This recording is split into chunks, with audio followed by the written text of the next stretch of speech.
Let's start that again. I just realized I was talking for almost 19 minutes and my freaking mic was on and I was on such a good roll. And of course, again, it was muted again. That's on me, but I hope that people can hear me. So, anyway, hello, everyone. It is Wednesday, the 13th of May, 2026, and it's been raining all night, all day. And so there is absolutely no yard work that I can possibly do today. And if it stops a little bit, I might walk the dogs for a while, but they've already been out. And I had a pretty intense conversation with a peer friend this morning for like 2.5 hours again, and it's just really upsetting to see that there are multiple people in my community, in my network, especially over the last, well, actually not through my career, that have been like ever since they started to speak out and contact people that they knew within government or people within like the House of Commons or cabinet or their own district leaders or mayors or Pierre Poilievre, etc. That well, I wouldn't say that as much as a bad example, but politicians is what I wanted to say. So remove Pierre from that and say like politicians. So reaching out to their politicians or others has gotten them to be classified, unfortunately, as persons of interest or insider threats or possible radicals, etc. And it's anyone who is speaking out against what's going on within government, like these policies and these measures and these bills, and what they're saying, right? How it is actually ruining Canada from the inside out and misrepresenting us internationally and getting us involved into international events, again, that we are being misled about, and which is also again causing like a threat to Canadian sovereignty and so much more, right? And so when you write an email to the House of Commons and Cabinet, and I've said this for friggin' years to people, no matter how respectful and peaceful you are, you're still going to be on a list or possibly on a list, right? If if the title of your email, again, addressed to Cabinet, and it's within your right to do that, right? That these are not crimes, but reaching out, emailing them, as no matter how peaceful and respectful it is, if the title or if the subject, if anything about it has to do with like immigration, concerns about immigration in the last 5 to 10 years, talking about temporary foreign workers or people here on student visas, how a lot of people aren't going to school, etc. If you talk about the housing crisis and how that's also connected to like the current immigration status, right, with how many people we're allowing in, especially in the last 5 years, and how it's causing more crime, increasing our debt, it's unsustainable, and there are people that are abusing our social welfare programs. And it's unfortunate that this is happening. But again, you have to look at the stats, right? People that claimed refugee asylum status from 2020, 2021, and then look at 22, 2023, 2024, 2025. It's wild. And these are not people coming in from countries that are war torn or where there's civil unrest or they're oppressed or anything, right? Largely coming from India and China. And again, I'm just saying facts. And again, that makes you sound racist. It makes you sound like a white supremacist. Again, you get labeled by talking about these things, no matter what your skin color is, or your race or religion, or your language, no matter what you are. Again, and it's unfortunate. And again, these are the precursors to and part of dictatorships and how societies have fallen throughout history. And so it's unfortunate that like we have not learned from history yet. When people that have been of service and have like a decorated resume are reaching out, even giving their resumes, even attaching or CCing RCMP or CSIS, et cetera, and saying like, here's the information. I really think you need this.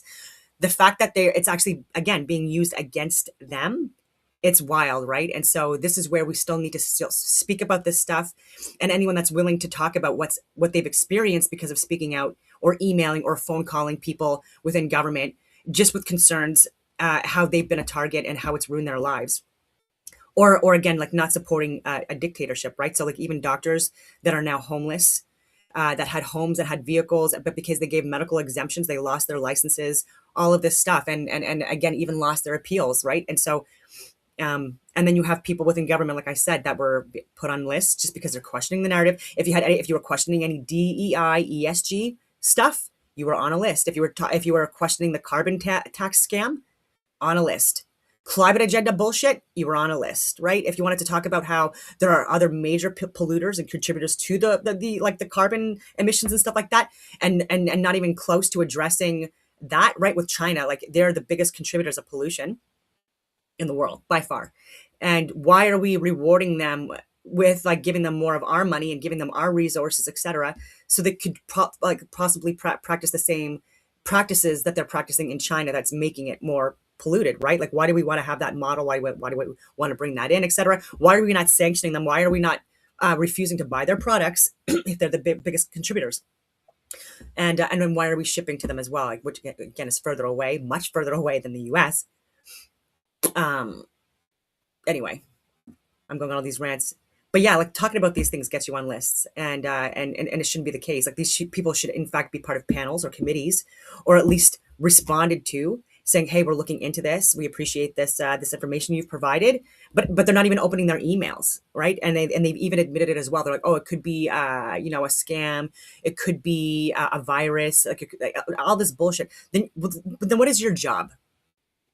What is your job if it's not to listen to the people that have concerns about, and rightfully so, justifiable. If people are being crazy and they're saying, that like the evil alien reptiles, like that are wearing human skin suits are taking over the world and any of that shit, you know what I mean? And they're from like the planet friggin' like Neptune and like, okay, yeah, that's a little crazy. If people are legitimately talking about like government, um, like targeting government people and committing crimes, like yeah, obviously fucking like survey those people, put them on lists and stuff like that. But you'll see that there are more people that are targeting, that there's more targeting happening from, I wouldn't say targeting, but like more, yeah, there's more radicalism between amongst the red and green alliance than there would ever be with what you're kind of painting people as part of these like right-wing extremist groups, these domestic terrorists. Again, number one on the list, especially if you're a veteran, when you should be flipping the pyramid, right? Antifa, BLM, people within government that with their desk jobs, right? Like downtown Ottawa, start with that, fire a lot of friggin' people,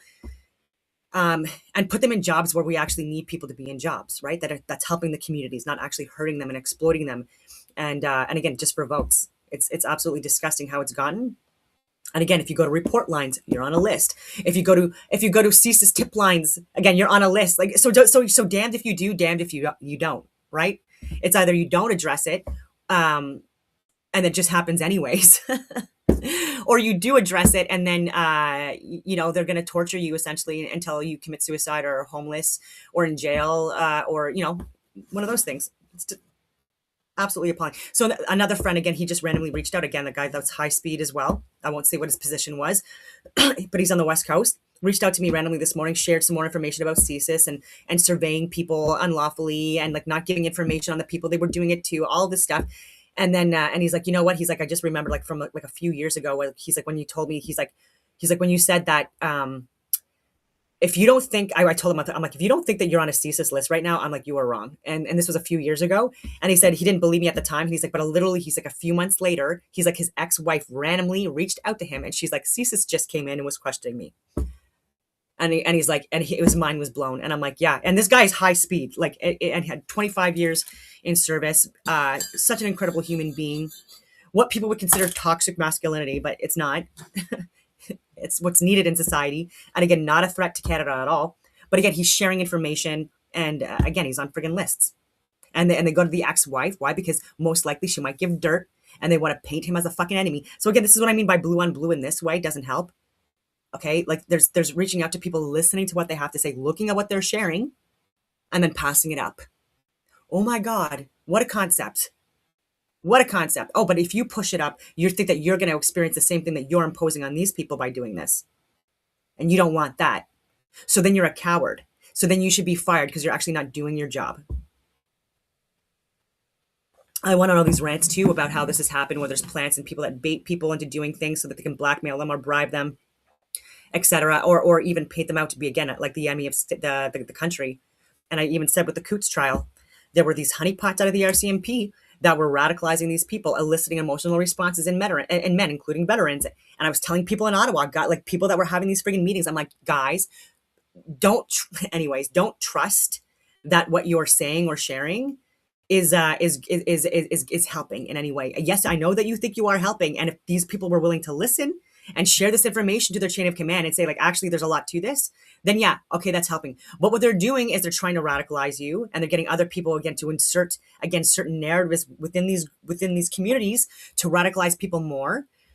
And then again, even with social media, again, were in echo chambers, reality tunnels, this circular effect of like radicalization, whatever you want to call it.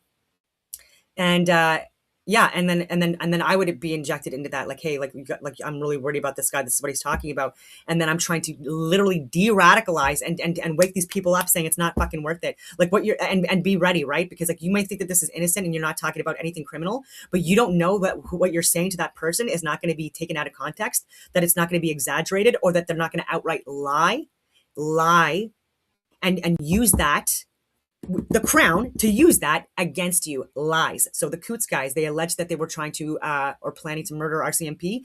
Turned out that was not true at all. There was no proof, all of this stuff. And again, they were baiting people, and it just really breaks my heart that they do this, because again, it's happened throughout history. We have not learned. And usually when the dictatorship again is fully in play, it's when, again, the people that are speaking out against the corruption, the Adolf Hitlers of the world, and the people that are supporting and enabling him, speaking out against that, are the people that are the first to be executed, the first to be targeted. It just never fails. Instead of actually just taking them seriously, or pretending to, okay, so that they, again, so that you're not torturing them, um, and then consider looking at the information. So I rambled on so much. But yeah, and this is what makes people snap, like good people, good, like torture tactics, psychological operations, getting people to survey them and put them on lists, or intimidate them, showing up at their house with their lights blasting and stuff like that, like aren't like guns out, guns drawn and stuff like that. Like, this is all intimidating stuff. Going to people's homes late at night, even though they've done nothing wrong in their opinion. Especially if, again, I just shared an email to the government about DEI. Again, that shouldn't get them showing up at your door in the middle of the friggin' night to intimidate you, right? And say things that are lies. Like, again, it's happened to me as well. And I filed a third party complaint against law enforcement in 2021. Again, I didn't like doing that, but I was told by a friend, like, you need to get this stuff on the record. He's like, this is like crazy. And I'm like, I know. I'm like, this is all fucking lies. I'm like, I literally was able to prove, and I'm like, but they're saying this and they're saying it out, like, and I'm like, and I'm like, where the fuck are they even getting this from? And I'm like, I would like to know who's fucking saying this, or not. And again, so I filed the third party complaint. Of course, it went nowhere, but I'm like, I still need to go and say this publicly, because this is what's happening, right? And then again, trying to break into my home, circling my block, like, again, like, there's nothing resolved. The all of these other things. I don't want to make this about me, but just the response, again, is to just further increase the stress and the pressure, instead of actually just listening to people. And it turns out that we've been right. COVID, respectfully speaking, look at everything that's coming out more and more, with what's going on with Russia, Ukraine, with what's going on with you fucking name it, right? And so, like, we were right. And there are people that are literally homeless today that were right. And because of that, they lost everything. Yeah. So anyways, Ken Wheeler got back to me, and it was amazing. And well, I mean, I don't know yet. He hasn't like, he's going to give me his assessment or his review today. And I said there was no rush, but he totally lowballed himself. And so, like, what he wanted to, like, charge me to, like, review this, even though he's a freaking literal genius, was like so much less than I expected. So much less. Like, and so I actually gave him a little bit more. And even that, I'm like, because he is an expert. So even if he comes back saying that everything that I shared with him, he doesn't agree with or whatever, I don't care, right? I'm gonna look at what he has to say. I'm gonna look at what he's come back with. Obviously, I'm gonna take it very seriously. And if it changes my mind on a few things, then it changes my mind on a few things. If it doesn't, or if it reinforces things that I theorized before in the past, then great, right? I can give him more work on that to build. But either way, I'd rather know the truth than not, right? And so there's no ego in it. And so on that note, I'm going to get into some current events, because I've gone on so many rants. Oh, and my light's off too, so it just blinds me. Yeah, and because I have no gardening that I can, or yard work I can do today, here are my posts. And so now that you can hear me, so this is from Canada Proud. I just want to make sure my mic is on. Okay, good. Again, now I'm paranoid. Okay, so the RCMP will neither confirm nor deny whether Mark Carney's recent Memorandum of Understanding, we call it MOUS, with China involves the transfer of personal information of Canadians or permanent residents to Chinese police. And so, unbelievable, right? And so China is our biggest security threat. One of them, because, again, especially because of the possible response from the removal of us from NATO or the Five Eyes community, and more, again, our alliance with the US, right? And so extremely critical that we address that piece. And anyways, what I said here was spoiler alert, it's already happening. It has been for years. We are a security threat to the Monroe Doctrine, and Carney doesn't know anything about security and defense because he doesn't. Right? Everyone does that for him. Like he's like literally like pushed everywhere he needs to go, driven everywhere he needs to go, walked everywhere he needs to go, again, by people that are doing, again, all the security stuff. He's been a pencil pusher and grifter his entire adult life and getting us involved in propaganda wars, which only benefit him and his cronies. So yeah, again, this is a radical extremist to some people, but it's the truth. And because I'm trying to again have oh, here's it on stage, but because I'm trying to get this more out there, again, I have to be more sensational with it. Anyway, but he's a grifter. Oh, Stray's no longer available. Damn it. All right. Yeah, so human rights advocates sound alarm as court documents reveal extent Chinese police harassed Canadian residents. So we do have Chinese military here. We do have Chinese cops and security here. We do have Chinese companies that own a lot of our resources and real estate, etc. That are part of money laundering operations and drug and weapons trafficking, etc. And again, money laundering is a big thing, especially with the casinos and with real estate, right? Where they're giving cash payments, red flag, and getting away with it. And they're not put on lists. And I gave that information too to law enforcement as well, right? So like I had this guy clearly was Chinese. Again, it's just a fact. And he wanted to buy my home for cash for $500,000. And that's what my real estate agent came up. I'm like, you do realize that he's probably trying to launder money or whatever. And I'm like, I don't want to be involved in that at all. And she was like, really? She had no idea that was like something that was a thing, right? And I'm like, yeah, they do it with casinos and stuff like that as well. And I'm like, real estate, especially in major cities, is a big thing, and it's happening more and more in Ottawa. She had no idea, so I'm sure she's told her real estate friends.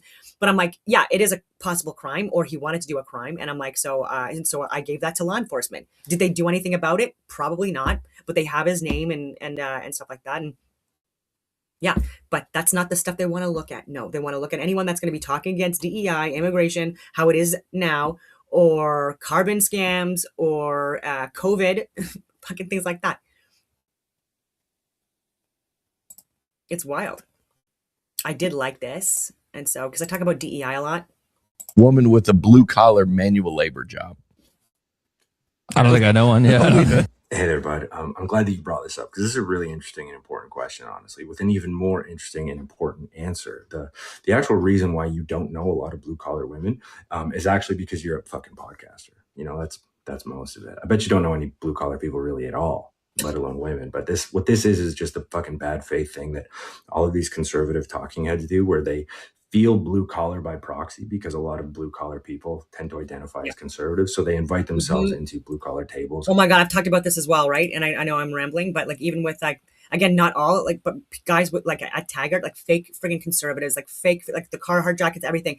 And again, harassing women, including myself, where they're literally parked right off my fucking fence and the beep, beep, beep, beep for minutes at a time. And again, just to harass me. And again, it's just so fucking disgusting. And again, a fake, I'm like, a real man actually wouldn't do that. Like, what is your problem? I'm a fucking veteran, female, living alone. You're literally trying to like scare me. You know where I live, all of these things. And like, you're literally like right off my home. And they were also recording me. It was crazy. And again, it didn't make me feel safe. And again, it's like these city slicker dwellers, right? Their Starbucks fucking coffees in their hand. Fake fucking conservative. Sorry for swearing, but like, yeah, and they shit on women like me because I was successful in a male-dominated career, despite the fact that they've never been in a male-dominated career a day in their fucking lives. Sorry. Conversations and like to talk about what it actually takes to be about a life that they never been a part of. And so as a blue collar person myself, I would just like to say from the bottom of my heart, fuck off, because I don't actually respect or require the opinion of a soft-handed haircut who's made their money being a fucking mouth talking about what it takes to do a job that I show up every day and do myself and watch all different types of people do. You know, because when I think about the women that I know in trades that I work with, I would take any of them any day of the week to do any given task over any dude sitting in a podcast studio pontificating over what it takes to be blue collar and whether or not women are capable of doing that kind of work. Because for some fucking reason, it's always the people who don't talking about what it takes to do. And I Yeah. think we should all be collectively experiencing a little bit more secondhand embarrassment for those types of people. So if you're a blue collar person, all politics aside, I think we owe ourselves, our work, and the people who show up and work hard alongside of us a little bit more respect than to allow a bunch of disconnected dudes to sit there and talk shit about a bunch of ladies who would work circles around them on any given day of the fucking week. Does anyone know a woman with a blue collar? And this also includes like, yeah, because he's talking about podcasters. And again, there's a lot of people like Steven Crowder and Nick Fuentes, these types, they say crazy stuff sometimes, honestly. But a lot of what they share, again, I have to understand as well, they are podcasters, right? So even when Steven Crowder is like continuously slamming women, especially women in the like being in the military, again, like I'm like, you've never served. So like, who do you think you are, right? Like, and so you talk about the draft, but you haven't served. I served 15 years as an infantry officer, and I did a fucking damn good job. And then after that, I incorporated, Athena Incorporated. I started working at high level fucking government contracts all over the fucking world. And then again, COVID destroyed my life because I was sharing the truth and stuff like that. And I know countless women also that I've talked about, including Helen Bruce, that that worked circles around a lot of their peers, right? Which is why they were hired for higher level contracts, even beyond their work within their fucking communities as police officers, right? And so, yeah, so you're counting like military, law enforcement, paramedics, firefighters, etc. There are solid women that, again, when it was based on merit, right? Not DEI stuff. And when I talk about DEI, I'm also talking about people coming here that are not that are part of again like a completely different culture that is incompatible with how to treat a lot of women in Canada, right? And so like you're allowing DEI entries to come in where there's actually an increase of sexual assault and harassment and sexism towards women by these other groups. Again, the Red Green Alliance, I'll just keep it at that. Again, they're useful idiots for each other, respectfully speaking, the radicals that push this stuff, because again, they're aligned together to destroy the country. And neither of their systems fucking work, right? And you could see that throughout history with communism and socialism. I've given so many examples where there's been so many more millions of deaths under communism and socialism than under capitalism, you fucking clowns, or even under Nazi Germany, by the way. And it's just, and people don't understand that, right? And then you look at, and I mean this respectfully, a lot of places in the Middle East, right? How the countries are, right? Based on their religion and how they're codifying it into their laws. In fact, it is their laws. Their religion is their law, and it's their interpretation. Certain people's interpretations of it. Again, it's largely patriarchal, and not at all in consideration of women's or children's equal rights and stuff like that. And so again, so you gotta understand that like these behavioral experiments, they don't work. And even with Jenny Carignan, the chief of defense staff, the last part of her whole career was based on a cultural shift and change and DEI, ESG integration into our Canadian armed forces, pushing a woke DEI culture. And I literally said, and I've been proven right literally every time. I'm like, you're making it a lot worse, lady. And the more you're pushing in people that are not competent or qualified for the job because they're not fit enough, they're not smart enough, they're not emotional, they're not emotionally intelligent enough, etc. Just don't fit the bill. They don't have the skill sets, the experience, any of that stuff. You're putting them in positions where they're at risk to themselves, they're at risk to others, and they're not at all helping the communities, right? These are liabilities. And then when you couple that in with people that actually don't like women all that much and don't respect them, or think that age limits are when you have your first period, so you could be fucking 9 years old, and then she's ready for marriage. These are not compatible with Canadian values or culture, nor should it be something that is an experiment within our Canadian armed forces. And so Jenny Carignan, and I mean this respectfully, I'm sure you're a great person, but what you have pushed and enabled, right, even last year, saying to your chain of command, like high level people that don't respect you, that DEI is here to stay. Look at your DEI. Look at the new recruits coming in. Look at the success rates. Look what's happening in the Canadian Armed Forces, and men and women, like these interactions, like it's so now constricted. And even when I got out, this was like another reason. It's like men didn't feel comfortable even talking with me in a room anymore, right? Because like they're like, well, what if people think a certain thing, or what if even you claim I did something that I didn't do or said something that I didn't say? I'm like, I'm not about any of that stuff. In fact, I'd be going down with you because I have said things to other people and guys and stuff like that that guarantee could possibly be considered like sexual harassment or offense. Like even when we do repelling, you'd get off, right? And you'd and then like the the coach or the fucking captain, whatever like that, every man and woman that went off the rappel smacked the ass, right? And a lot of coaches do that in other sports as well. And what that does, though, is it's a signal to your brain, people, by the way. So it's not even a sexual thing. People can say that if they want, but the smack on the ass, it rewires your brain and it de-stresses you. It's a decompression, de-stress tactic, right? And so anyways, and so people make fucking like big deals out of so many different things. And even when I was in there, like our phase 4 was called the gentleman's course. And they're like, don't you want to change that? I'm like, why? Why would I want to? I don't give a fuck about the name of the course. Like, I want to pass this course. It's fucking hard. But like, I don't want to change traditions or any or that or inject my femininity into the fucking infantry. Like I was chewing tobacco at the I was a tomboy, right? But anyway, I'm going on all these rants. But yeah, there's so many things that have been pushed in the last 10 years, especially, that have literally crippled Canada. And we just need a shift. An evolution. Okay, what's this one? Oh, yeah. See? This shocked me. This is from Ontario Proud. I was stunned. Ontario Liberal leadership hopeful.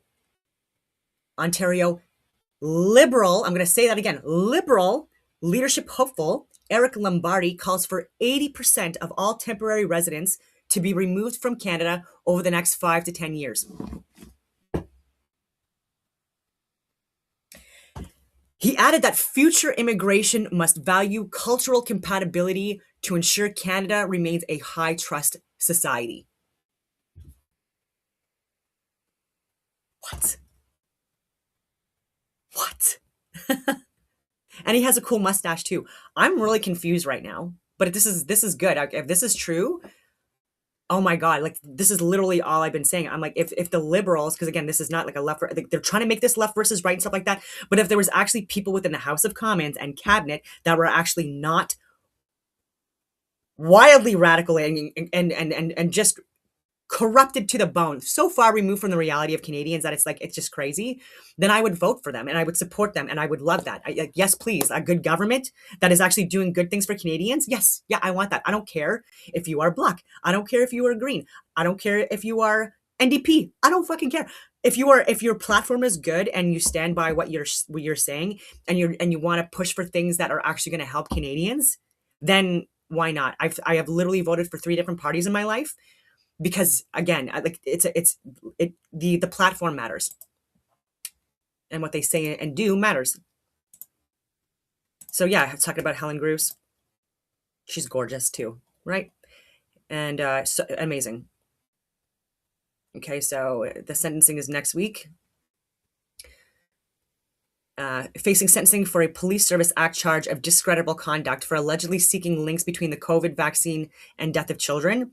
They're seeking a potential punishment of a 2-year demotion. It's so disgusting because, again, she was sharing the vaccine adverse events reports that did actually show, again, markers for an increase in deaths in fucking children and even in womb and the COVID shot. And I don't care if this gets me censored on YouTube still. There's just so many fucking reports that have come out since over the years that prove this that I don't even care anymore.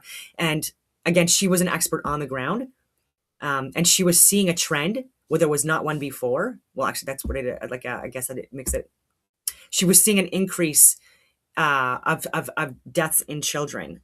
That was markedly more of an increase, and 7 years on the job, like literally in that line of work, that was what she wanted to again just look more into. That was literally it. And because again, if there was a possible link, then it could possibly prevent more deaths of children and babies. So it's been now over 4 years that she's been in the fucking courts. Again, this is even that is torture. It's psychological torture. 4 years, right? The unpredictability, all the expenses that she's had to put forward. She had to find lawyers out of Alberta, so it made it more expensive because Ontario lawyers. Again, I tried like 11 different like lawyers and lawyer firms, and again, no one wanted to touch any type of a lawsuit against the government on certain things. It was absolutely disgusting, and yeah, and whatever happens, right? But she's already been punished so much more than ever should have ever happened. And then even Tamara Leach and Chris Babar with like the longest mischief trial in Canadian history, and the Crown wanted to seek 7 and 8 years jail time for these people, right? But they're also allowing people that are here either illegally or people here that have committed crimes. And again, they like rape and murder and fraud and things like that, and falsifying government documents, like so many cases of that as well, in order to get money from us. Again, that is a crime. And they're getting away with it. They're getting their sentences dropped. They get even rape and murder, all this stuff. Again, the same people wanted to put Tamara Leach and Chris Barber in jail for 7 or 8 years, and they did go to jail for a bit, and they put a lot of money towards their court cases and stuff like that. And again, that's torture. That's so much harm, like against people that, again, and that same level of enforcement of law, like this punishment from the fucking Crown and stuff like that, is nowhere comparable.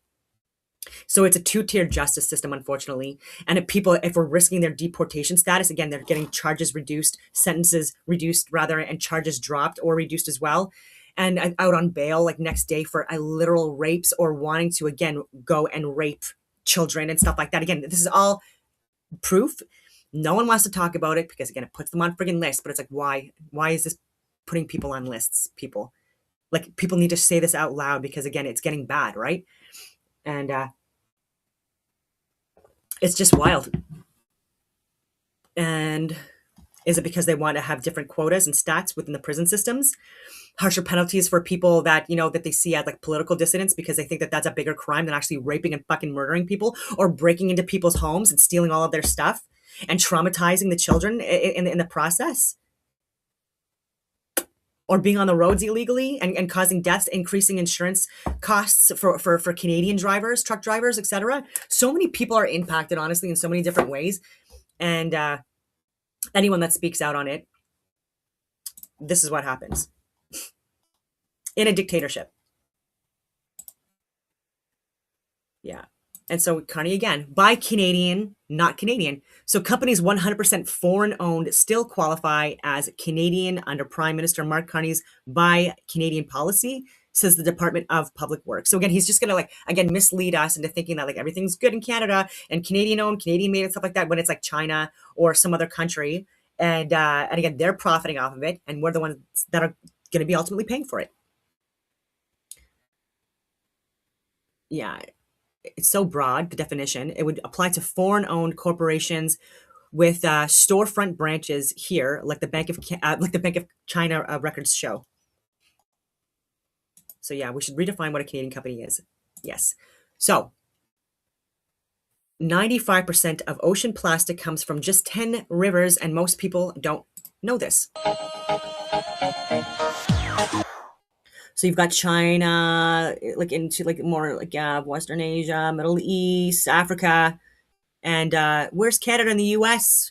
Where's South America? Where's yeah, not there. So why are Canadians paying so much money in taxes for the pollution and the carbon emissions and stuff like that, when we are not even close to being responsible for it? Not even our continent, anyways. But I digress. It's just funny. So what is it actually? This is Larry Brock. I don't support what he supports Ukraine, just like a lot of conservatives do, right? So it's not attack on him. It's just that I really like him, and I just wish that, again, would be people willing to look at information that people like myself share, right? So even with Russia, Ukraine, I was sharing information with people before they were deploying in multiple different ways to assist. I'll just leave it at that. And they were sharing propaganda, misinformation, even though they didn't realize it. But so is our government, like people in cabinet, etc. And sharing about the ghost of Kyiv and about Snake Island. These were all, again, I was saying immediately, I'm like, this is fucking fake news, guys. Like, what are you doing? And you're going to get us involved in a war, just like 9/11, just like so many other wars based on lies again. And why are we doing this? Why are we doing this, right? And so, but they didn't want to listen, right? And so, again, more information is coming out now and more people want to question it. But I'm like, look at my videos. Look at what I was sharing literally. And this is not a brag, but I'm like, this is going to give you an understanding of just how bad it is, right? And so, even with the Polish farmers, we even had our chief of defense staff at the time that wanted to declare Article 5. So get NATO involved in a war, just just listen to me for that. And on LinkedIn, all of these things. And we had American generals too, like, yeah, blah, blah, blah. And Russia. And I literally, all I did was comment because shortly like after it happened, or that it was reported, where it was Ukrainian air defense, right? And there's ways that you can like even like test the environment, right, to see and even trace where the lot number comes from the missile or whatever it was that struck it, to find out even what the lot number, the signature, etc., of where it even was manufactured, which was Ukraine, right? So there was just so much information that proved that it wasn't Russia, it was in fact Ukraine. And then they're like, oh yeah, it was a mistake, it was an accident, blah blah blah. That's a pretty big accident, because not only did you kill Polish farmers, so again, this was another country that got involved. All right, that you got involved, you dumb idiots. And again, was it on purpose? Was it not? I don't know. Just like Nord Stream and Nord Stream 2, I said at the beginning, I'm like they were literally saying months before, and like a while before, that they're gonna target it, right? So you're blaming Russia, and again, it turns out yet again, it's not that I was right. It's because I had access to information that these people refused to look at, and I was giving this information that I had access to these motherfuckers, and they refused to look at it, and then I was the target. But anyways, and so even with the Nord Stream thing too, turns out again it had involvement with Ukraine and other fucking like other government involvement, like American involvement possibly too in that. And again, even Biden talked about it, and yeah, almost got us into a goddamn war. And then again, with the war being declared, ladies and gentlemen, Chief of Defense Staff, that means a fucking possible draft. And I have nieces and nephews who I love, and other kids around, like, like I don't want them to get involved in a war, a proxy war that's only benefiting like the banker types, right? At this point, and I say the banker types, I mean like these grifters, these people that go to Bilderberg and the WEF and the EU friggin' meetings, the Trilateral Commission, the Federal Reserve fucking clowns that go to Bohemian Grove and do these weird fucking sexual fetish fucking weird things and ceremonies, thinking that they'd be forgiven for all of their sins of the year because of doing these weird ass ceremonies. Again, not Christians. They're not Christians. And if they say some of them are, because against all different people from different countries and stuff like that, but they're lying. Okay, another rant. I'm so sorry. Anyway, long story longer. Larry Brock. I do agree with a lot of what he shares. He's a really smart guy, and he is questioning things that should be questioned, do you do which might put him on a list. as a member of parliament? All I see is people on television slapping their hands on their desk and screaming at each other. You look like a bunch of grade school children. Yeah. And for a lot of Canadians, that's their view of parliamentarians, what they actually see on television every day from 2 to roughly 3:15. Not a good look. I take every opportunity to correct that falsehood. I say it's called question period, and the opposition will ask pointed, direct questions of the Prime Minister, his ministers, his parliamentary secretaries, his backbench, but not once, absolutely not once, do you get a responsive answer to a question. Instead, it becomes a theatrical performance by the government triumphing their old tired talking points about being a new government, and notwithstanding that they've got this manufactured majority because of floor crossers, one of which is currently in our Justice Committee as I speak. Unbelievable. No justice there. No. No. So they talk about, notwithstanding the majority, we want to be collaborative. We want to work together. And what have we seen in the last 2 weeks? We've seen 4 examples of opposition MPs trying to open up that tightly guarded window and curtains called transparency and accountability, and this new liberal government filled with old, Exactly. tired MPs. Exactly. Shut it down. So what is it actually? Yeah, I'm trying to keep him talking, but it's just a level of gaslighting that's been going on for years. Like it's classic examples. This is why I'm sharing it as well. Like Melanie Jolie and Mark Miller and Chrystia Freeland and Patty Haju and Vera Etches, and like these fucking clowns again that have just been recycled through the departments. Champagne, David Lametti, Marco Mendicino, until like just more recently and stuff like that. Bill Blair. These are clowns, and I mean that respectfully. And they have made such a mockery of our government and Canadians that they're even willing to gaslight and just completely fucking lie to even the opposition. So in the House of Commons, right? So even in Parliament, they are gaslighting and deceiving and lying and being complete and utter embarrassments. And again, they sound so ignorant to people. They sound so ignorant and they think they sound so smart, right? Like even Melanie Jolie, right? Like our Kuzma deal was ruined because of fucking her.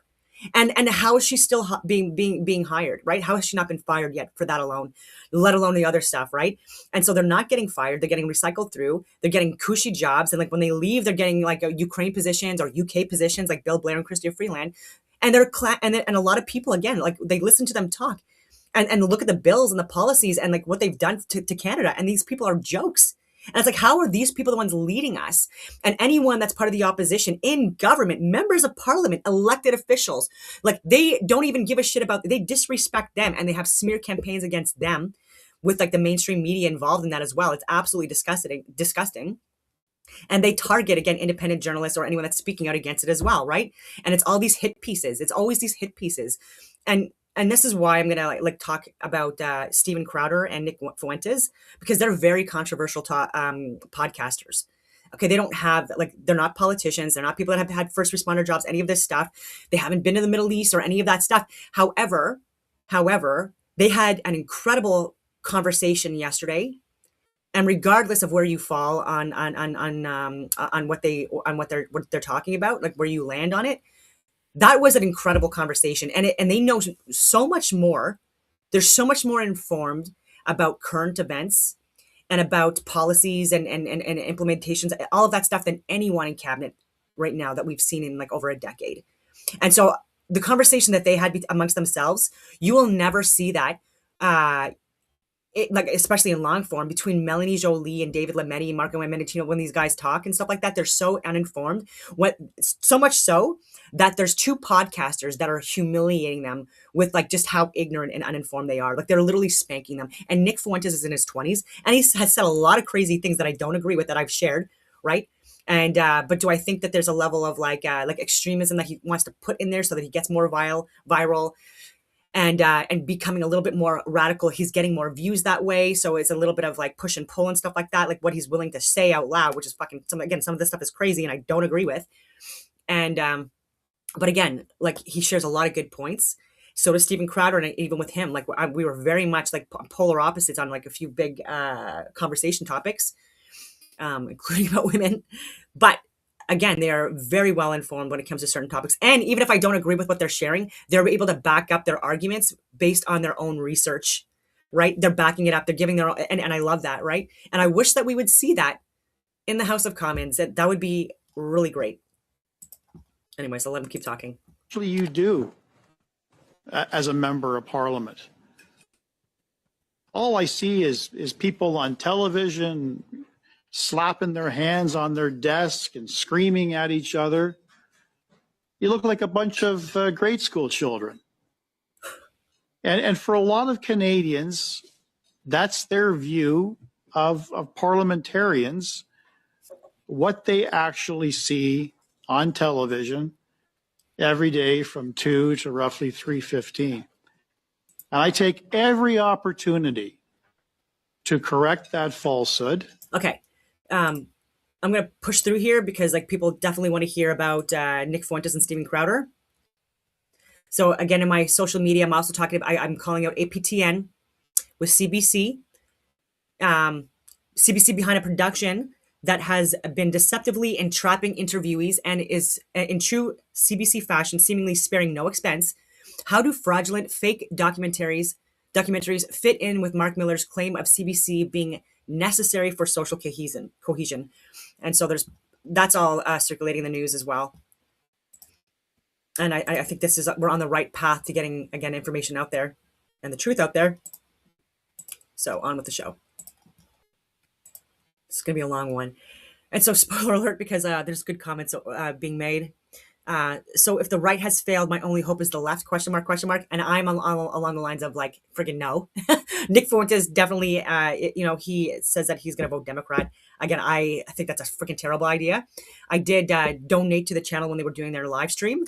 I couldn't watch the whole thing because I was busy, and I did say that, like, look what happened to Canada, right? That this was for Nick. Like, people thought, again, Trump derangement syndrome and so many other, and then propaganda media thought that Carney was the answer, right? And that Pierre Poilievre was some kind of like a right-wing extremist type, and it was disgusting.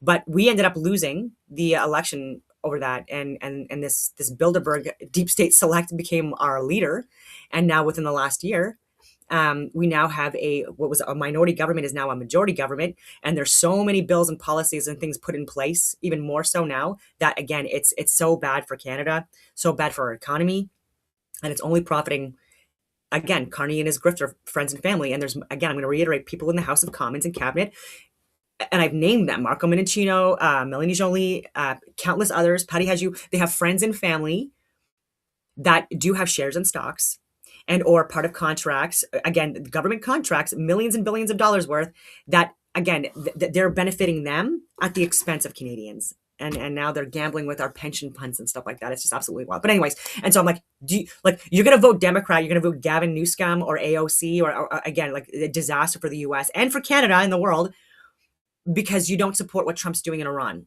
And there's fair points being made. I'm not going to disagree with that. That's why I'm letting them talk. I'm so freaking chatty today. It's also because I didn't do a video yesterday, and George is gone for a few days, so I'm alone. I'm not talking to anyone. Well, I did go to the gym yesterday and met up with Courtney, and that was fun. But I'm really sore today. So anyway, people, from the beginning, and we must do it. If we don't control, find common, we must. I'm going to play the mediator. I'm going to play the common ground. I'm going to share like some other perspectives, maybe. Oh, this is like, okay.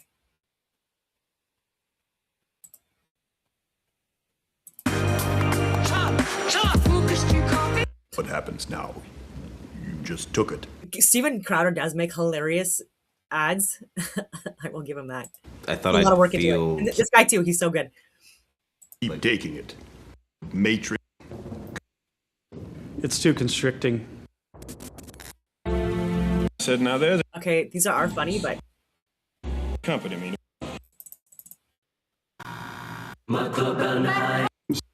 You're set to. No dildos. Kid friendly on YouTube. Why don't you quit touching yourself and take the shot? That was a lot of fun. I'm glad to see that, you got some picture. It looks no. She love. Sorry, guys. It's because of how much I enjoy. Almost there. Speaking of, we can continue through Friday. Okay, whatever. You don't get to finish with communists. So, as I understand it, we do have Nicholas Fuentes on the show. Has he settled in? Because hopefully he's not rushing in. I don't want him to be stressed. No, he looks ready. Settled. He looks ready. Well, he was born ready. This is what he does. This is what he loves. Sometimes I'm an unwilling participant, but all right, everybody, it's time. Red corner, blue corner. I don't know. It's not a debate. It's going to be a conversation. Let's welcome on Nick Fuentes. You know what? It also takes a lot of guts, honestly. I'll give it to both of them, because they are very influential, polarizing podcasters, and they're again, like they're and it's such a good way as well. There's no screaming and yelling or anything like that, like we see in cabinet.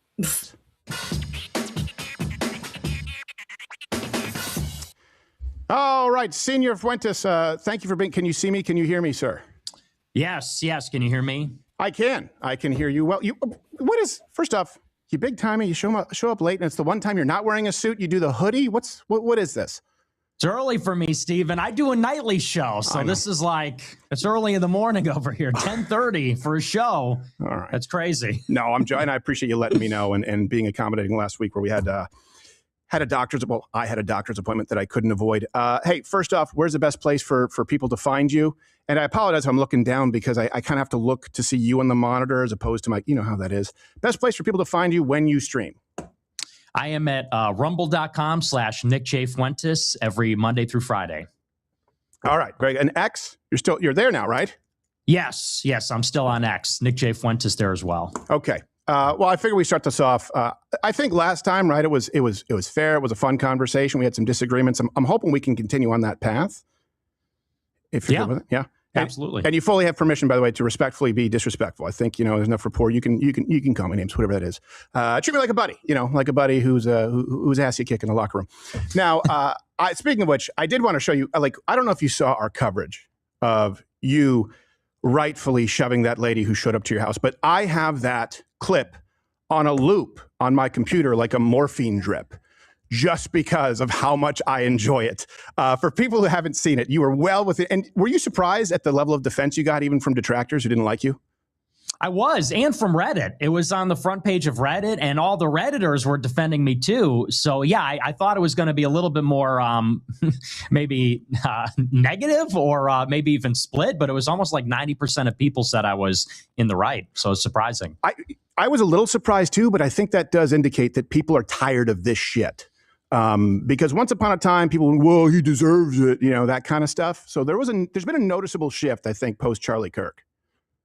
Yeah, well, and I think people recognize you cross a boundary like that, and everybody understands people all have a home, and they don't want to be bothered at their home. Everybody recognizes we disagree. Everything's very politically charged right now, but we want to feel safe where we live. So I think there's something to that. We're definitely making some progress, I think. All right, well, I want to show the clip for people who missed it, and then I don't know if you saw when we covered it, we did a Photoshop with it. But first, for those who missed it, the clip, awesome. The internet agrees he was well within his rights, and prepare to laugh. I love her reaction. Wait, what? Oh my God, what are you doing? She's surprised. Hold on a second, pause. Nick, you know what I love about that? You walk back like both a cartoon character / Bigfoot who's annoyed. Like your arms are down here like this. Like you don't even seem that aggravated. Like this was just a day at the office. What? Oh my God. And then she turns to her friend who does nothing. Her friend is Judas. Keep playing it. There's so many elements here that I just love. All right. Gonna take your phone. Yeah. And then she turns to her friend. You What? She didn't even roll down her window. She half opens it. By the way, parked in front of a fire hydrant. And then I said, my favorite part is it gave us what should have been Time's photo of the year. This right here, like that to me, that picture, it looks like a 70s horror film. And so we turned it into a poster for you where it was, there you go. Yeah, the step groiper. The next thing streaming could be you. So it's just, you really, it reminded me of the stepfather. But that was a lot of fun. I'm glad to see that, you got some support. And even though if we disagree on some things, it is dangerous out there. I think, would we agree on this, that definitely the left as a whole is violent, and those who have achieved power in our institutions, namely academia, media, big tech, the entertainment industry, we could use, I know that you probably would point out Jewry as well. I say the Marxist left, we'll get into that. But enemies of America that I think we both want, that kind of America, have seized significant power in the institutions in our country, and they are a threat. Will we find common ground on that? Oh, absolutely. Yeah. And it's no question there is a scourge of left-wing violence. I talked about this on my show, even when Luigi Mangione killed that healthcare CEO. It was Thomas Crooks, Luigi Mangione, and then that seemed to ignite this cycle of violence then against Charlie Kirk, against Donald Trump. Even now they say the wildfires in the Palisades was started by some crazed radical leftist. So there's no question that is going on. And like you say, it's organized and exacerbated by the organized institutional left. Yeah. So that MK Ultra victims that I talk about, like these eco terrorists, these radicals, etc., that are committing, even people that worked, and by the way, were even found guilty of arson and things like that. These are the types of people, again, that with all this messaging, again, like these are psychological operations to some people, unfortunately, that works and gets people to do extreme things. So these people he's talking about, again, they took a fire truck And I look at my videos of this. I shared this right away, and again, and people were starting fires. I've shared multiple videos of eco terrorists starting fires in areas, causing massive wildfires because of doing it, and yeah, and not even the proper response at all in Canada or the U.S. or other countries. Again, it's been crazy. Where people have been stood down or said to do controlled fires, even though like there was massive winds and like just crazy stuff, and then even with the gospel singer, I forget what his name is, but Christian teacher, he went to Montreal to sing, and I look at the cops and stuff like that, and the protesters that came out for that, and it was actually someone that worked in the government, again a desk job, who was the one that allegedly threw the freaking smoke canister. Again, he's a radical leftist.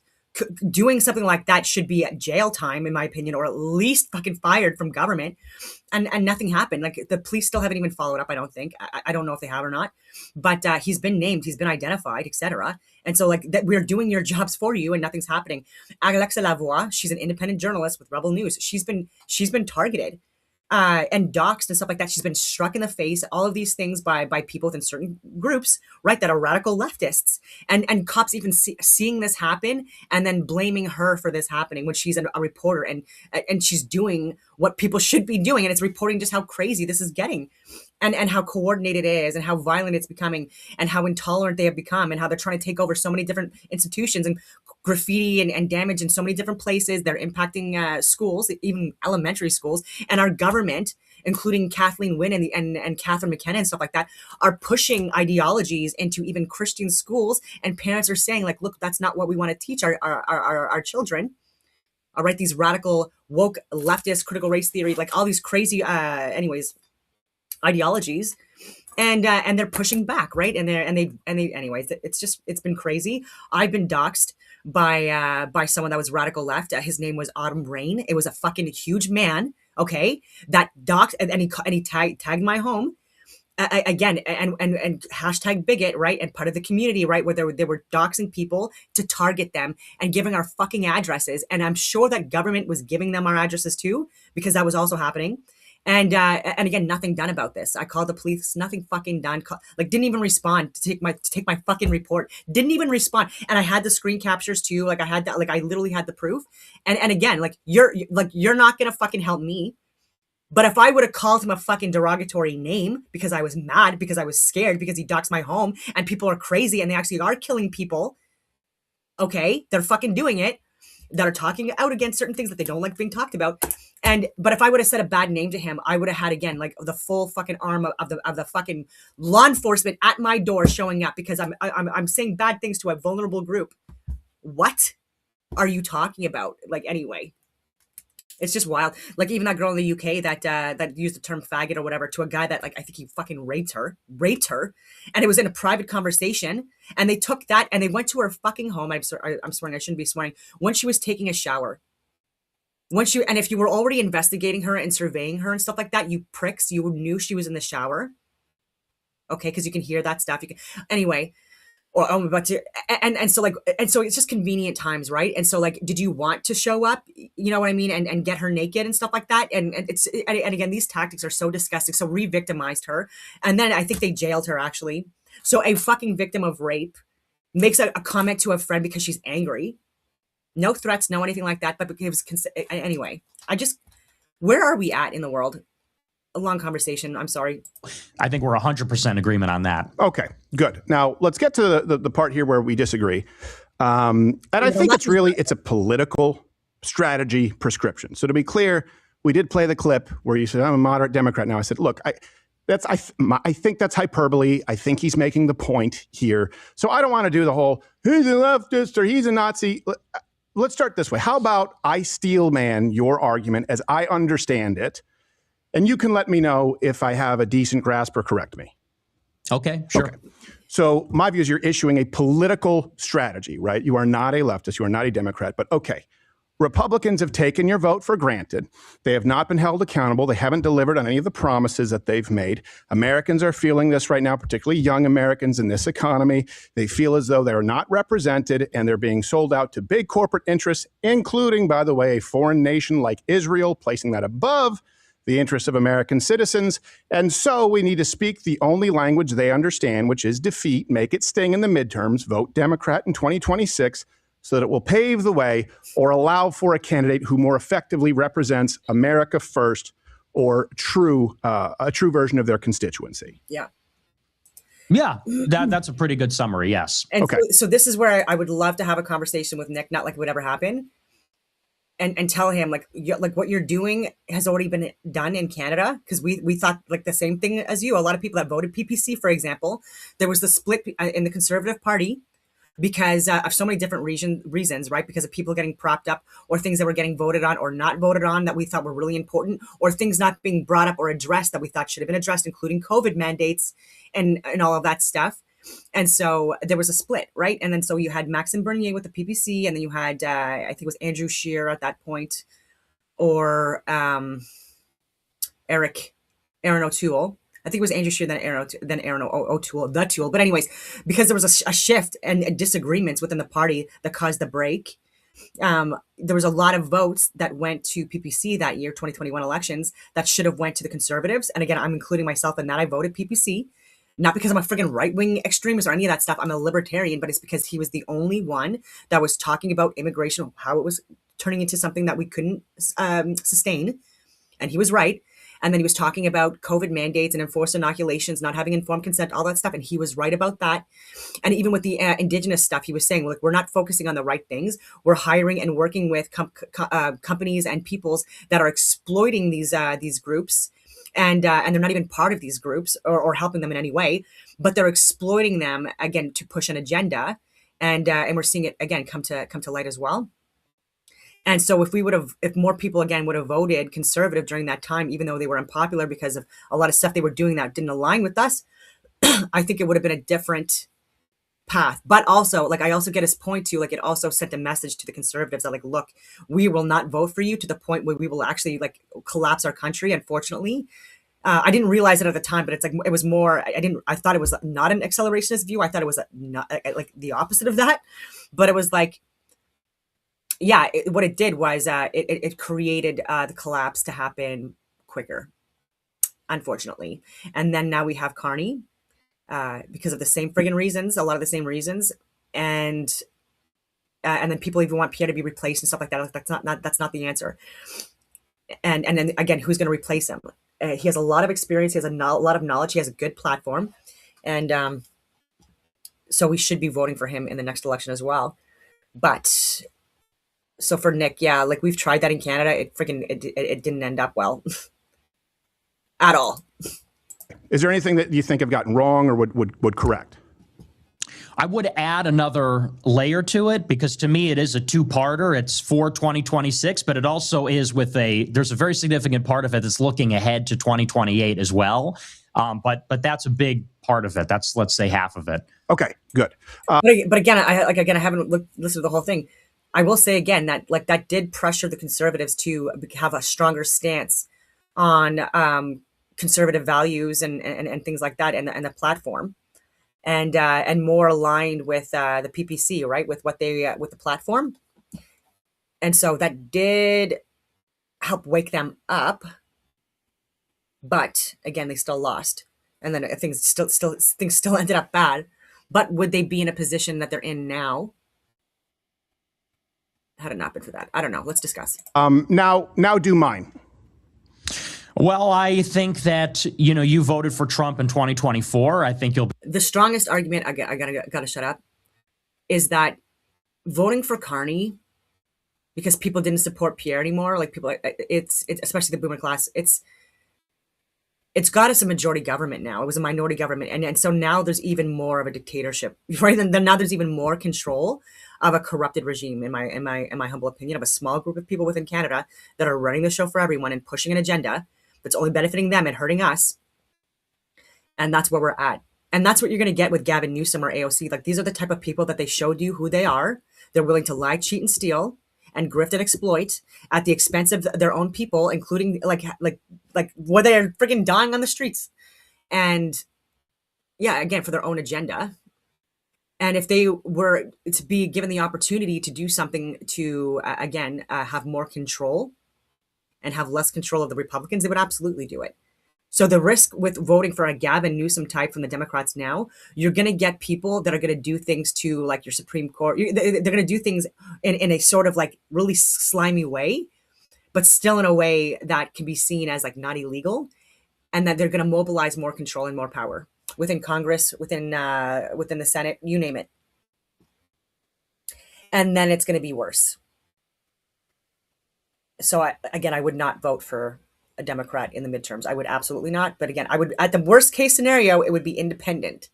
But even that, it might be shooting you guys in the foot. And do I support what's going on with Iran, et cetera? No. And with the Epstein lists and with the Larry Letnick and these other people that are part of his staff? No. And who he's listening to and who he's having represent people, like regarding strategy and operations overseas? Jared Kushner? What the fuck is that about? Like, he's never served. He has no Middle Eastern experience, like being an officer in the military or any of that stuff. Like what does he bring to the table here? This is what I mean. We're getting people that they think that because they have like a nice degree from an Ivy League school and that they've been rich their whole lives, inherited wealth, so you didn't even work for it, that they are somehow superior to people that actually have like the real frontline experience, like on the job experience, been through it, been there, done that, like the Joe Kents, right? You'd rather Jared Kushner than Joe Kent? Are you mad? Be voting Republican in 26 and 28. And I think you would probably say that the left is always going to be worse. The Democrats are always going to be worse. And so voting for something worse is always going to be bad. If we want Republicans to be better, we should maybe focus on primaries. And what's more, Republicans are holding back something far worse, which is always going to come from the Democrats. Things like open borders, not only no mass deportations, but also no borders, not only war with Iran, but maybe war with Russia, continuing the war in Ukraine. Basically, it only exacerbates our problems, doesn't actually solve them. Would be something like, I think your position is. I think that's actually relatively fair. I would probably add some layers too. It's multi-pronged. Like, I'm certainly not, I've had plenty of instances where I've not voted Republican, but I have said I am precluded from voting Democrat. So that's a non-starter for me. But I have left it blank when I've had Republicans on the ticket in elections, and I can't, because as a crisis of conscience, I can't violate it and vote for this person. I've even voted third party in local elections because, it's different from national. I think we also both operate.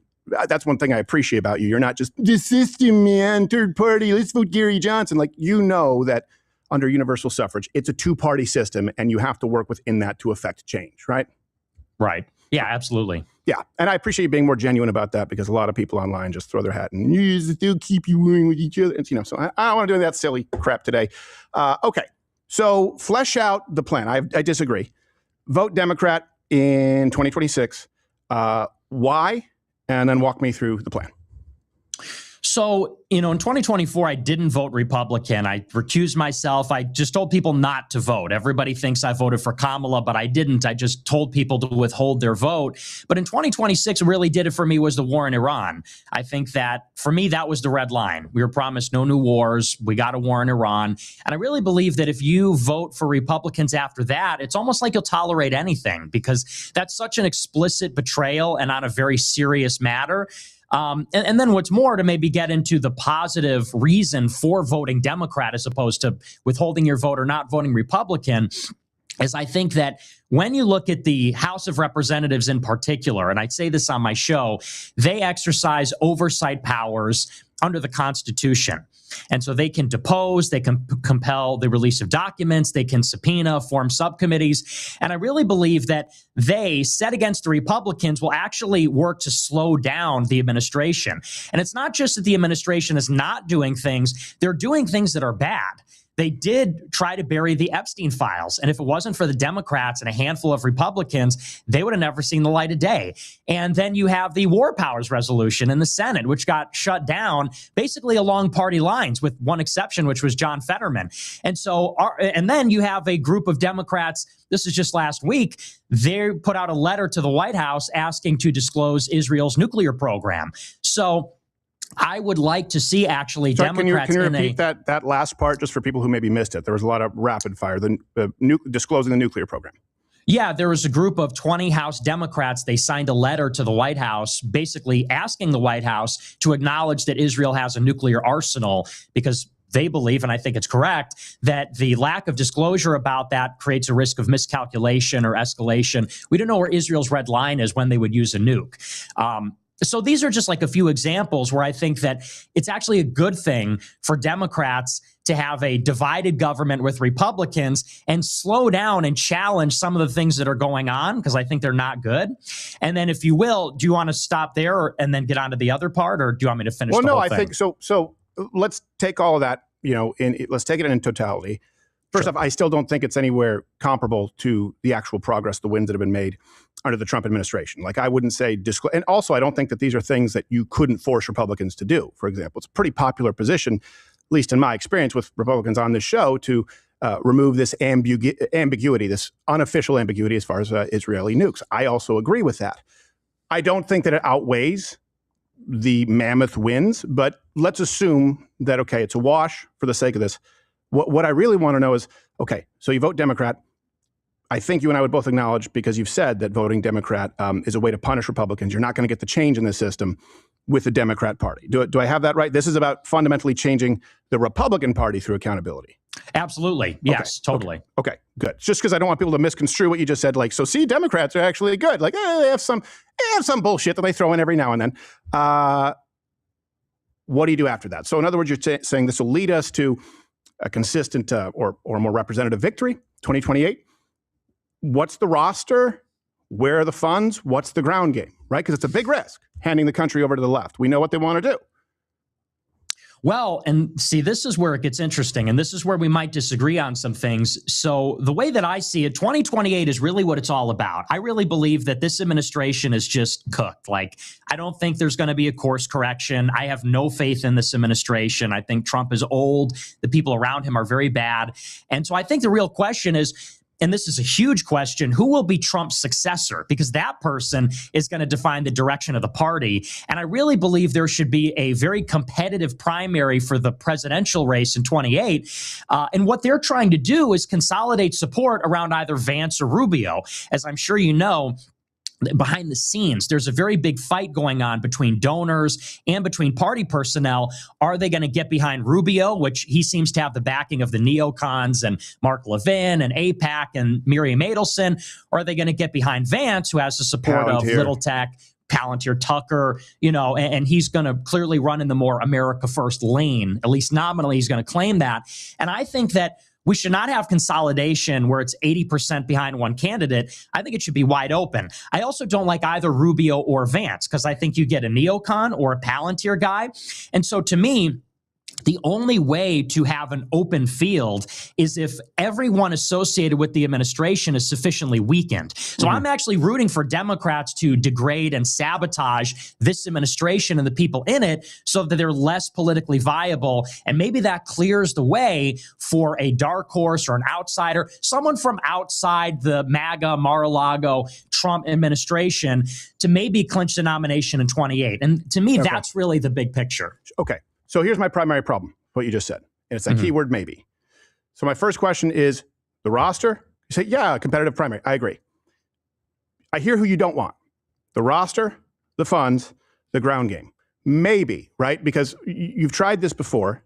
It's failed. The losses are real with the Democrats that we faced. Though I would argue, I think it'd be tough to argue against, worst 3 years in modern American history. The wins, the potential wins that you're describing are imaginary with no concretes. And I know that you talked about this with Dan Bilzerian, so I'm not trying to sandbag you here, but if I'm going, okay, there's a risk. It's a political play. Well, I won't be able to take part, along with many conservatives, Republicans, because I cannot vote Democrat. Doesn't mean I'll vote for Republicans all across the board. Can't vote Democrat. But the roster, the funds, the ground game, the things that you need to win elections in 2028 through the major risk of handing the country over to Democrats, when we know that that means open borders, packing the courts, turning them into citizens, right? DEI back in the administration, H-1B skyrocketing again, all of that. Huge risk, concretes, so we see the payoff. See, and this is where you might disagree, because I think that's maybe the best argument against it. And you're 100% right. It is an extremely risky play, and I don't underestimate that risk at all, and I don't want to understate it. But here's my reframe. Here's kind of like my game theory reframe of it, is I really believe that this country has serious problems with the debt, with the border. They want a $1.5 trillion budget for the military alone. The Republicans do. We got this war in the Middle East. I really believe that without a radical intervention, like a radically different approach, whether we get a Democrat or lesser of two evils Republican, like a continuity with what we have under Trump, I think that's a no-win proposition. Like if it's Gavin Newsom, JD Vance, or Marco Rubio, if those are our options, and let's say everybody else in the Democratic field, I don't see any of those candidates solving it, fixing it. To me, it's really just a question of how fast or how slow it's all going to come crumbling down. And so that's the only reason why I say, if we degrade the two people in this administration, it's sort of like we know what we're going to get with them and we know it's not going to be radical enough. At least if we tear them down, it's a huge maybe, but then there's an opening that something radical may appear. And I've got some people in mind.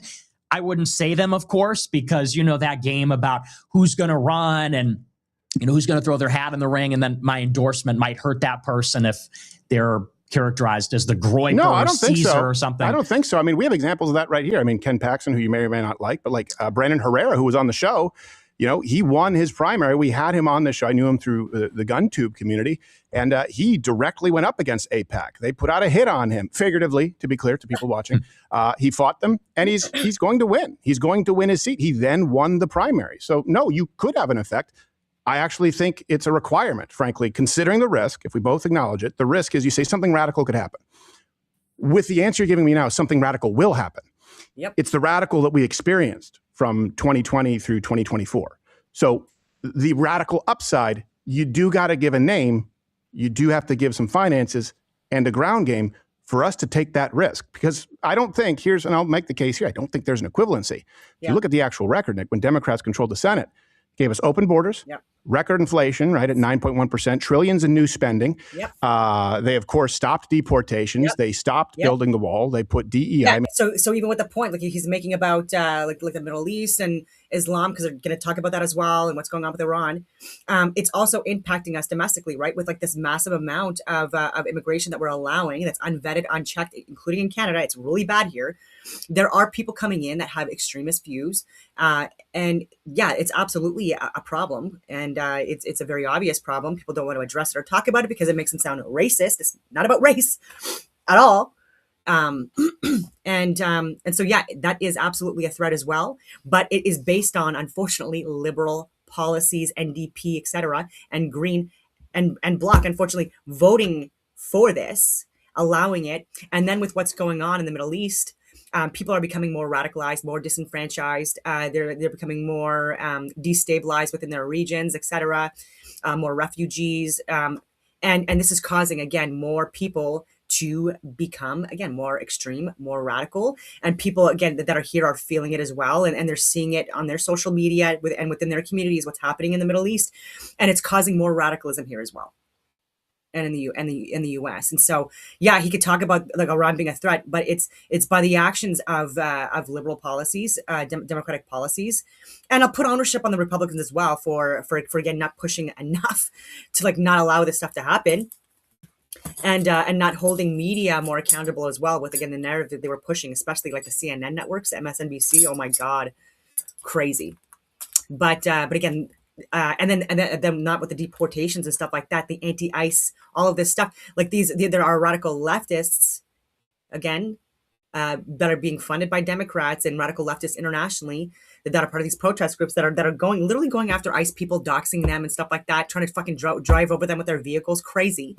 And so is that what you like? This is what Nick is voting in, right? It's like essentially more of that, more emboldened, and so I don't, and it's the same people.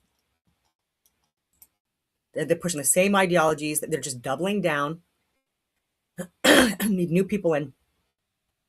And also, again, with Israel and their response, again, Netanyahu and people within the government that are doing things that, again, are increasing the threat and the risk to Americans and Canadians domestically.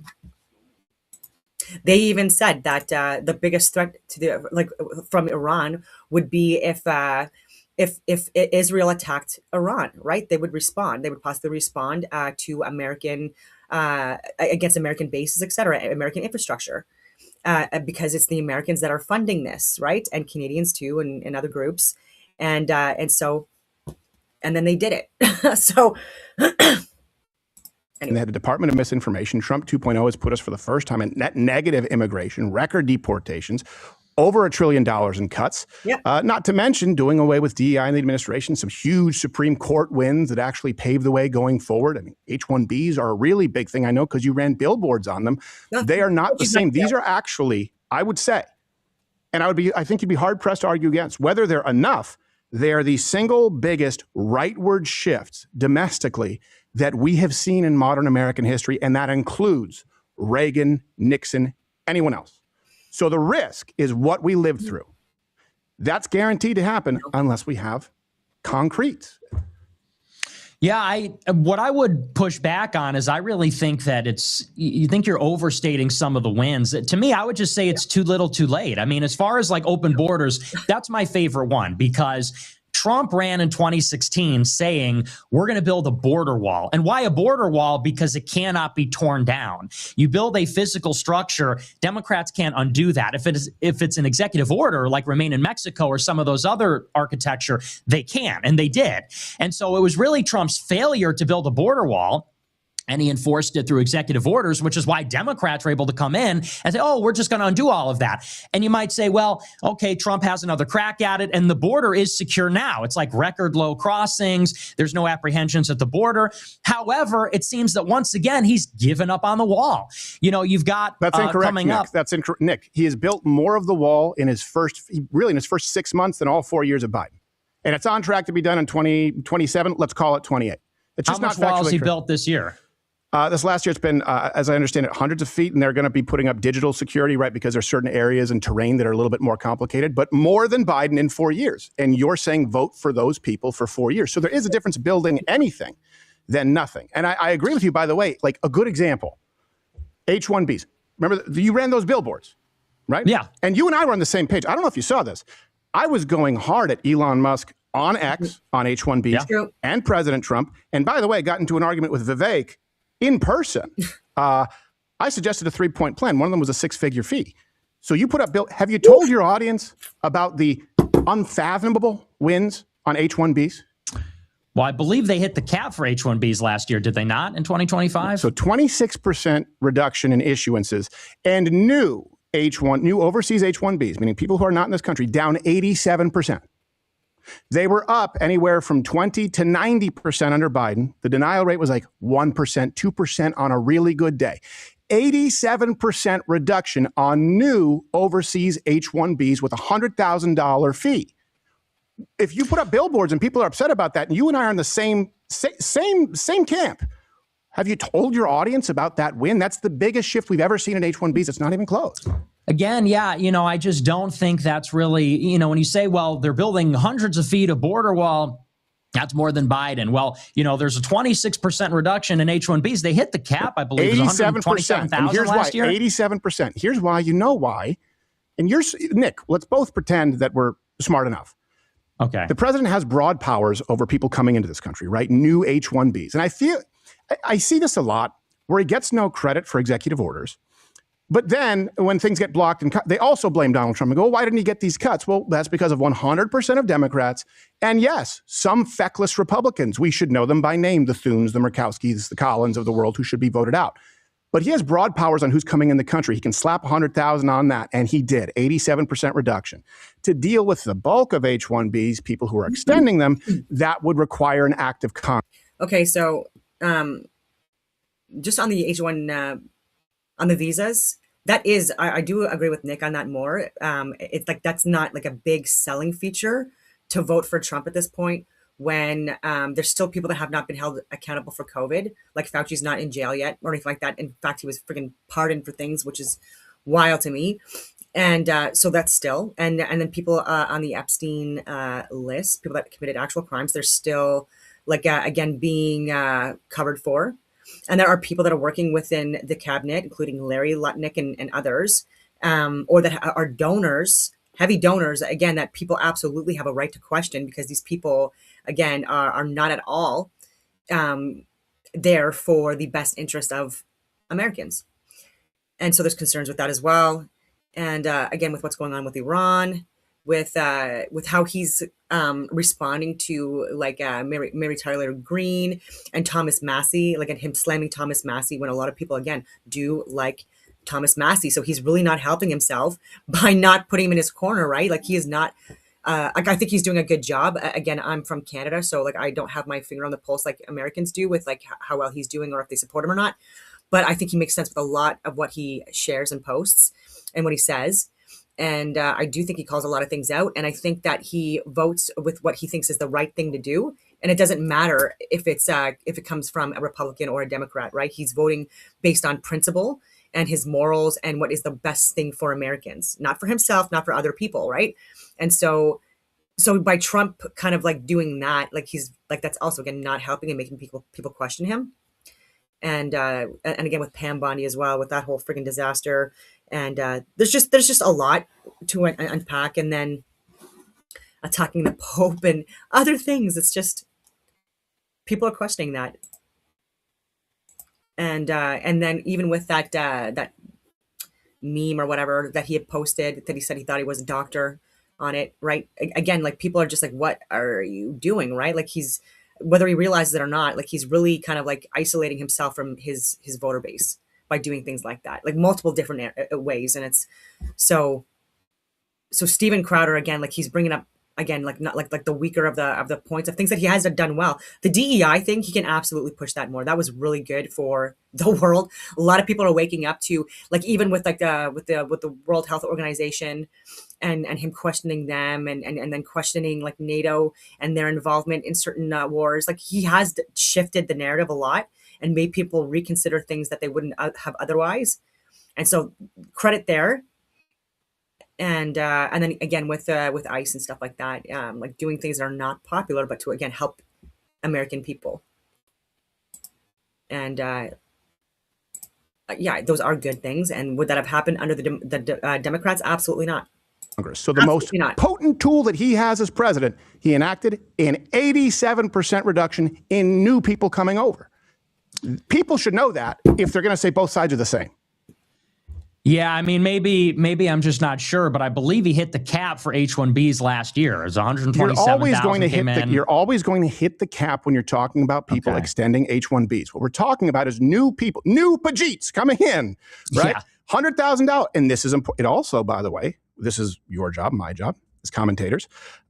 It shifts that Overton window where it's like, hey, we were told that they were bringing in, you know, the Haji Elon Musk or the next Brown Nikolai Tesla. Well, $100,000 fee would mean nothing. Instead, people now know these were people coming in to undercut Americans as cheap labor. So that number matters a lot. If Congress would act, you're not going to have it, especially not with more Democrats. I would go further, though, and I would say, you know, so you're still hitting the cap. And I would go further and say, what about all this talk about seasonal farm visas? What about this mass deportations? We're going to exempt agricultural workers. We're going to exempt farm workers, hospitality, luncheonettes. We're not going to deport anybody other than the criminal illegals. This is what I mean. It's like, because, you know, I think maybe where we're getting stuck is it's not as if things are not improving. Like you're 100% right. At Department of Labor and at DHS, they are making some policy changes. The $100,000 fee, I think that's great. And that's a great start. And cutting down the new overseas visas, that's great too. But once again, we were promised mass deportations. What's more, you had 10 million illegals come in under Biden. And so this is why I say it's just like too little too late. I'd say it's more like, than 10, 12 to 20, depending on how you count it, but a lot. Sure. Well, and too many. You know, we agree. Too many. But we don't even know how many deportations there are because ICE doesn't publish the data anymore. We don't have new official data on removals from the government since December 2024 from the Biden administration. So it's like, you know, what we're being promised, and this, by the way, gets back to how radical it needs to be. It's like, because you could always say, and you wouldn't be wrong at all, that Republicans are going to be better. Are they going to build more border wall? Are we going to have less H-1Bs? Are we going to have more deportations? Absolutely. But when you actually look at the numbers, it's like, okay, well, they brought in 10 to 20 million in 4 years. Right. Even if the numbers are true when they say we arrested 600,000, maybe we only removed 300,000. you're not even making a dent in that. And you could say, well, anything counts. I would say it doesn't make a difference. Like, not really. 600,000 against 20 million, not really. And that's where I would say I favor taking the risk of getting something more radical than what we know, which is getting something that won't be anything. Well, and I can understand that position if I believe the numbers that you throw. Here's the one thing that I do notice, and I don't think that you're a Democrat. No, I really don't. But you do consistently use Democrat talking points against the right. And you have, this is not a primary issue, right? You've advocated that your followers either sit out or vote Democrat in 2020, 22, 24. And as a result, the big one, and this is a big problem that I've had with your approach, not you as a human being, Georgia, right? That flipped the Senate with Kamala Harris as a tiebreaker. And precisely because if people had followed, I'm not saying that you're responsible, but if people had followed your prescription in Georgia, that would be the exact reason for 10 to 20 million illegal aliens coming over an open border wall. That would be the exact reason for stopping them. That would be the exact reason for a doubling in some instances of H-1Bs. And I don't think that those changes are mild. When you say 600,000, we both know that is a point that the left will use. It's not accurate. You do have to include self-deportations because there's an incentive for self-deportations and more people are self-deporting. Next thing, I bet you'll say that Obama or Clinton deported more people. We did an entire segment on this because people on the right are saying that, and it's factually not true. Well, I never encourage people to vote Democrat in 2022, 24. Only this is the first year I've told people to vote Democrat. All those other elections, I told people to sit out selectively or altogether. But the Georgia Senate runoff, which is, I think, what you're talking about, January 5, 2021, with Loeffler and Perdue, this is, again, it's like Trump, I think we both agree, got cheated out of that election. Like, they stole the election. At the same time, Republicans controlled the state legislature in all the swing states: Arizona, Georgia, Michigan, Wisconsin, Pennsylvania. Everywhere where that was being adjudicated, Republicans were in control, and they just refused to do anything. They refused to change the slate of electors. And at the same time that they were telling us we're not going to remedy the election, they were also begging us to vote to hold the line in the Senate. And here I am saying, wait a second, why don't we hold the line in the White House? You're worried about the Senate. And then I would add on top of that, and maybe this is going to be controversial, I actually don't think Republicans are really all that against illegal immigration. I think that Democrats and Republicans maybe wanted the illegals here because there was a significant labor shortage after the pandemic ended. People were slow to return to work. They were being paid too much. And, so you could say, like, if only Republicans had won, then there wouldn't be 10 to 20 million illegals. But what numbers do you have to back that up? First off, Nick, come on, you did. You told people to sit out or vote. In 2022, you told them to sit out or vote Democrat. And I'll give you 2020, you said you did. But in 2020, no, in 2020, I was pro-Trump. No, in 2020, yeah, but in 2022, you told people to sit out or vote Democrat. I remember. I didn't tell them to vote Democrat in 22. I just said sit out. You said sit out or vote Democrat. In 2020, you did not say vote Democrat. You said we're going to destroy the GOP and to sit out the runoff in Georgia, which is exactly what flipped the Senate, which is exactly what opened the borders and stopped the border wall and led to the woke fucking nightmare that we dealt with. Right? Because if people had gone out, okay, go ahead. Got to correct the record. I got to correct the record. In 2020, in the 2020 election, I told people vote Trump. It was only in the runoff in Georgia in 21, January 5, 21, that I said sit this one out. In 22, I don't remember, it was 4 years ago. I believe I just said don't vote Republican. Like 26, it was a big deal for me to say vote Democrat because I'm not a Democrat, as you know, and I appreciate you clarifying that. But no, I've only told people to sit out. This is the first year I'm saying punish them.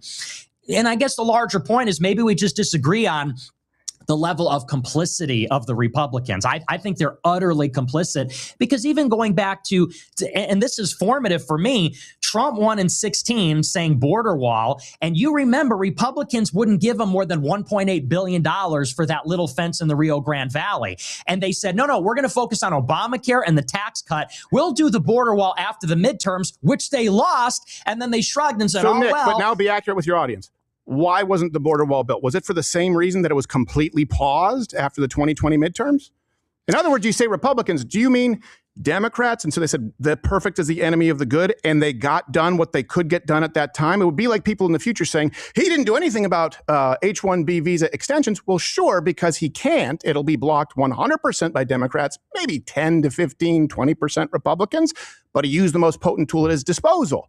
Right? So you put all this in the same in the same basket like Republicans didn't. No, they weren't able to. And in many cases, they weren't able to, especially because you told people to sit out. When you look at what they've been able to do, I don't think these are minute differences. We've both agreed these are the most rightward shifts that we've seen in American policy in modern American history, which brings us back to the risk. I think we both agree, the risk of the left, right? You've not had any ill-conceived delusions that this is not a risky play. And I appreciate that you're straightforward about that, right? You're not like, this is going to be great.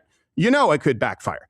So what are the concretes? It brings us back to that. If I'm going to take this risk, because I think that a 99% reduction in border crossings is significant, 87% H-1Bs. I think the Supreme Court cases are significant. I think, dozens, hundreds of feet of the wall being built is significant, whatever it is. I think it's significant, but I'm willing to take the risk.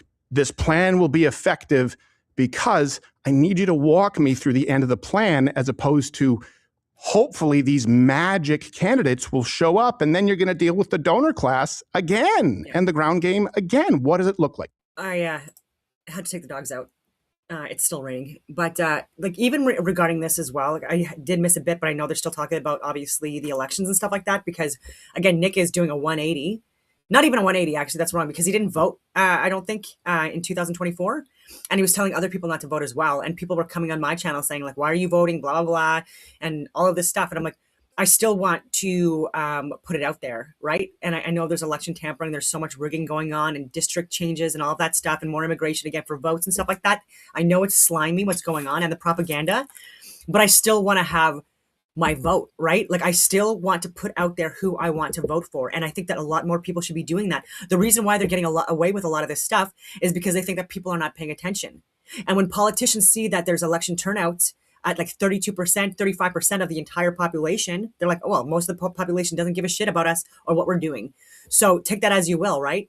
And so there was a point to be made, right? I didn't not vote in 2021. And I told other people as well, you should be voting, especially women, right? Like we like fucking deserve that right. We fought for that right.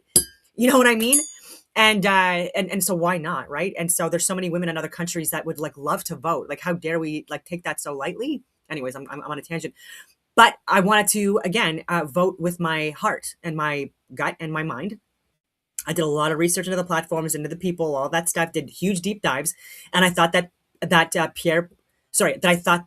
Maxime Bernier with the PPC platform was the best option for me at the time in 2021. I gave the reasons why already. And but that also because of all the votes that were cast against the Conservatives, that still was enough to get them to shift. Right. So if he wanted to make a big move, a bold move last year, or sorry, not last year, but like in 2024, then he would have voted independent, and he would have got other people to vote independent, because those would be on the record. They would be stats that people could measure, and they could also put those in their polls and their marketing strategies and campaigns and stuff like that, with useful information from a lot of the population that they wouldn't have access to information on, right? Because like if you're not voting at all, then they just don't know who you're voting for, right? Or who you would vote for, and they can spin that how they want, right? Or make their own assumptions based on that as well, right? Especially with the fucking ego and the ignorance combined. Oof, yeah. They'll take it in their own favor. But anyway, and so he could have made a big move, right? And so being independent, that would have been a wake-up call for the left and the right, right? Because they keep on saying two-party system. And again, I've had these arguments over the years. I don't know who's right or wrong. Because again, we did this in Canada in 2021. And we're still talking about it. Was that the right decision or not? Because look at where we're at now. But would we have got to this point and things on the Conservative side, would there have been again a lot more pushback against the Liberals had we not made that choice to vote another way? Not liberal, right? Not to support like more extreme measures and the NDP and stuff like that, but to vote PPC was the option. What was our independent option? I think that made the most sense for Canadians at the time. I knew they weren't going to win, but that was 5 years ago, right? That's not something I would do now, right? Because we've learned the lessons, and it seems that the Conservatives have also learned the lessons. So anyway, he should have done that 2 years ago, because what he's doing now, it's too late. And I, in my opinion, he could have put major moves there. Then that would have forced a shift for the Democrats and the Republicans that would want those votes. Now they're competing for those independent votes. Just one time, that's it. Just one time, do that. And then see where that lands. But again, it's past point now, because voting independent now in the midterms. Again, I would not vote Democrat. Like, I think that is fucking terrible. It's such a ridiculous thing to do. Give me the plan. Yeah.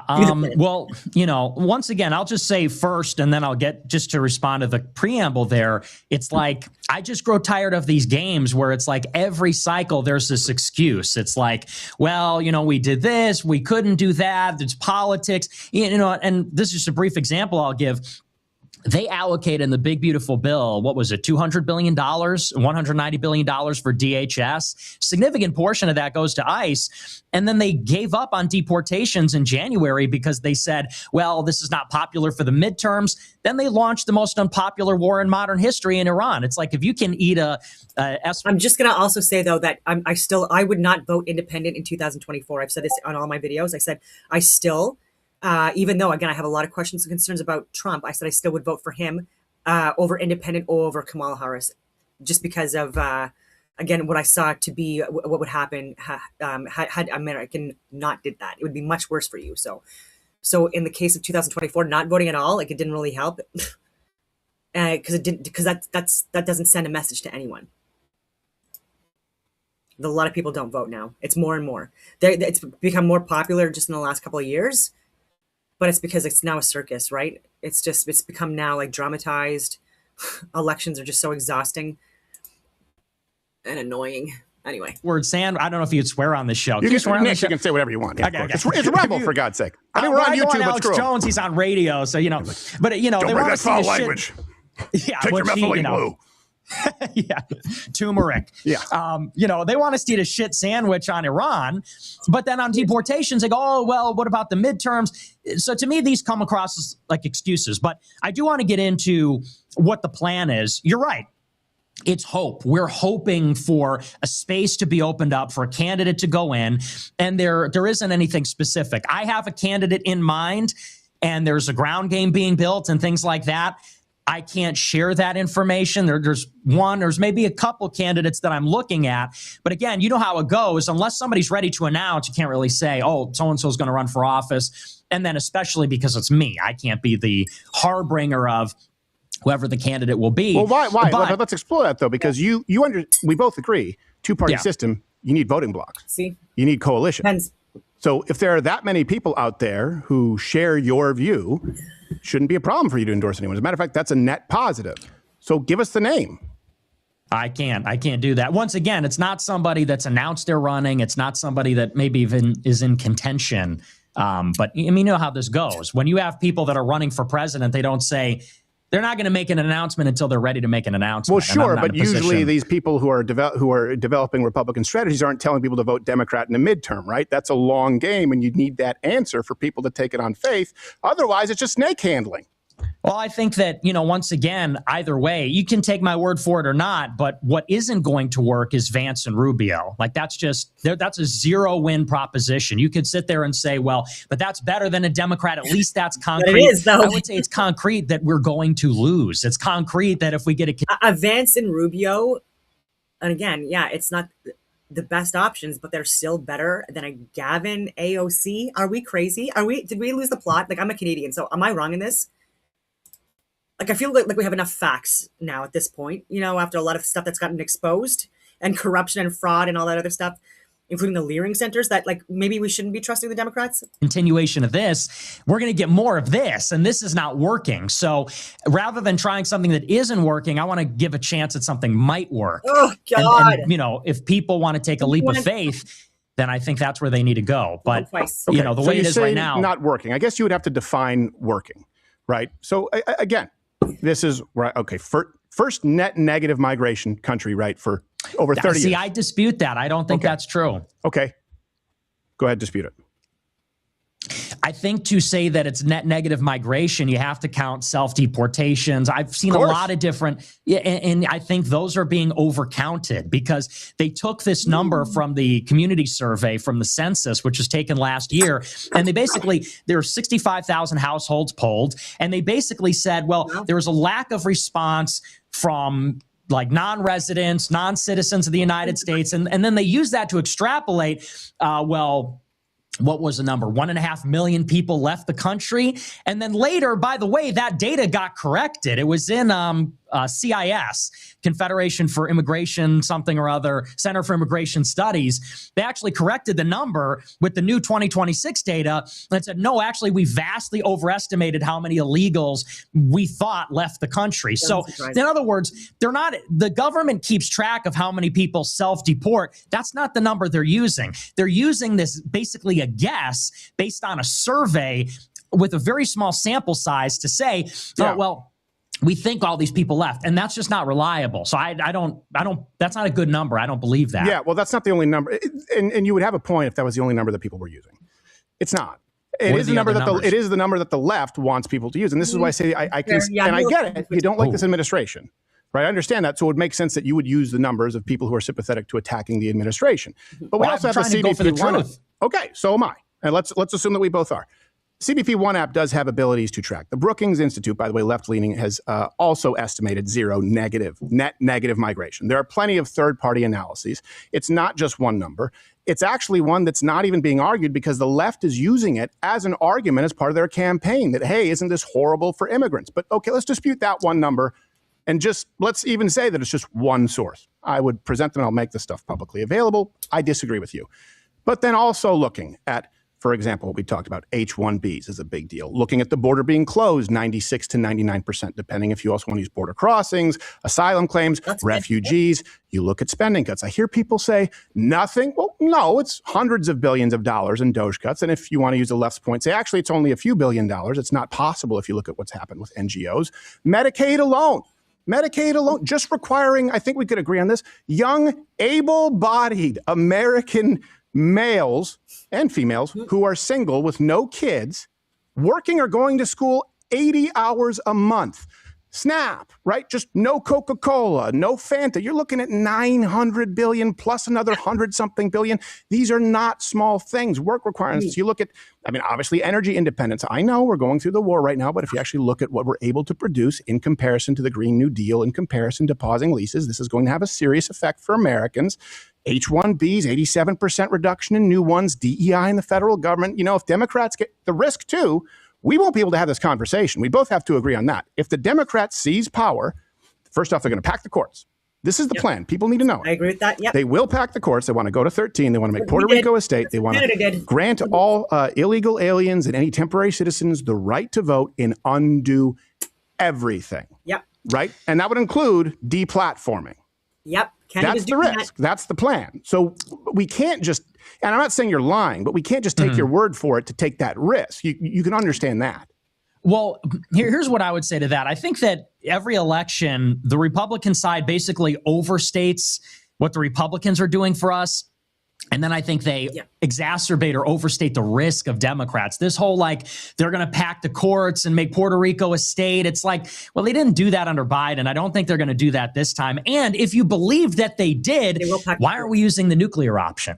If you really thought Democrats were going to break precedent, pack the courts, make Puerto Rico a state, do this and that, okay, then it's life or death. We have to do everything possible. It is. Then use the nuclear option, okay, and pass the SAVE Act so that, you know, we could get all these Democrats off the voter rolls and so that we could break the logjam on DHS and get them their money and do the deportations. I mean, but it's like, you know, Republicans will act like it's life or death, most important election. But then when it comes to nuclear option, they go, oh, we can't do that. Oh, well, we can't do the deportation. Oh, well, you know, this is the best we could do. And it's like, okay, so somebody's not telling the truth here. And I don't think it's you, but I think it's I agree with you. There are Republicans who aren't telling the truth. Yeah. I agree with you. And by the way, they need to be like, for example, Thune, Cornyn, I mean, screw that guy with a wire brush, right? People like that. Yeah. But we know them by name. To throw them all into the same basket and just, it's a constant dismissal. Like, I don't really think that there are deportations that are enough. I don't really think we're a net negative migration country. I don't really think that 87% H-1Bs. I don't really think, just executive order 2 genders. I don't really care downsizing the federal government by hundreds of thousands. I don't really care that housing prices and rent prices are at multi-year lows. Those things don't matter because it's not enough when we know that the Democrats will obviously, and this is their plan. They didn't say they were going to make Puerto Rico a state and pack the court to 13 last time. They're saying that now. What they did say is that they were going to go a different direction on immigration, and we got, by our agreement, 10 to 20 million in 3.5 years.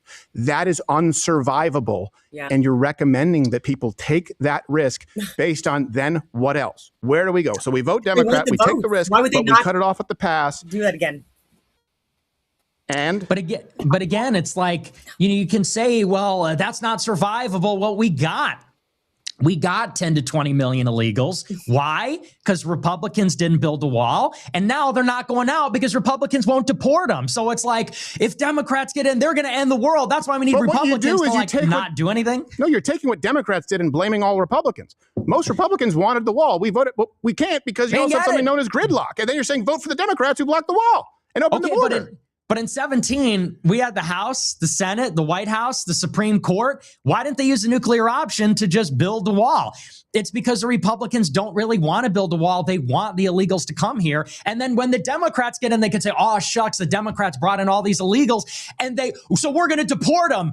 Get us elected. Never mind. We only want to deport the violent criminals. Net negative migration is good enough. And it's like, that's the risk. The risk is that we play this game forever. I want to step outside of it, break the matrix. We got to run the Trump playbook from 16, get somebody fresh in. To me, that's the risk.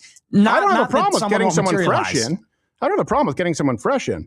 As a matter of fact, here's the problem. I actually agree with you in principle on the premise of wanting to get someone fresh in.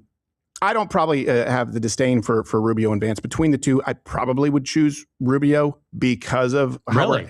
Well, just because I agree with you that the threat of big tech and AI, and I think that's something that's a very uncozy relationship that worries me. But I don't know. I'm not.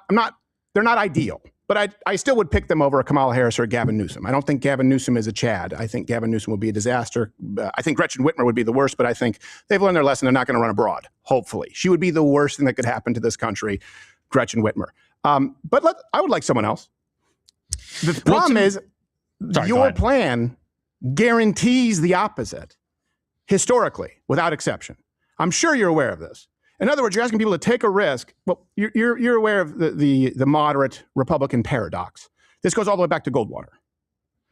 Which is? So it's anytime Republicans lose big, right? Democrats achieve power, especially when Republicans go further right and they lose big, Democrats attain power. The donor class, who you need to reckon with the donor class, right, as part of your prescription.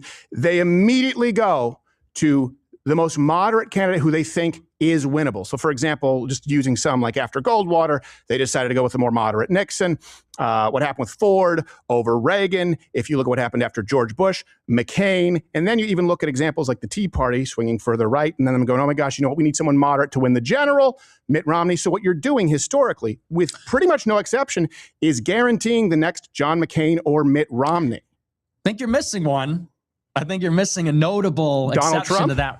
Yeah. But Donald Trump was an outsider, was a Democrat his whole life, right? We have to agree it's an outlier. You're talking about operating within the binary. When Republicans lose big, Democrats are so bad, they go, okay, we can't live under this rule. Historically, they go, let's pick the most winnable candidate. So you're going to deal with those donors, hundreds of billions, potentially trillions of dollars, in 2028, with who? With what kind of funding and what kind of ground game? Because I also don't want Mitt Romney. For crying out loud, Mitt Romney. Rubio. What's the, here's the thing is like, if you're saying you're going for Rubio.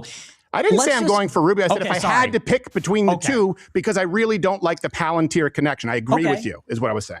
Yep. But, okay, and fair enough. I don't want to mischaracterize your position. However, you must acknowledge the way it's looking, they're going to consolidate behind one or the other.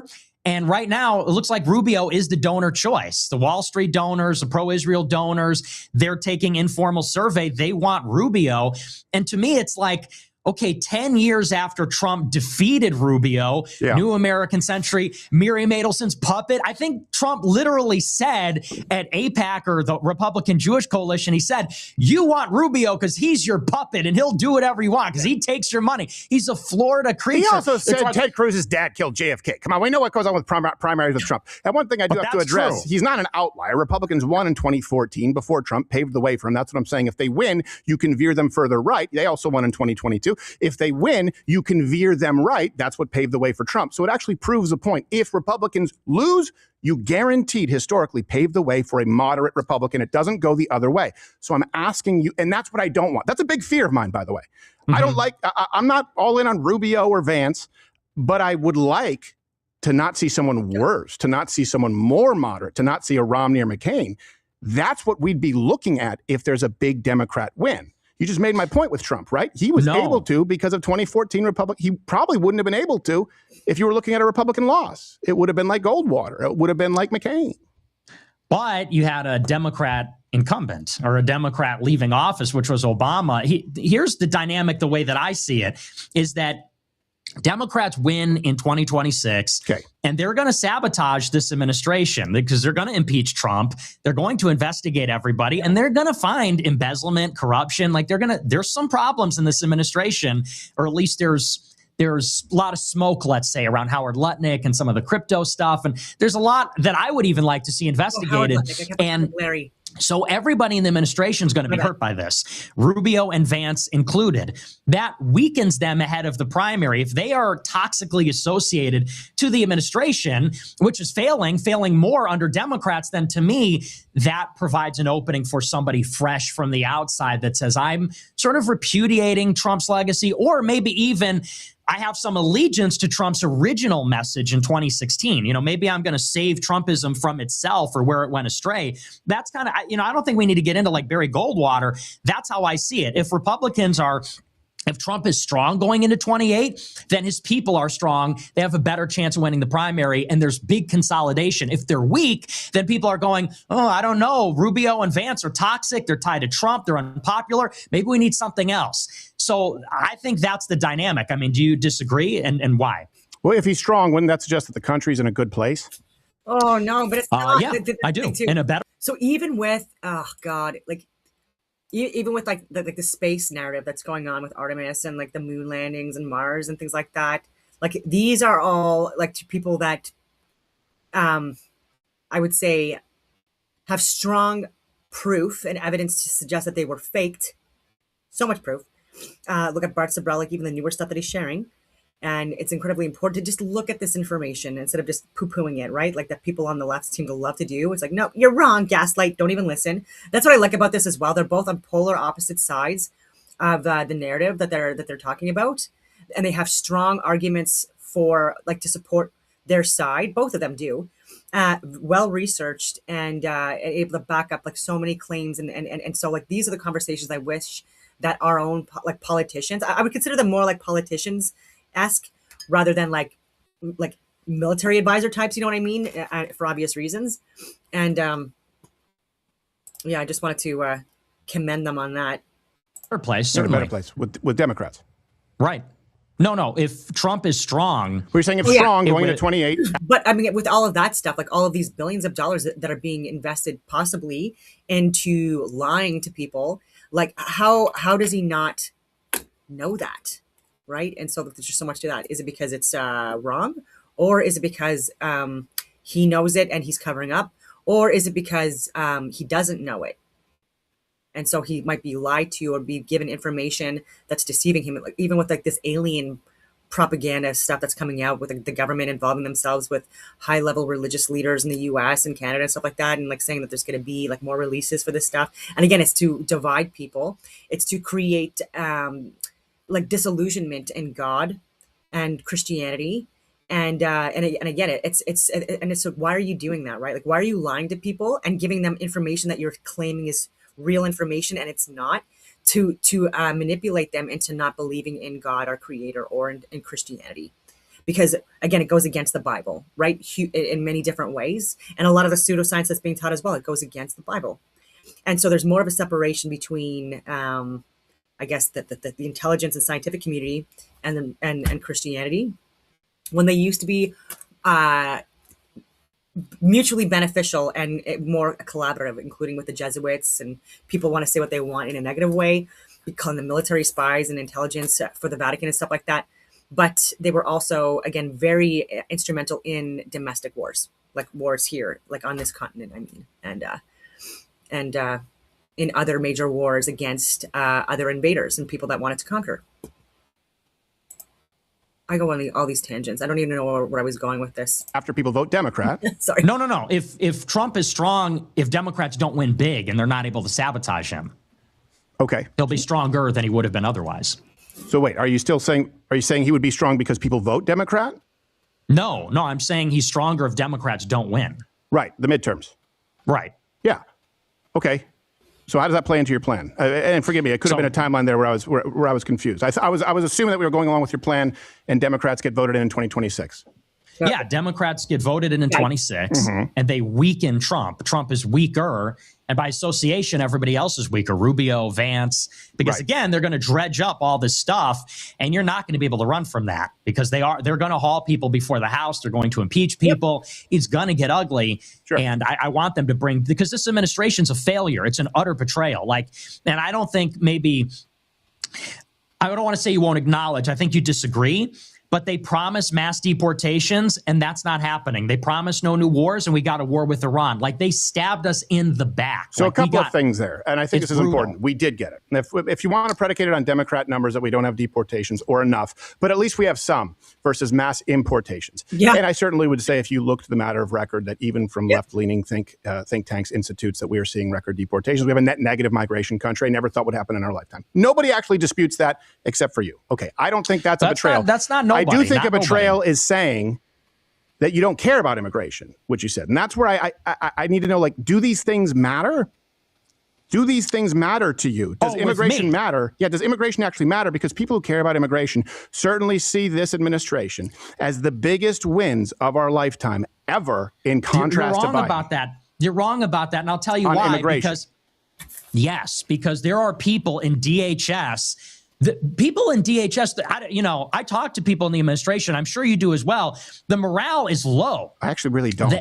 You're probably more welcome than I am. Really? Surprising as it is. Well, you're more congenial. I'm a pretty congenial guy. Yeah, thank you. I'm more of a friendly. No, you're a good guy, Stephen. We get along, but in DHS, the morale is super low. They're literally going and telling people it's low because of sanctuary cities and people fucking kicking out their taillights and them being hamstrung. You're sidestepping people creating sanctuary cities. The left will not deport violent felons in our prison system, Nick, and you're telling people to vote for them. You can't just sidestep it. It's always these excuses like Republicans are going to give us deportations. Well, no, we can't because sanctuary cities and Congress. I didn't say that. They still are in spite of it. Yeah. Donald Trump gave us an 87% reduction, which you haven't. You ran billboards. Give me this. Are we talking about H-1Bs or illegals right now? Both. Because you said last time you were on the show, because last time on the show you said, well, who cares about illegal immigration? You accepted the premise because if they're replacing you legally, and you run billboards on that, and it's the single biggest strides that have ever been made in our lifetime. And you're like, I don't know. That sounds to me like an excuse, Nick. They said mass deportations, not net negative migration. They said mass deportations, largest deportation in history. And by the way, there's people in DHS, they're reaching out to this mass deportations project, this mass deportation coalition, because Trump is holding it back. Trump has been convinced by Brooke Rollins that we can't deport people from farms. And he's being convinced by Wall Street that we can't deport a lot of people in general from the labor force because it's going to put upward pressure on prices. It's going to hurt the economy. So it's let's be honest, Trump is the problem. Trump is slowing down deportations. He doesn't want them. They're betraying us. They could do more. They're choosing not to. They walked it back 100 times in the past few months. They went to the Trump Doral for their congressional retreat, and the deputy chief of staff said, don't say mass deportations, that's done. Susie Wiles and the rest of them said it's a course correction. We're shifting gears. We're changing the strategy. We're focusing on violent offenders, violent criminals. And there could be, the reason for that is because there's a possibility that there are people that are here illegally that are being employed for, again, cheap labor wages at data centers, AI centers, like tech industry type, or delivery platforms and things like that, like the Amazon types, right? Who are benefiting, even though they're getting exploited as well, and again are voting a certain way. They don't care because they have people within their network that are making billions of dollars off of that, right? And so this is left and right. There's a lot of grifting going on. I call it grifting. People are sick of that word. I don't know what else to call it, but people that are exploiting people at the risk and expense of their own citizens, despite the fact that they're elected representatives. And yeah, so that's where we're at with that. There's all this consternation in the White House saying, oh, Trump is being convinced to approve all these seasonal farm workers. He's being convinced not to do the deportations, only focus on criminals, which, by the way, that's kind of like what Biden was doing, picking people up at prisons that murdered people. That's been going on. That's an Obama policy, but go ahead. Yeah, sorry. Because we both, by the way, have a tendency to kind of, I think your brain works the same way I do. We're like, and this bullshit, and this We're bullshit. ranting, yeah. And I don't know about you, but it's in my personal life too. I'll come home to my lady. I'm like, this bullshit. She'll be like, okay. It's kind of like the old man. Put him down, like, go, Ted, go grab a drink and calm down and play some games. So I wanted to deal with those kind of separately. That's funny. I understand what you're saying, but you are making the same mistake that the left makes quite often. And what I mean by that is pointing to rhetoric as opposed to policy. So you say, okay, let's assume, although I just don't agree, there are no record deportations. There are in comparison to Obama, to Clinton, certainly to Biden. We certainly would have to agree on that because they counted border turnaways. But net negative migration. Okay, that doesn't matter. You're pointing to the rhetoric. Okay, H-1Bs, that doesn't matter because you're pointing to the rhetoric. You also have to look at other numbers, like, for example, the job growth under Biden entirely to foreign-born workers. These numbers also don't lie. Net negative for native-born Americans, and it has flipped precisely under Donald Trump. That is important for particularly young Americans who you have as an audience, right?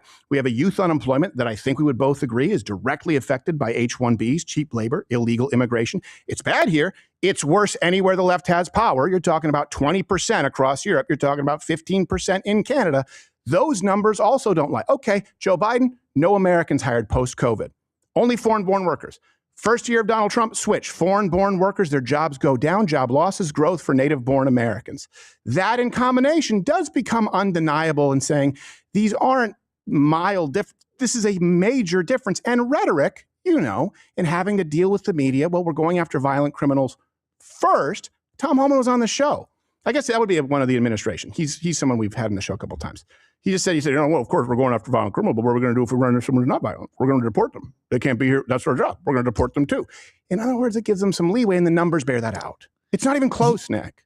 No, but here's the thing. I mean, you can say it's better than Obama, but have we been fighting for 10 years for all of this? For like, well, we're deporting more people than Obama after they let in 20 million people. No, we voted for mass deportations. We're not even getting 1 million a year. ICE won't release the numbers because they're embarrassingly low. That's why we have to rely on like census data to extrapolate it and get, well, 1 million people self-deported.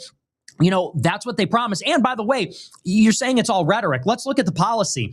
After they withdrew from Minneapolis, they said, we're done doing raids. They were doing these big operations in Chicago, New York, Minneapolis, where they surged thousands of CBP and ICE into the city. And what they would do is patrols. They would have ICE out on the street, basically looking for illegals, going door to door. What they've done since then is they put body cams on them. They stopped doing these big surges. They stopped doing the patrols and the big raids. And what they've effectively shifted over to, like in New York, for example, is they're only going to go to the prisons. If someone gets arrested for murder, they go to prison, they're not legal, then ICE picks them up. And that's really all that is happening right now.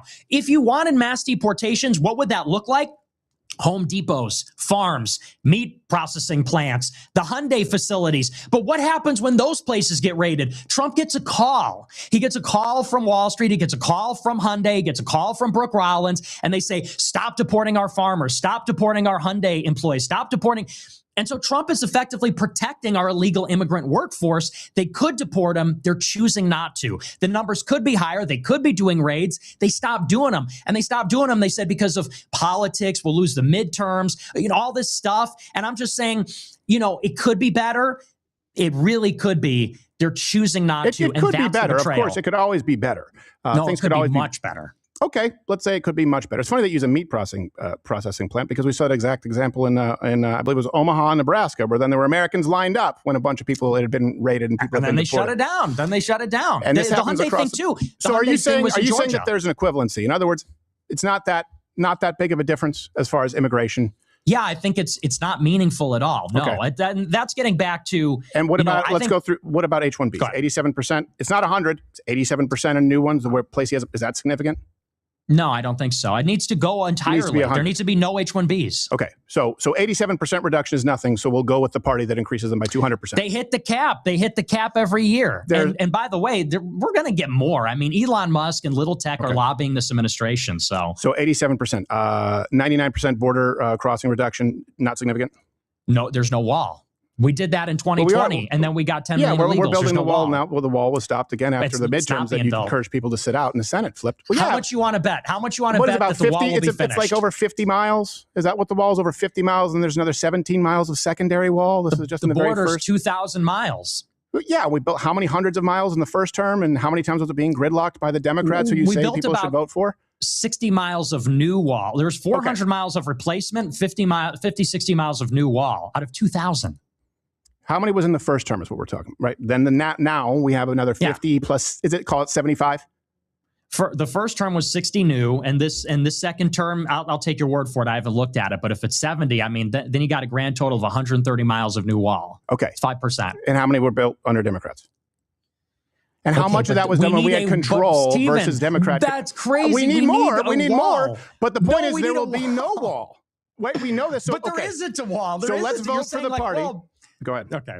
Sorry. You go ahead. No. And I understand this, right? I guess we're dealing with it's very clear to me that none of these are significant to you, right? Immigration. Because most people. It is. Most people. If you could, hold on a second. Most people, if you could tell them, look, this is what's going to happen. Okay. You're not going to get everything that you want, but you're going to get $1.3 trillion in cuts and proposed cuts. And you're going to have these for the first time entitlement reform. And you're going to have a net negative migration country for the first time since the 1970s. And you're going to have DEI out. You're actually going to have Supreme Court cases where affirmative action, you can't admit people in college based on race anymore. And by the way, Medicaid's not going to be paying the trans kids because we're going to have that Chevron case overturned. Okay, if you just told people net negative migration before the election, people would have taken that deal. And instead, you're saying hand it over to the people who opened it up. So let's go back to that. I'm fine with it, with that risk. In other words, if you're telling me we can get much better. So the Fuentes plan is we can get 100% deportations, right? Not 87% H-1Bs. We can get 100% H-1 done completely.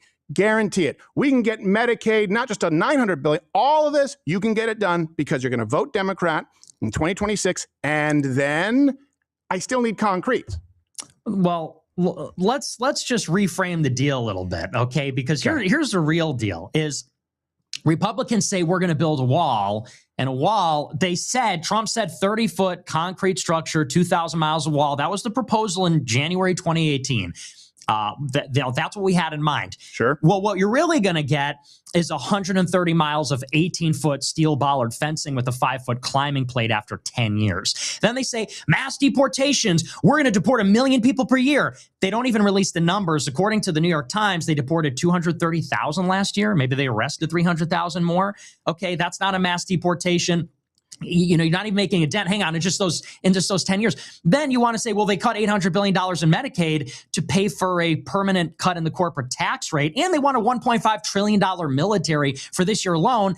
And we have a war in Iran that's costing us $50, maybe $100 billion when all is said and done, not to mention the gas prices. So it's like, we're promised all these things. We never get them. And so you're right. It's a huge risk. But I'm saying I'm not going Democrat. I'm not going center right. I'm voting no on both of those. And yeah, I'm hoping that we can open up a space where someone far right can fill it. And you're right. It's a huge risk.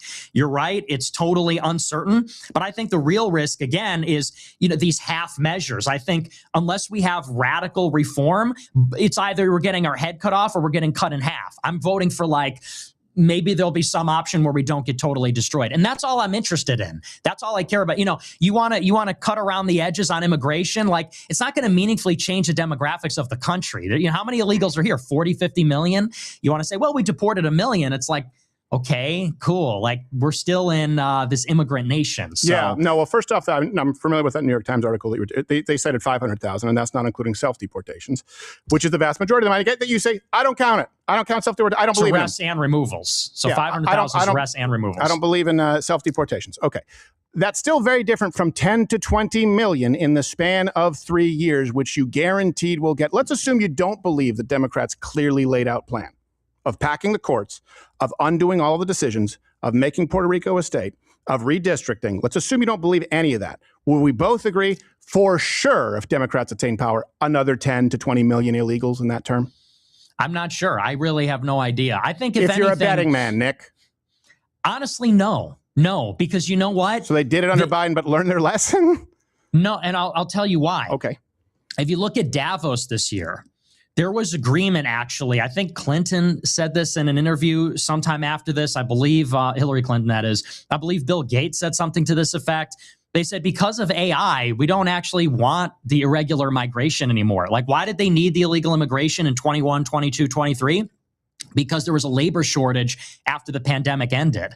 And so, yeah, I do think actually the tides have shifted. What's more, I don't the agree Democrats, with that. Okay, well, I mean, that's what they say. Here's the thing. I think, no, I understand. I don't agree with their framing. Oh, okay. Meaning there wasn't a labor shortage. And that's what's so distressing about the left. And this is why I can't vote for them. This is how sinister they are. They specifically hired and replaced, and you've talked about this, replaced Americans with third world labor. Native-born American jobs went down after the pandemic. Foreign-born jobs went up. It's directly flipped under Trump. So there wasn't a labor shortage. We would both have to agree the Democrats lied. They wanted cheap labor because ultimately they wanted votes. That's my only disagreement. I think they're just that sinister and the numbers bear it out. But please continue. Well, I mean, strictly speaking, there was. It's just that there would be two ways to remedy that. I mean, if you had a real labor shortage, what was happening is that all these companies were just increasing their wages. And I remember you drive down the street and you'd see a window in McDonald's and it would say $25 an hour, stipend for tuition, blah, blah, because they wanted to incentivize Americans to return to the labor force. And so, how do you remedy the shortage? You could raise the wages or you could open up the borders. So in a sense, I suppose we agree. Maybe it's just the semantics about, what constitutes a shortage. But I would say that... No, I don't think it's semantics. I think it's don't subsidize Americans and let wages go up as a product of the free... It's not complicated. It's a problem that they created on purpose so they could solve by replacing Americans with third world labor. I don't think it's an accident. You think it's an accident? No, not that it's an accident. I just think it's just about how you approach the problem. They could have raised wages. Do you believe that Democrats had a proactive approach to replacing Americans with third worlders in order to change the demographics and gain votes? Because I do. I think yes, but, and this is what I think maybe you might miss as more loyal to the Republicans, is that the business interests which are Republican, play a profound role in opening up the borders. I mean, it's the 1990 Immigration Act, actually, which is what created all these programs, increased the amount of immigrants coming in, and that was lobbied for by the Chamber of Commerce under George Bush because the business interests wanted the labor. So I think there's a two-part thing where Democrats, you're right, they want the demographic change. They, refugees welcome, blah, blah, blah. But it's the Republicans in agriculture and hospitality on Wall Street. They want the cheap labor too, for economic reasons. So, you can't say it's all Democrats and not Republicans. Well, no, what I would say is I wouldn't say that. And I think we agree. Okay. It's all Democrats. I do believe that Democrats in a perfect world would replace you. I think that's why you're America First, right? They want to replace white, Christian, Anglo-Saxon Americans with anyone whose vote is easier to buy. Would we agree with that fundamental premise? Totally. Okay. And then I think some Republicans, people like Bush included, by the way, Reagan really screwed up when you're talking about immigration, as far as business interests, or this idea that, it'll sort itself out through the free market. The problem is there was so much interference that we now see there are corporate interests that superseded it. We see a very stark contrast between those Republicans and this Trump administration. That's what for the first time, there's been a stark contrast. But I do think the primary problem is exactly what you've said in the past. The left absolutely wants to replace you with a demographic that is easier to manipulate, put on the public dole, grant citizenship, and gain votes. And they did it to the tune of 10 to 20 million. They did not fix the labor shortage. What happened is they created a labor shortage, whether it's rent forgiveness, student loan forgiveness, the subsidies, the COVID relief that was going out, knowing that Americans would go back into the workforce more slowly. Wages were going up, and instead they brought in massive, not only illegal immigrants, but the same reason you ran billboards, H-1Bs, that for certainly their tenure, and would be forever if not reversed, suppress American wages. Those are issues for me. I know you said that immigration doesn't matter to you anymore, and I think you were being hyperbolic. But that is, to me, enough of a contrast when I understand the replacement of Americans because we won't have an America anymore. Well, to address that comment, I said that in the context of, I think that immigration is one of these issues that is always dangled in front of us out of reach. And Republicans have been playing this game for 40 years. And it's like you pointed out, even Reagan, we're going to give 3 million amnesty and then we're going to close the border. Doesn't happen. Same thing even with Trump. Trump said we're going to build the border wall. We're going to slow it down. And let's be honest, immigration got really bad in Trump's first term, right up through May, June 2019 until they implemented Remain in Mexico. And then in 2020, they shut it down because of the pandemic. But it's like it was even bad under Trump 1. And then let's talk about, for example, the pandemic-induced labor shortage. Who shut down the economy? Trump. Who did Operation Warp Speed? Trump. Who let BLM wreck the cities? Trump. Who gave Venezuelans TPS in January 2021? Trump. And how many of those 10-20 million were from Venezuela? No, and maybe this is like what you 4 or do, 5 and it's million. just, and I know that look, because you're very smart. This is clever, but it's just not accurate. And I would say it's disingenuous to say, Trump, because BLM started before Donald Trump. We both know that. And we also know that domestically, hold on a second, the president doesn't have the same broad authority. And I know you've talked about this. So, for example, whether you agree or disagree with the war in Iran, people saying it's a war crime for any president to carry out a military action. No, we both know that the president has much broader powers as it relates to issues of national security. That's also why he has much broader powers in dealing with H-1Bs coming in, or specifically policy as it relates to people entering the country. The president doesn't have these broad powers to guarantee funding for a wall, right? We know that. But the president does have, the broad powers when you say remain in Mexico. When was that reversed and who reversed it? Wherever he can. Exactly. Whenever he can, like you said, wherever he can through executive order or presidential powers, he's used his most potent tools and he's been gridlocked by the party you tell people to vote for. And some, not all, but too many Republicans. So my approach is back to steel manning. Yeah, I think you're better off, and historically it's irrefutable, you're better off working within the party that has a voting base that wants something done with immigration to hold them accountable, the primary process. We've actually affected that directly here. Brennan Herrera is going to win. That's just one example. Ken Paxton is. That's one example. Handing it over to Democrats historically guarantees a moderate Republican if you manage to come back for them. So I think we've already gone, you don't have the concretes. You're saying you vote Democrat, so the destruction is concrete, right? The losses are real. They will take place. The wins are hopeful and imaginary. That's my problem. No, I see. When you say destruction and all this, let's be very clear. In 2026, if Democrats win, you're going to have a divided government. So I think actually the damage is going to be mitigated in the sense that you'll have a Republican Senate, most likely. You'll have Trump in the White House. The Democrats will have the House, and they'll just exercise their oversight power. So as far as destruction is concerned, I think it's relatively contained. And maybe this is like a good clarifier, if it was 2028 and it's going to be, I don't want Democrats to run the table. I don't want a Democrat to be the president at all. I don't want Democrats to control Congress. I think that this is the punch in the face that Republicans need so that in 28 we can be more competitive. That's how I'm looking, because the damage, let's be honest, is contained. I get that. The damage isn't fully contained. There's a lot of damage that they can do, and we can go through that. It's not fully contained. I think you're understating the risk, but it still does come to the unavoidable fact, if we just believe this logistically, right? And of course, I'm not going to vote Democrat. I think you also agree you're going to have a hurdle for a lot of people to vote against their conscience and vote Democrat, right? You know that's going to take a lot of convincing on your part. You still run into the brick wall that if that happens, you're going to get a moderate candidate historically. You're not going to get someone more. Joe Kent just posted something just a couple days ago, just because I was talking about him. And so he said President Trump is frustrated because the Israelis sold him the pipe dream that arming the Kurds and other Iranian dissidents would quickly topple the Iranian regime, leading to a quick victory. This failed to happen because it was a plan based on wishful thinking, not the realities on the ground. Instead of being mad at the Kurds, who are our critical counterterrorism partners, and even Canada can agree to that, he should focus his ire on the Israeli government officials who lied to him to get us entrenched in this war, and whoever in his inner circle that allowed the Israelis to manipulate U.S. policy to support Israelis' primary goal, right? So he's not calling out Jews. He's not calling out Israelis as a whole or the civilians or anything like that, or the citizens that are being impacted and also protesting, by the way. And Netanyahu, by the way, he has more support by Americans than even in Israel.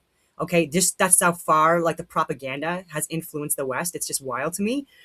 And Joe Kent, all the experience that he has, right, especially within Middle Eastern conflicts, like why would you fire this guy or force his resignation or not consider what he's sharing?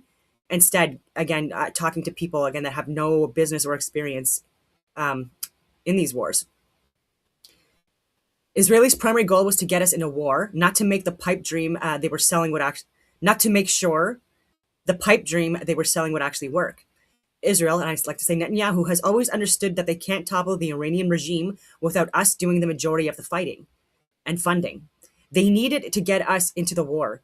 The Israelis, and again, Netanyahu, Ben-Gvir, Smotrich, these people, and again, alliances within the U.S., traitors to the U.S. and Israel, the Israels kept their goal in mind when feeding us intel about Iran, just like intel regarding Gaza, intel regarding so many other things, intel regarding the weapons of mass destruction in Iraq that got us involved in a friggin' war. And by the way, look into 9/11.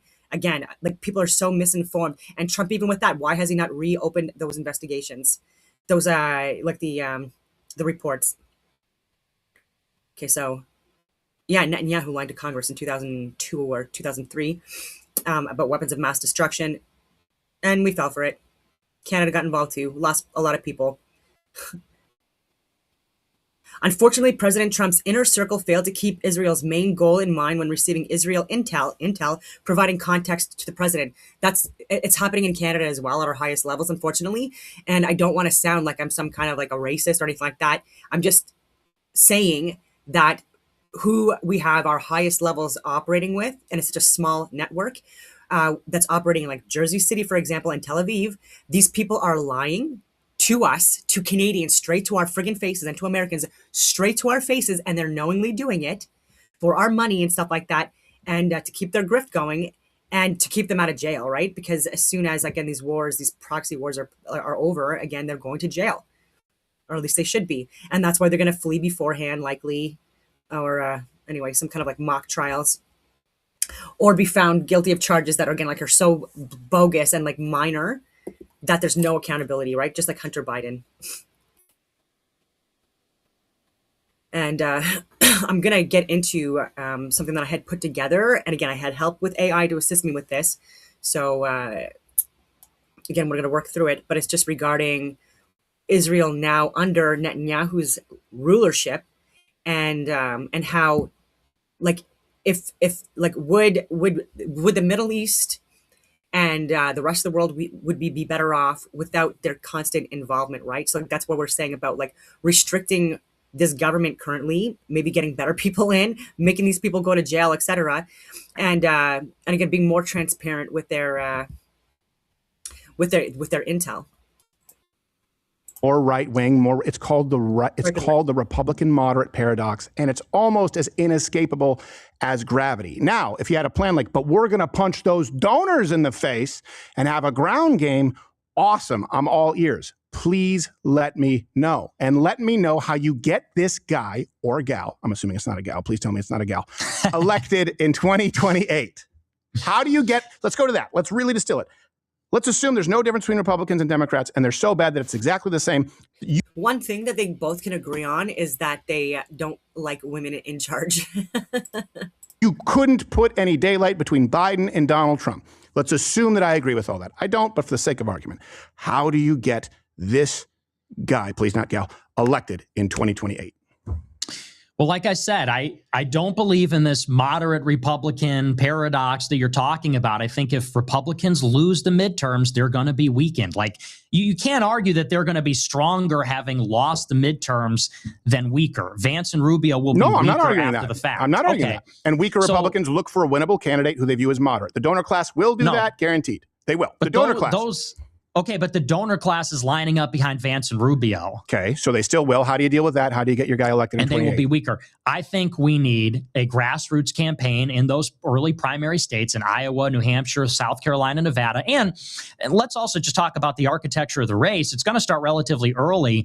We need somebody to announce, get up to that 1%, 2%, 3% threshold to get on the debate stage. And then we're going to need someone to get on the debate stage and just kick ass, go up there against Vance and Rubio and say what's going on. And then hopefully we're going to make a blitz in all 99 counties in Iowa, go to New Hampshire, South Carolina, Nevada.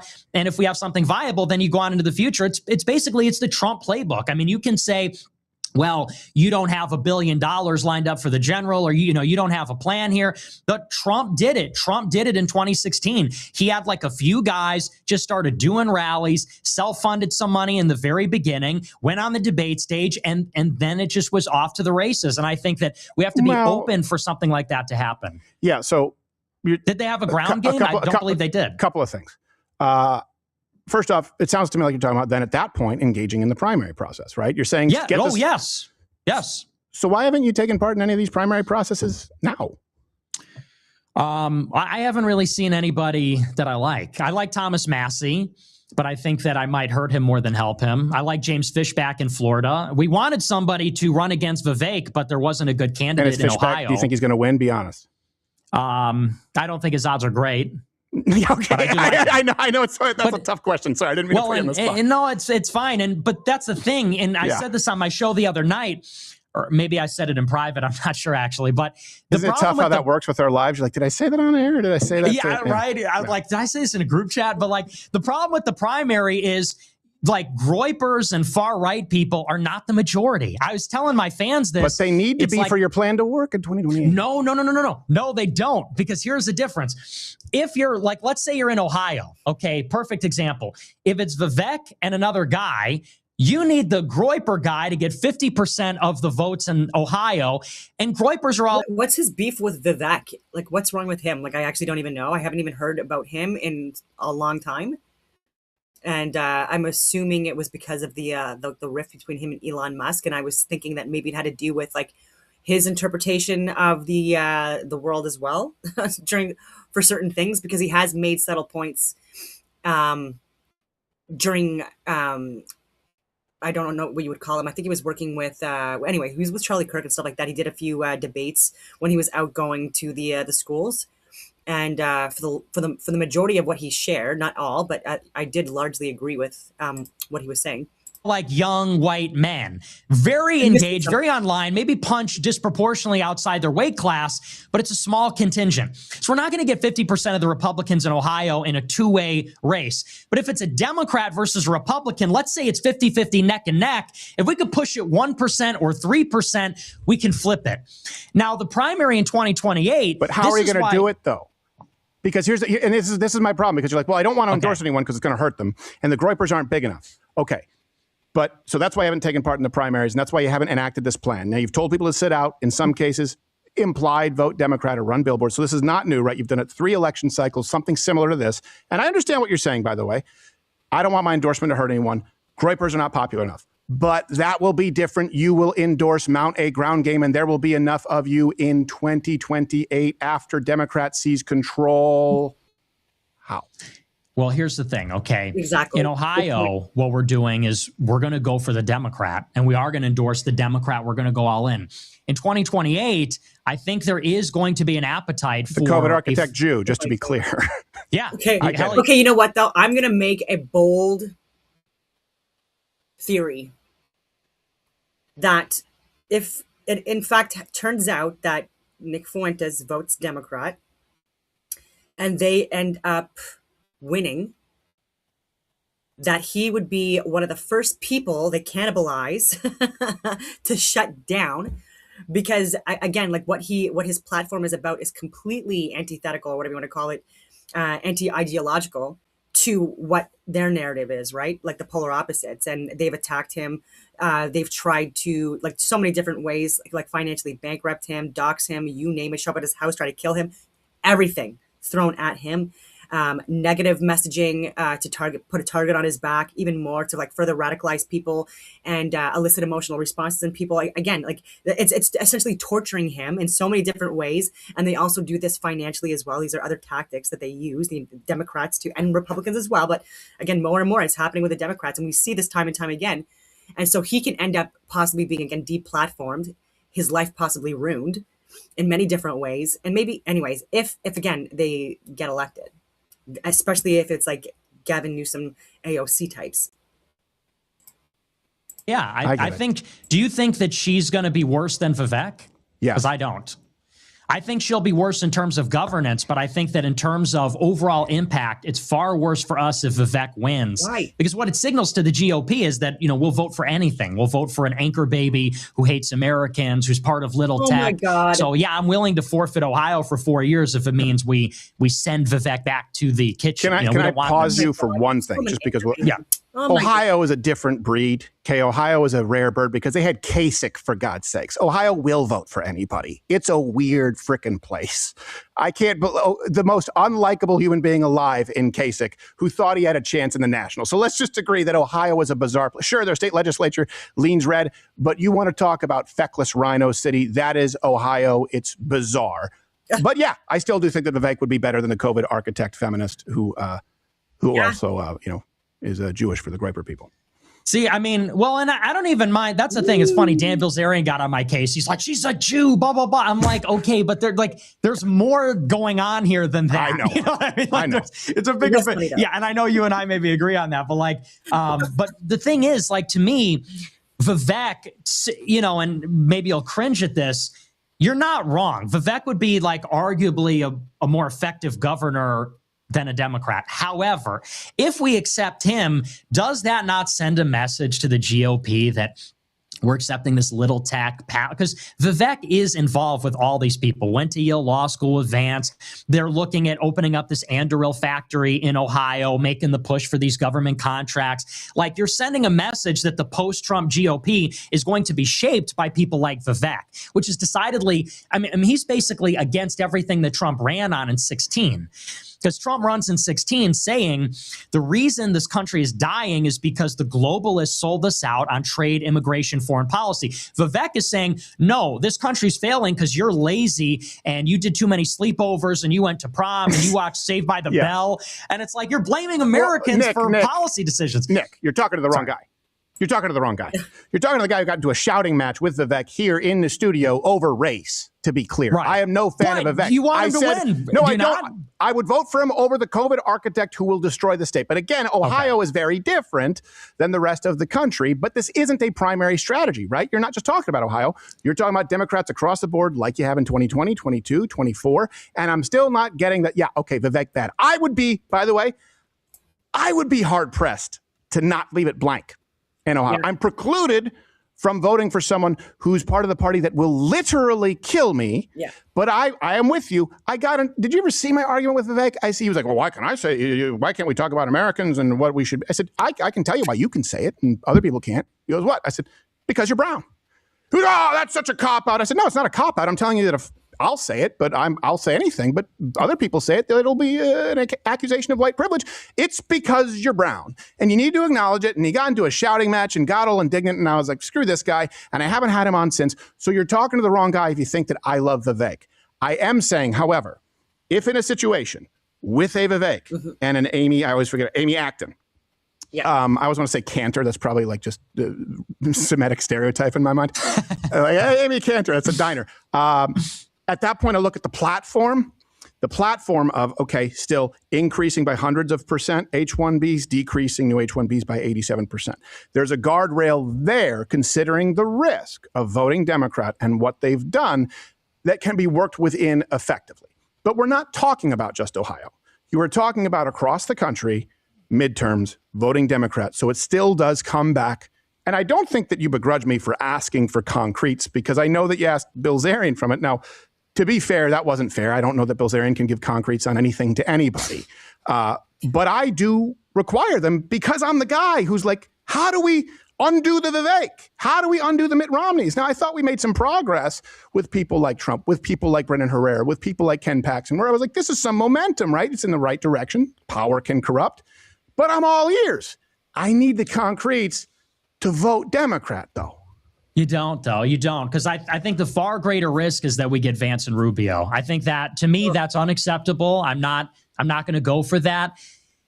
J.D. Vance voted for Evan McMullin. Marco Rubio is Marco Rubio. If after 10 years, 12 years of Trumpism, that's what we get, I'm going somewhere else. I can't vote in an election Vietnam, Serbia. I'll go to a non-extradition country where they can't get me.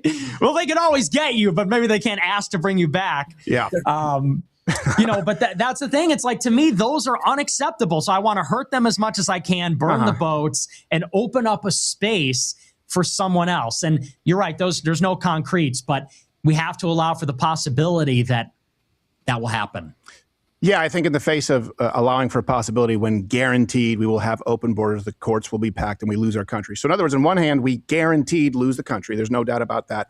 And I will just reiterate again a point that I've made before, but even in September of 2023, we had a March for Freedom. I've talked about it a few times. I've done videos on it. And actually, even living where I am now, like randomly that day, like around noon, it was so funny. Like there was a helicopter that like literally came over my house, circled, went back, and I was like, that's just like a weird coincidence, right? There are aircrafts that fly around here all the time. So again, I'm not paranoid or anything like that, but it was just like a really funny coincidence, if anything. But anyway, because I'm like, I'm not part of this. Yes, I was part of the Freedom Convoy, but like I'm here. I'm not. But anyways, and so there was a March for Freedom, and so it was largely people that were parents and people that were religious, like Christians and people following Islam. They didn't like what was being taught in schools, right? With the critical race theory, with the DEI stuff, very sexually perverted, woke DEI integration in the schools that, again, like it's really not aligned with like people's values, especially in certain households. And it's understandably so, right? The information that should not be taught to children at all or introduced into the school absolutely was. And again, with academia just very much woke and again being pushed by the liberal government. So anyways, that day, and when I'm talking about government, I'm not talking about the first responder types largely, although they're getting infected from above, unfortunately, as well, because of the top down push from Privy. But anyway, I don't want to get distracted. That same day, it was a Friday. They were protesting peacefully around Parliament. And the response was there were so many law enforcement people there, like government there, but they were there again to protect and allow the counter protesters to go through the streets and not even them, right?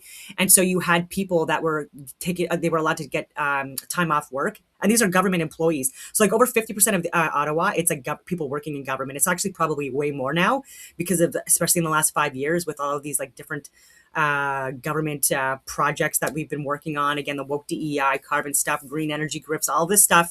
Again, it's really not helping at all. But they are, again, working downtown and working in Ottawa, and they were given the day off, government employees that we're paying for, and they were counter protesting. And I even showed, I'm like, this is exactly, like, respectfully speaking, exactly what you would expect them to look like, right? And I hate saying that because it sounds so negative, but it was just so disgusting, like the displays of what was being shared. Because again, I didn't go downtown, but there were people live streaming that I knew and stuff like that. I was following all of the stuff and getting recordings and people giving me photos of people that were like giving like interesting feedback about you'll find out what's coming next. And then you have like this huge protest movement, counter protest movement of mostly government employees. This is what I'm telling you. A lot of these counter protesters and these like BLM, Antifa, like woke protests, like around major cities and stuff like that. It's literally, a lot of them are government employees or they're working with government employees.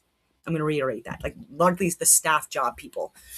But anyways, there are still some cops and stuff like that are unfortunately working with these groups. They're giving information for to docs, like the Nick Fuenteses and the me's. I got docs. I think that possibly my home was docs because of government.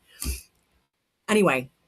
And they were screaming and yelling and they were wearing, like, some of them were wearing, again, like basically nothing or like fetish clothing and stuff like that. And they're around like nuns and they're around like women in hijabs and stuff like that. And like women dressed like moderately and stuff like that. And they're screaming and yelling at them. And they have like Antichrist like stuff on them and like demon worship stuff like as well. And like you see these people are terrified. Like I think there was even some like Mennonite type groups that were also there and they're just like, what the hell are we even seeing? And again, these are largely represented by people within government all over Canada that are just ruining it from the inside, and they're getting emboldened to do so. They're getting paid to do it. right? So they got the day off work. Chrystia Freeland and Jagmeet Singh, if you remember him and stuff like that, they were promoting the counter protest against the parents. That's how much they hate us. You think that they hate how they talk to the members of parliament on the conservative side when they push back and share a lot of stuff that they're doing wrong? They absolutely look how they treat them and talk to them. They think that we are just their peons, like we're like just like they're like we're basically cattle. Like, and I hate to say it like that. There's probably a better word, but like they don't think that we're even human. Right. And they don't care at all about what we do or say or anything like that. They absolutely think that we are completely the enemy. And they act like babies. And you try to have a conversation with them and they shut it down and they just scream and yell, get their stupid whistles out, or they punch you in the face, because that's how they communicate, even in parliament. And belittle and demean instead of answering the question and stuff like that, because can't think for themselves.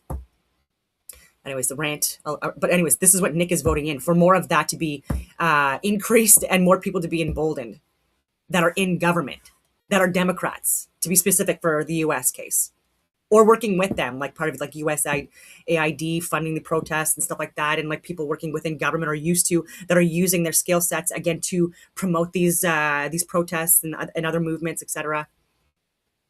Again, I'm rambling, but yeah, and there's no good choice right now, but the better choice again are the Republicans, even though it comes with massive data overreach and surveillance and more exploitation still, and obviously not putting people in jail that need to be in jail, and hiring people that are criminals and disgusting human beings and cover up for other criminals, and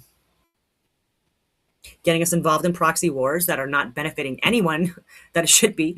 On the other hand, we see the incremental improvements. I think we agreed here. Let me go back to this. And I appreciate you taking the time, by the way. Absolutely, yeah. We agreed on the institutions. And I think that we would probably both agree that cultural institutions are probably more important than political ones long term. That's my view. Comparable, but in other words, they shouldn't be overlooked. How long did that take place? Like, how long did it take for the left to completely control academia, media, the entertainment industry? Like, you're talking about anywhere from 90 to big tech outside of when they saw the writing on the wall in the last election, right? We know these people are not conservatives. I mean, I would say, okay, started in the 1930s, accelerated through the 60s, meaning the encroachment, the seizing of institutions, the change from the left has been consistent. It's been incremental. It's been subversive. And I bet you they're saying, thank God we didn't blow it all up. Wouldn't the change, the revolution for the positive, even though it's accelerated at a much more rapid rate than that, wouldn't we need to accept that change is incremental as well? Because we bitch about their power over institutions, but don't seem to have the spine to play the long game and to fight the war of attrition. I would be inclined to believe that. However, I think that, how long has it been, honestly? I mean, where do you want to start the timer? Is it when Trump won the election in 2016, or is it 2000, or is it, 1990? I mean, where do you want to draw the line exactly? Because I'm talking about the left being very unified. I think we agree with it. The left is far more unified, and the left will get in line. I mean, that's how you end up with a crazy broad like Kamala Harris without a primary. People are like, no, actually, we think she's great. They're unified and they make incremental progress. And by the way, that's a tenet of Marxism, subverting institutions. And conservatives are not. Conservatives are not. So let's go from the 60s, right? Goes back to the 30s, but McCarthy was right about a lot. Not everything. A few people lost a couple of commercial gigs. But they took over every institution by design, said this is going to be systematic. It's going to take a while. And people on the right go, I don't have everything at once. So let me work with those who seized power over all these institutions. I just feel like we've tried it that way. I mean, so Trump is going to leave office in 2029 regardless. They've taken over academia. They've taken over like scientific institutions, like you name it. And so he's right. Stephen Crowder is absolutely right in that. They're even in Canada. He came down the escalator in 2015, so got elected in 2016. Republicans win the Senate in 2014. So it's like, let's say from Republicans winning the Senate in 2014 until 2029, that's 15 years. Has anything gotten better in that time? Like, we're in a war with Iran. Well, yeah, I would say that's where we go back to. But let's talk about institutions. Let's talk about culturally. Media. The fact that you and I are having this conversation, that's huge. This wouldn't happen just 4 or 5 years ago, let's call it 6 years ago, racially based admissions in college. That took a Supreme Court, by the way, a slow walk, boom, done. Also DEI in not only the federal government, but in any institutions that are subsidized federally. That's a big one, right? This lays the groundwork. The media now, legacy media, who controlled a lot of information, is irrelevant. And I will tell you my approach outside of just discussing yours. People will often ask me, hey, should conservatives do what the left did? Should people on the right, America First, do what the left did and try and go into jobs, for example, in media or in academia? And I've said, no. The point now is to continue to accelerate their descent into irrelevancy, because now there are ways to sidestep it. We need to accelerate the irrelevancy of a degree from an Ivy League school. So those institutions are no longer relevant. We need to accelerate the irrelevancy, for example, and we're already seeing it, but ABC, NBC, CBS, CNN, we see it with you getting bigger numbers than whoever the hell, Brian Stelter, completely straight on CNN right now. It's a slow walk, and now these are rapid accelerations and overtaking cultural ground. That's why you're as influential as you are. That's why we're able to have this conversation. It's not a small thing, but there does need to be some unity in a common enemy, and that's why I started this with, is it the left, those who hate America? Because those are undeniable big wins. Well, yeah, you're not wrong about the left being the enemy. To me, it's just a question of who will fight them. And I want a better right. I think that the right is not really putting up a real fight with the left. I actually don't even know that there's a huge distinction between the right and the left. And I know you disagree with that and you think there's like a big difference, but I think that they've kind of been holding hands, walking us down the same path for a very long time, which is in terms of the big picture, it's free trade, it's the foreign wars, it's the mass migration. Social conservatism is sort of dead. I mean, if we're going to draw the line at trannies without parental consent, the line's very far. Social conservatism isn't dead. Trump wanted in the SAVE Act, they said, we're not going to let kids transition unless their parents allow them to. Like, no, but I'm talking about culturally. The views on abortion have actually become far more moderated, especially in the wake of Dobbs, Roe v. Wade. If you look at the public perception of transgenderism, that's changed dramatically. If you look at the public cancel culture, remember, that's no longer a thing. Also on that one, Trump said it backtracked immediately after backlash because he's responsive to them. But no, this is the social conservatism actually in a lot of ways. People, there's a resurgence in it. I know because you've discussed it. You see what they call the manosphere. People like Andrew. I was on mute, but at least I recovered this time faster. Social conservative is an oxymoron. You could be like a moderate, you could be like more libertarian. But again, I'm going to say, like, again, these terms that are used, like, we got to be very cautious with them because they don't mix. Wilson out there, people wanting to done a video on this. Solve the problem of marriage because that is an issue. People wanting families. The very fact that people are saying, hey, the American dream is out of reach is because they've realized that they've been sold a false bill of goods through these institutions, right? Be a boss, babe, go out, be promiscuous, have your abortions. Like, well, I don't want that, but houses are still too expensive. And I would agree they're coming down, but they're still too expensive. I would not agree at all that social conservatism is dead. It's certainly much more mainstream and acceptable than it was when I was, a teenager.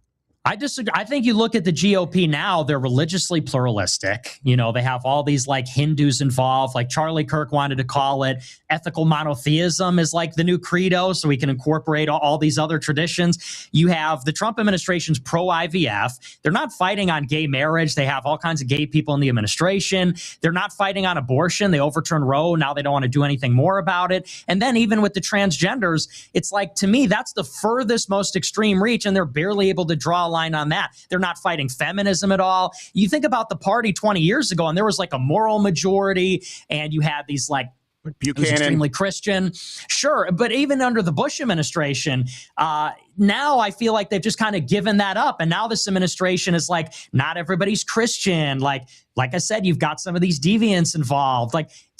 You have to admit that that's not really as much of a part of the platform as it was under Reagan or Bush 1 or 2. It is a much less socially conservative party. You just skimmed past Dobbs, Roe v. Wade overturned. Like, you skimmed past that. That's monumental.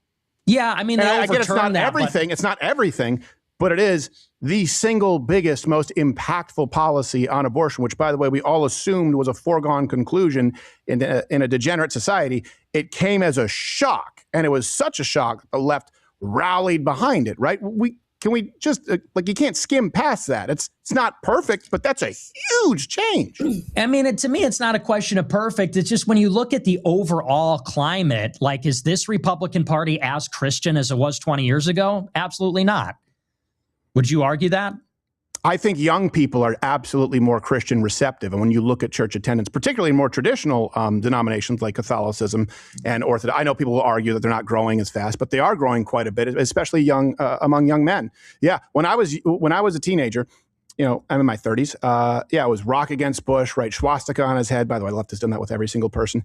And it was a non-starter. There was no Christendom. If you showed up in a film, you were the serial killer. This idea was just women's choice, my body, and you had to sidestep it and say, well, if there was no thought that Roe v. Wade would actually be overturned. It was a pie in the sky dream. I would argue that certainly with younger people, they are significantly more Christian than even those who it used to be a libertarian thing. Like, it used to be a Tucker Carlson lookalike convention at CPAC stuff. This is pre-fly fishing Tucker, bow tie Tucker era. So yeah, I think with young people, they're definitely more, if not Christian, but Christian receptive and traditionalist.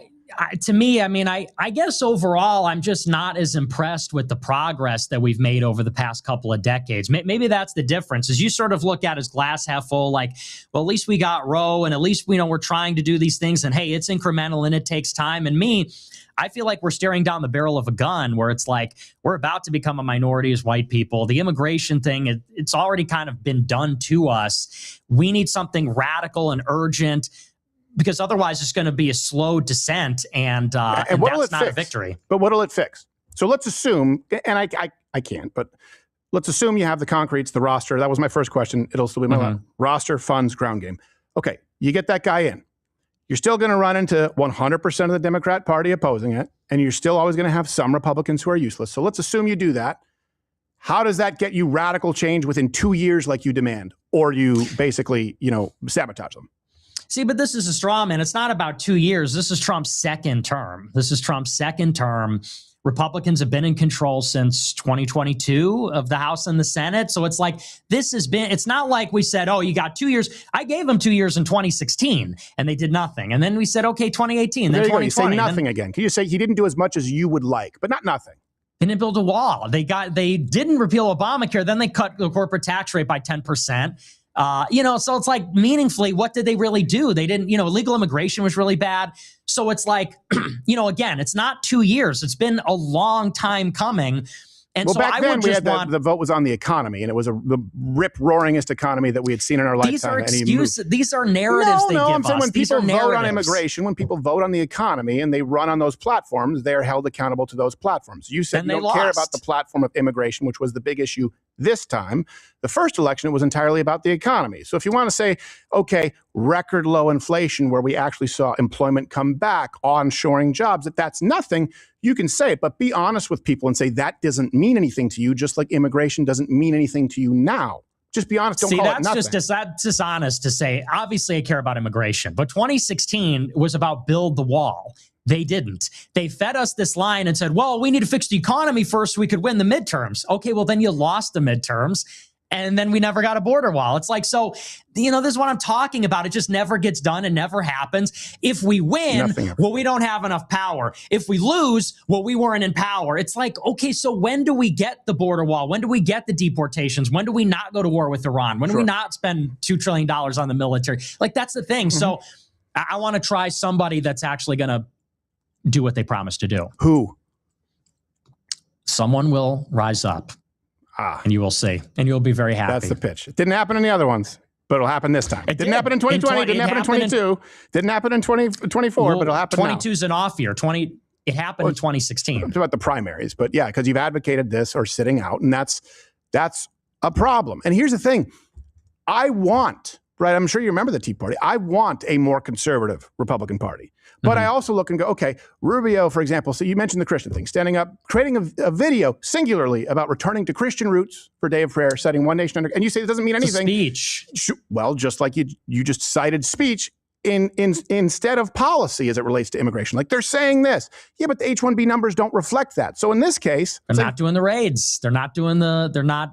So in one case you go speech, cities. you go speech, I go policies, you go, yeah, but speech. No. And then I go numbers and you go, yeah, but rhetoric. And then in the other case you go executive order. I go, yeah, but then he couldn't, you go, well then, yeah, but Republicans aren't getting this through Congress. It seems like you can just Rubio's focus on great failures. because he gave a speech. It's like, who cares that he gave a speech? Rubio's a neocon. He's backed by Miriam Adelson. Because the discussion was about you were saying culturally Christian. The party is not as far as the rhetoric as Christian as it used to be. And I'm saying this is a change. Rubio saying that. Is that significant? Because you wouldn't get a Democrat saying that. Okay. No? Like this is what I'm talking about. Like we're being promised golden age, vast deportations. And you're like, well, Rubio gave a speech about being Christian. No, it's not. That's not. You're being dishonest. You just said I was being dishonest and saying you said you don't care about immigration. I believe your exact quote is, I don't give a fuck about immigration. The only thing keeping me alive is my war against Israel at this point. Do I have that close to correct? So don't tell me I'm being dishonest. Hyperbolic. That's rhetoric. It's hyperbolic. But we addressed that. We addressed that already. And I said, like, look, immigration is something that they're always baiting us with and they never do anything about. Okay. And then when they do the bare minimum, they say, well, it's better than nothing. And you go, well, theoretically, yeah, but if it doesn't meaningfully change anything, then it's not worth sacrificing other issues. Sure. So by and large, I would just say, look, 10 years into the Trump movement, we don't have the country that we want. They've had more than enough time. I think it's time to just do something radical and send a message, which is, we're not happy. I'm not happy with it. You may be happy and say, well, what about this? What about that? We're in a war with Iran. The deportations aren't there. What more is there to say? That's where I'm coming at it from. We are in a conflict with Iran. And by the way, I think last time you were on the show, you said like we might be more aligned in the initial strikes in Iran than Sure. I would think. Deportations are there. And again, I'll make the numbers available because even the one you said with the New York Times, they're not as much as I would like to be, but it's different from 10 to 20 million illegals. I still would ask you the same question, right? That's the point. And I get it. You don't have an answer. For me to vote Democrat, let me try it another way, okay? Because I want to make sure that we're aligned on what we want. All right. Let's say I'm a candidate, and I don't want to say your district because I don't want another angry old Jew lady to show up, but, in general, Illinois-ish. I'm running. I go, okay, I understand. I hear it. Young Americans don't have this as well as they should. Okay, look, all right, here's what I'm going to do for you. I am going to vote for, and I am going to support, of course, pausing all illegal immigration. We're going to close the border down. We're going to start building the wall. Okay, we're going to do this. Okay, we're blocked by Democrats, but here's what we're going to do. We're going to reduce H-1Bs by 87%. These things are suppressing your wages. All right, we're going to do everything we can to bring down the cost of rent. We're going to do everything we can to try and make housing more affordable. Here's what we're going to do as far as jobs. Okay, jobs. We're going to punish companies that are offshoring. We're going to use tariffs. We're going to incentivize companies that are onshoring. We're going to codify these taxes into law. We're going to try and do this to remove the effects that are suppressing your wages as a young American so you don't see what the Democrats would have, which is a 20+% unemployment rate. We're going to get rid of DEI. We're going to get rid of, just for you guys, we're going to get rid of racially based admissions. We're going to have a Supreme Court that rules on these and overturns them. More money back in your pocket. Try and make sure that we can employ American workers. America first. But that's not enough because I will do that. And how do I be the guy to get your vote, Nick?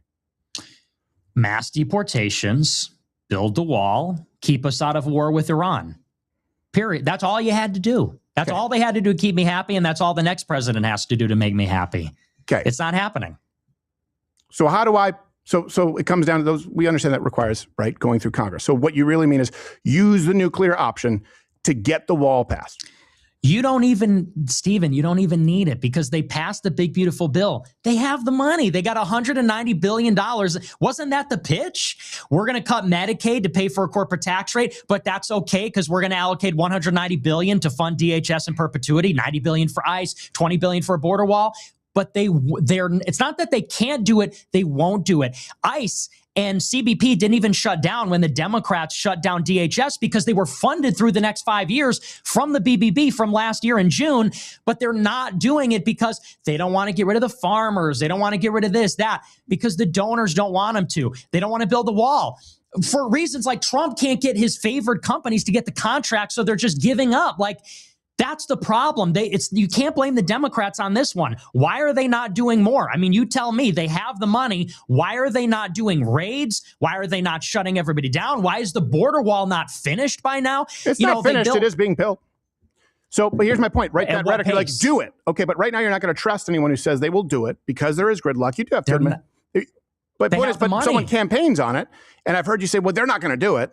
So how do I get your vote? In other words, I know that Nick Fuentes and his people are going to vote Democrat. They don't have anyone. They don't have grassroots. They don't have funding. So I want to be that guy and step up as tribute. How? You're saying the person is they will come, and how is give me the exact rhetoric that I've rejected because I've said it's nothing but broken promises and dismissed all of it. I don't think there's any world in which any candidate would fit the bill. And I don't think there's any world, frankly, Nick, in which you or have a ground game, the finances to go up against the donor class, to go up against, frankly, the fact that when Democrats attain power, you're going to be looking at a moderate Republican because then people's perceptions and their priorities shift toward winning. That's what we see historically. I understand where your heart, because my heart is there too in not wanting moderate Republicans. I think it's objectively the worst path forward and guarantees destruction. But I think we disagree on that because you think it's certain destruction anyway, and there's no difference. And I can respect that. There's no other option. There's no other option. I mean, Vance and Rubio, these are horrible options. They're not going to cut it. They are a part of this administration. It's going to be an extension of this administration. And these past two administrations under Trump have been objectively a failure. As far as I'm concerned, there's literally no other option other than to burn this down and hope that something else will be there, because this ain't going to work. And, you can say all that, but it's like if Donald Trump running in 24, if he can't get mass deportations, if he can't build the wall, if he can't keep us out of war with Iran, how is Rubio and Vance, how are they going to be any better? They were a part of this. They don't have the cult of personality around them. They're not ideologically aligned with Trump. They're going to be worse. Mm-hmm. So you either have something worse than this or you have a Democrat. I'm rejecting all of it and saying weaken the Republicans, get somebody better in 28. Open up that space for somebody to show up. Well, you rapid fire that, and we keep going because this is the way our brain works, so I'm not condemning you for it. But Donald Trump did not say that we would never be in a war with Iran. You can go back to 1980, where he has consistently said, I will use the military against Iran. You may not, 1980, 1987, 93, 96, 2011, and that escalator speech. You may not agree with it, but it's not like he has doubled back on that. He said no new forever wars in the history of wars, 70-something days is remarkably short. I hope it ends soon, like I said, and give it 3 months, then we'll check back. I'll share the same opinion that you would. We said, okay, there's no difference in deportations. I disagree because even the New York Times article that you cite, I remember that it was 500,000. That's not including self-deportations. And you say no wall. Are you going to disagree with this one too? Washington Post, 1,300 miles of wall right now, currently under construction. Yeah, Leftist that's source. not real. It's not real. Fake. Okay. Fake. So every single number from think tank, from these departments, whether it's DHS, also people who have a vested interest in harming Donald Trump, you have simply dismissed them as fake or not real, while presenting the idea of destruction being the only solution. You get why that's hard to follow. Disingenuous. It's disingenuous. First of all, that 500,000 number from the New York Times, I already told you that's 230,000 removals, and the other 500,000 are arrests. Those are not people that have been deported. So 230,000 removals for the year. And then, by the way, we're in the second year, and they shut down the raids. They shut down these big surges of CBP and ICE to the city. So it's not, they wanted 1 million per year. We're getting 250,000. And we might get fewer this year. So it's like, it's not I don't trust any number. The border wall number. No, you do trust numbers. You trust every number that Democrats use as talking points. 100% of the ones that you've used today. Well, show me the ICE numbers. If ICE is so proud of the job they've done, then why has ICE not published the numbers that they're mandated to put out semi-monthly since December 2024, if they're so proud? Okay. We will publish the numbers after this interview from Brookings. No. Why has ICE not published them? Why has ICE not published those numbers if they're so great? Because they have them, they won't publish them. ICE has published numbers, and I know that they've made some changes to that for the same reason that we see. By the way, you're not going to get an argument from me that we get consistent number tracking. For example, these numbers of native-born versus foreign-born, they get changed, and particularly with a very high turbulence issue like immigration, those numbers get misreported, they get revised. That's why we also rely on secondary sources. For example, your New York Times source. For example, the Brookings Institute. For example, Washington Post. But you go, I don't like that one, and you cherry pick it. I don't think like the that survey. I don't like the community survey from the census where they survey 65,000 households. It could very easily be a response bias. You know, if illegals are not Could be. responding to the survey, okay. And Could by be. the way, and I would say the same thing with New York Times. They revised the data down. No, but the New York Times is actually going into internal data, not public data that ICE releases, but internal data, and that is their estimate. So if ICE were proud of Now their the numbers, Washington they would Post be with publishing 1,300 them. miles of border wall currently under construction. But they're Yeah, using the data I haven't available to them. seen So that. do we I apply the imagine same you- standard? I imagine you pulled that up. I haven't seen that during the show because you didn't mention that earlier. So I haven't seen that, but I don't believe that's true. Yeah, we covered it on a show also before. I mean, you know what? Look, I always take it with a grain of salt. That's why I provide 2 or 3 sources. I think the totality is there's a very different picture. And I think many people would say there's a very different picture on immigration, on net positive, negative immigration, H-1Bs, on the border wall. I think that contrast is pretty stark. And again, voting for Democrat where we know where they line up is a very tough sell with the person will appear. That's really the sticking point. The person will appear. This is very similar. It ends up being what you did in 2020, 2022, where you said, sit it out or, vote third party, or in most cases, I know sit it out. I'll give you that you never said vote Democrat. You've never encouraged people to vote Democrat. If that's the case, yeah, but it did have net effects. People sitting out flipped the Senate, right? And there was no plan after that. And now it's take your word for it that there's a plan this time because he will appear. Would you consider putting something together more concrete so that those on the right could work in tandem to accomplish something like the left has done over the course of decades? Like I told you, that comes together when someone is ready to announce, they will announce. Okay. So first, it's not like we don't have an idea of who might run or what the plan might be. It's just that you know how that goes in a presidential election year. You don't announce until you announce. That's number one. But number two, everybody is so hung up on, well, who are we going to vote for? Well, who are we going to vote for? It's like, well, let's just make it clear. Vance and Rubio, which I don't even hear you disputing this. You say, I would reluctantly support Rubio if I had to. Let me ask you this. This is a very simple question. No, I'll clarify. I wouldn't reluctantly support Rubio over Gavin Newsom. I would passionately vote Rubio over Gavin Newsom because we have a 2-party system, and that's how it goes. And that's crazy because I don't want Obama McCain. I don't want Obama Romney. I don't want Newsom Rubio. I want something else. And here's the thing. This is the way I would say it. If Vance and Rubio are strong in 28, we don't get a primary. Right. You understand? Because the party will consolidate around one of them. Like most of the party, the money, the leadership, the cadre will fall in line behind one or the other. And you're going to get a very tiny field where one guy's going to be the dominant favorite and there won't be a competition.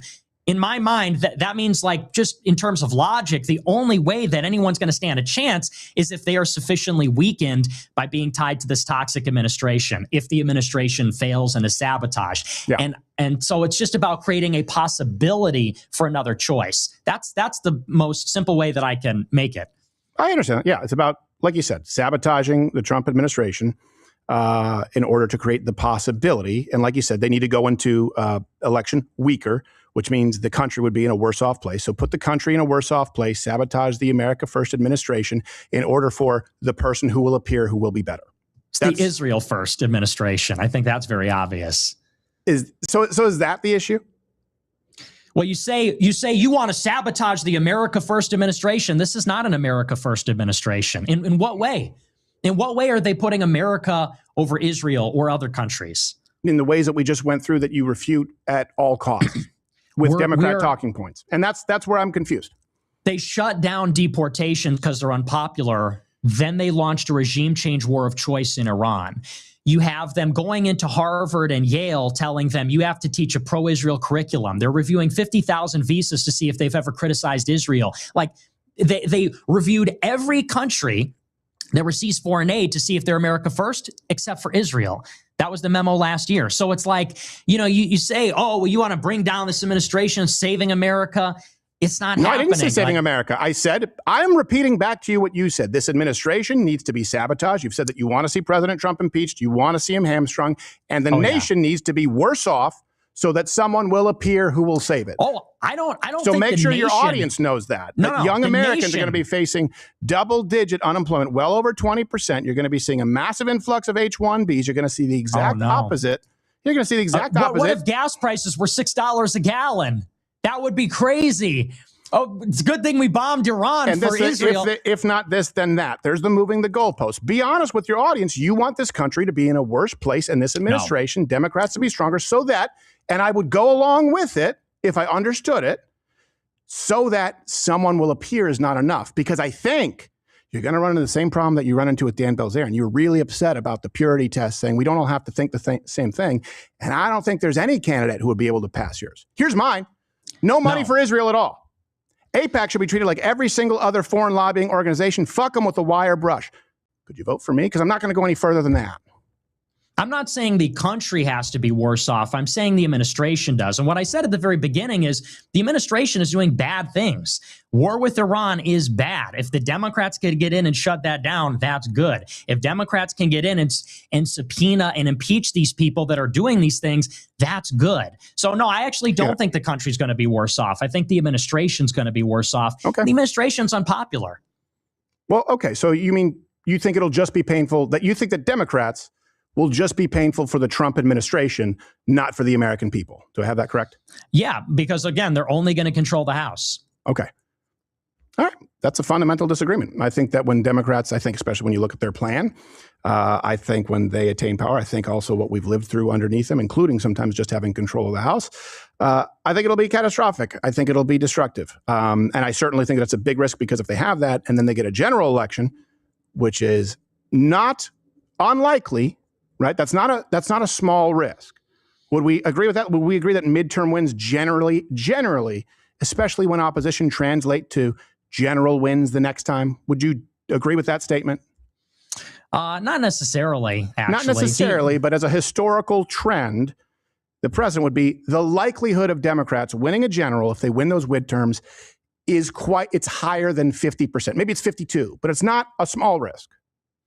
There's a risk, certainly. Yeah.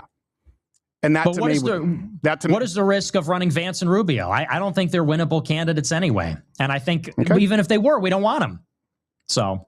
Yep, I understand that. And I certainly understand the criticism of them. I certainly don't want Democrats to have the House and White House. And I think that's it's a stronger likelihood than not.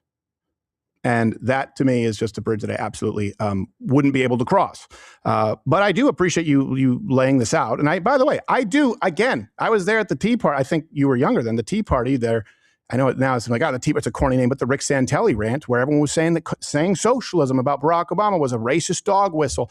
And they were able to veer the party further to the right. I do think that it can be done more effectively through primaries rather than instituting into power the party of, like, just to put a finer point on it, drag queen story hour. I think the left in America is out of their fucking mind, and giving them any power is an insane risk.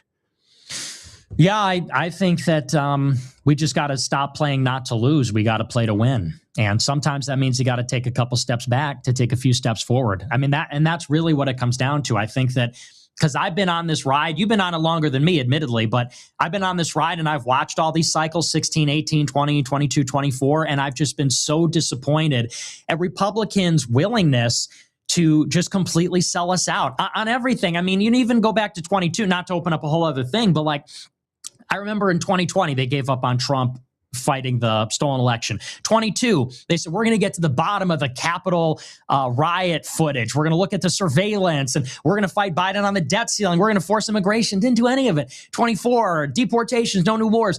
It's like we tried it that way for a long time, and increasingly, because you're right, 20, 22, 24, 26. For me, it's escalating. I'm getting more and more pissed off, more and more like, when do we get it? When does it happen?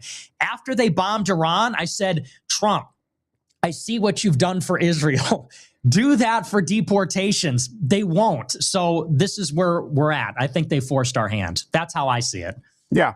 Would you allow for the fact? And by the way, I would like to at some point here, if you're okay with it, because I don't want to pull a Candace and put your interview behind paywall. This has all been masked, but take some chat, because that's for those who subscribe. Would you allow for the fact that when you're talking about your purity tests, that someone may think, hey, you know what, a weakened and non-nuclear Iran, or Iran being a potential threat needing to be dealt with, that someone could hold that opinion and not be exclusively holding it for Israel? I think they could, but I just think they'd be wrong. I think it's a fundamental misunderstanding of what's happening there. Okay. So again, just to clarify, can someone say, yeah, I think Iran should be weakened. I think Iran is a threat.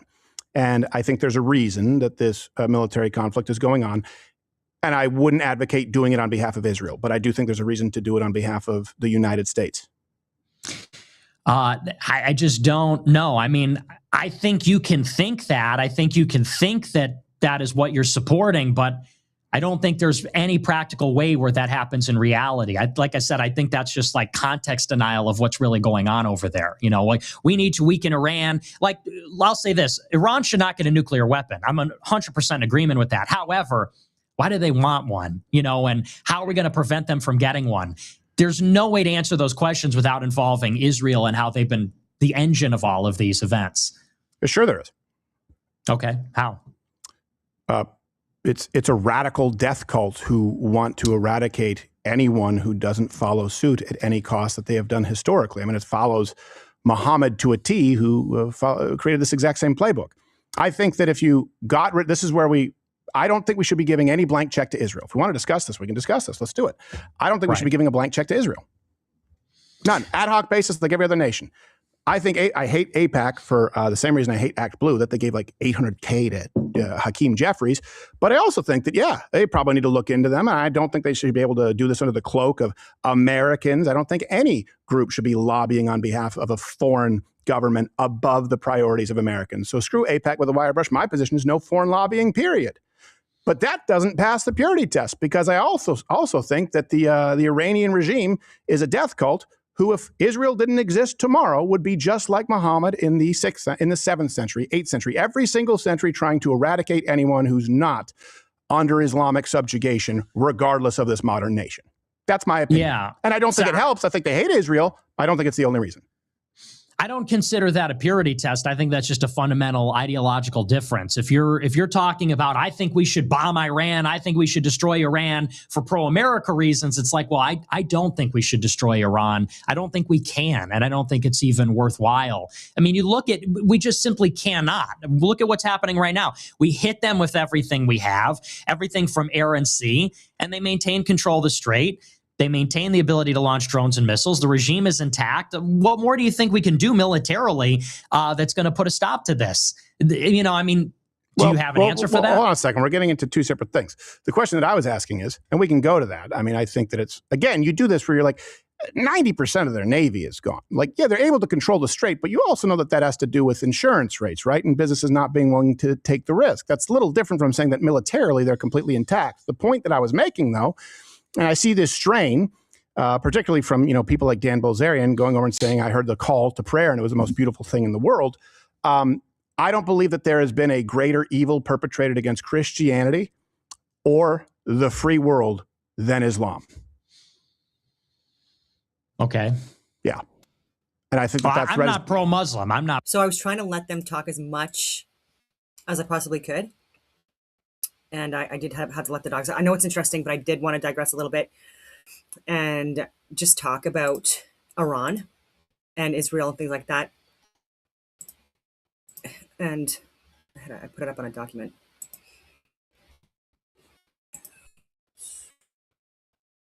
It might be this one. Just going to pop it on the screen here. So many buttons to go through now with this new stuff. Okay. Just my own input here, again, just to give it like a little bit more of an opinion. So the Middle East is no longer facing a single conflict contained to Gaza, and it hasn't been for a while. I just want to make sure I'm not on mute. Okay. Because of this morning. Anyway, it is facing a linked regional conflict system involving Gaza, Israel, Iran, Lebanon, Hezbollah, Yemen, Houthis, Iraq, Syria militias, Gulf states, maritime choke points, and Western force protection interests.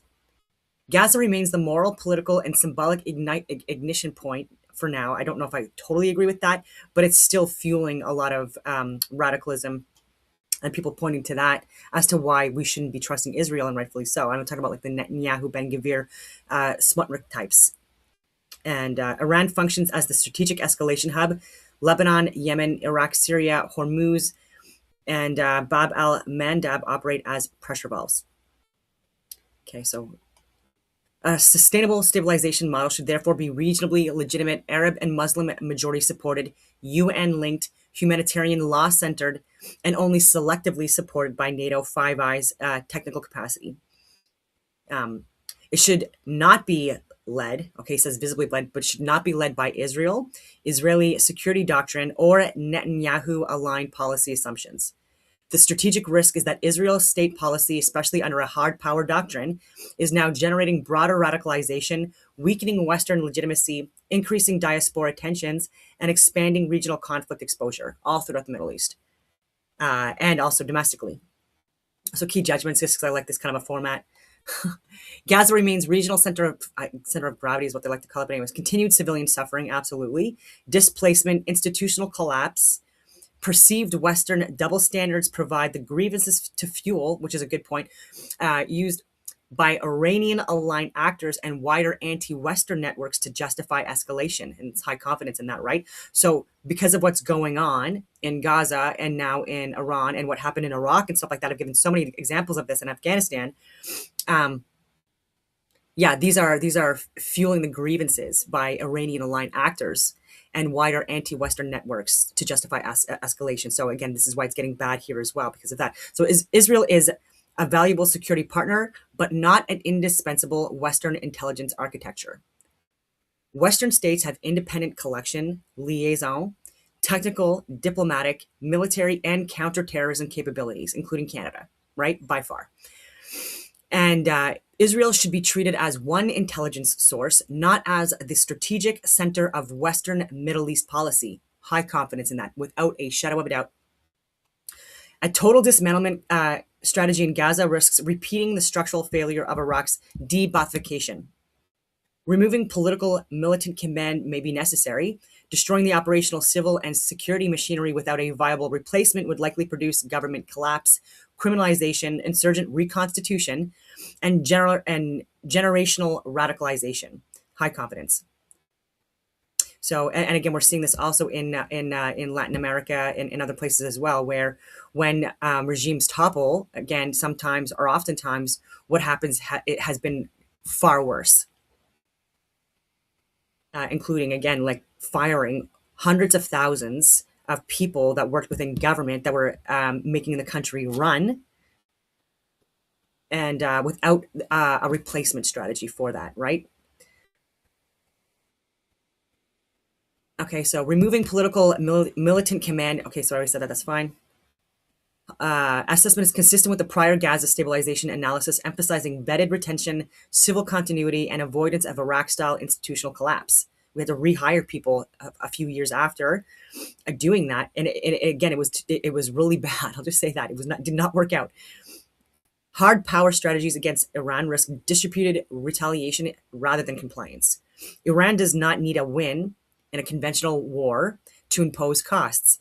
It can activate missile, drone, proxy, cyber, maritime, political, and information pressure across multiple theaters. And that's moderate to high confidence, right? A war of attrition in so many different ways. Financially, militarily, so many things. With our military capabilities. Western human rights pressure in the Middle East did not historically depend on Israel. Right? Everyone's saying, oh, look, we need to have Israel there. We need to have Netanyahu there because he's the one that's maintaining peace in the Middle East. Okay, well, and I wanted to get into Malcolm X in this as well because people don't know that he obviously he was a political activist in the U.S. and he hated white people. He became like such an extreme white, again, he hated white people. Long story longer, and then he converted to be Muslim. And he had also gone to Saudi Arabia, etc. But he went to Saudi Arabia 2 years, again, fully embracing Islam and hating Christians and hating white people and stuff like that from Europe and from America, where he came from, where he had a platform and stuff like that. But they only ended slavery 2 years prior to that. I think it was like in the 1960s. Anyways, it was the early 1960s. Saudi Arabia, they ended slavery. Why? Why did they do it? Because of pressure from the UK and pressure from UN and other, and then JFK, by the way, amongst others. Again, pressure on them. They wouldn't do business with them unless they ended slavery. And so they sort of kind of agreed to it, but they still kind of do it in multiple different ways. But that was the reason. So and so even, anyway, I'm not going to take too much away from the video. But I do like to give, again, just another perspective. Just like take what you want out of it, from Steven Crowder and from Nick Fuentes and from me and from others, and come up with your own interpretation. So Western human rights pressure in the Middle East did not historically depend on Israel. So Saudi Arabia formally abolished slavery in 1962 under sustained international pressure, including British anti-slavery activism, UN scrutiny, US pressure, and broader international criticism, including Canadians. This demonstrates that Western and international institutions have historically influenced regional human rights reforms without requiring Israel as intermediary. And I will also talk about even with wars that are being fought, like again, in so many different wars where it's Canadians have been involved in world wars and in the wars in the Middle East. And people within Israel, right, their military, whatever, they are not involved and working with us. Like I haven't seen anyone like in Afghanistan or in these areas, right? So for them, it's very much domestic, causing a lot of problems at this point under Netanyahu mostly. Okay, so it's not to criticize Israel, like all the people there. Again, I criticize Canadian government too, and it doesn't mean I hate Canadians. I love Canada. I want Canada to flourish. I want our country to be better than it is now. And yeah, and what the U.S. does profoundly influence Canada. But they are a much better option than China or multiple other countries, especially the EU at this point. And so we have to kiss and make up. Anyways, a Muslim majority and regional-led stabilization framework is more likely to carry legitimacy than an Israel-led or Netanyahu-branded process. Israeli tactical intelligence may remain useful, but Israeli political leadership in Muslim-majority stabilization frameworks creates legitimacy deficits, radicalization propaganda, and domestic blowback in Western states. High confidence, right? Because when you have people, again, that are from Israel, respectfully speaking, or aligned with what Netanyahu's pushing, they have historically for years, and again, this is actual documented fact, they have people that have infiltrated multiple different countries in the Middle East, multiple different countries, and they are there, again, providing intel back to Israel, etc. And again, this is causing so much distrust, right? Because they know they're doing this. They don't know who to trust within their own cabinet, with their own government, throughout so many different regions of the Middle East, and it's making things worse, right? And so, come on, guys and girls, and it's working, and it's got to be for money, or blackmail, or bribery, stuff that Trump doesn't want to come out, or nuclear threat, right? Because the first three to be targeted in the U.S. from a nuclear attack from Israel would be, I think it's like the Pentagon, the White House, and then Huntsville, Alabama. Anyway, strategic problem. The current Western policy problem is not whether Israel has security concerns. Okay, I'm saying that, right? Not at all. And they deserve to be protected. They deserve to live there. All of that stuff. I'm not saying they don't, any of that stuff. So whether Iran and its network poses threat, both are true. Right? Yeah, Iran does pose threats, but so does Israel. Not Israel, but so does like Netanyahu is what I mean. Not the innocent civilians that are, again, being impacted by this as well. So the problem is whether Western states should allow Israel threat framing, Israel military objectives, or Netanyahu-aligned doctrine to drive broader regional strategy. The assessed answer is no. The region requires a stabilization architecture that separates Western strategic interests from Israel's immediate military political objectives. Western interests include preventing regional war, reducing radicalization, protecting civilians in Gaza and in Israel, right? Safeguarding maritime corridors for sure, maintaining energy stability, preventing nuclear escalation, countering trafficking and criminal networks. Again, I keep on saying, like, I don't want Iran to have like a weapons grade nuclear warhead either, like, or nuclear capabilities. I've said this. I don't want Israel to either, though, right? Because that's also not helping, right? And we're getting involved and becoming part of the freaking problem. Anyways, maintaining energy stability, preventing nuclear escalation, yeah, countering trafficking and criminal networks, reducing domestic polarization. These interests overlap with Israel's security interests in some areas, but diverge sharply where Israeli military action generates wider instability.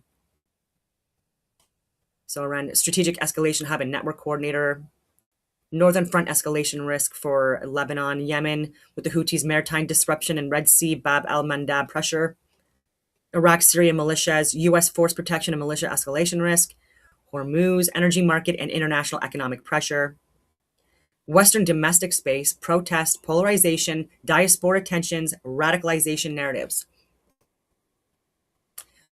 Okay, so reporting on the 2026 Iran conflicts describes U.S.-Israeli strikes, Iranian missile and drone retaliation, Strait of Hormuz disruption, and a ceasefire framework after weeks of fighting, illustrating the extent to which the conflict has moved beyond Gaza into a wider regional escalation system. Goes into more anyway. So Iran-aligned actors and anti-Western networks use Gaza to frame their actions as resistance against Israel, defense of Palestinians, retaliation against U.S. regional dominance, and evidence of Western double standards, right? Continued destruction in Gaza, therefore, does not remain localized. It becomes propaganda, recruitment, mobilization material across all these other places and domestic environments within the West. From a stabilization perspective, the key issue is not only moral or legal, it's operational. Populations living under prolonged displacement, hunger, insecurity, trauma, loss of schools, destruction of religious and cultural sites, medical collapse, and family separation do not become less radicalized, right? And we're doing this in Iran, etc. Again, we're not learning.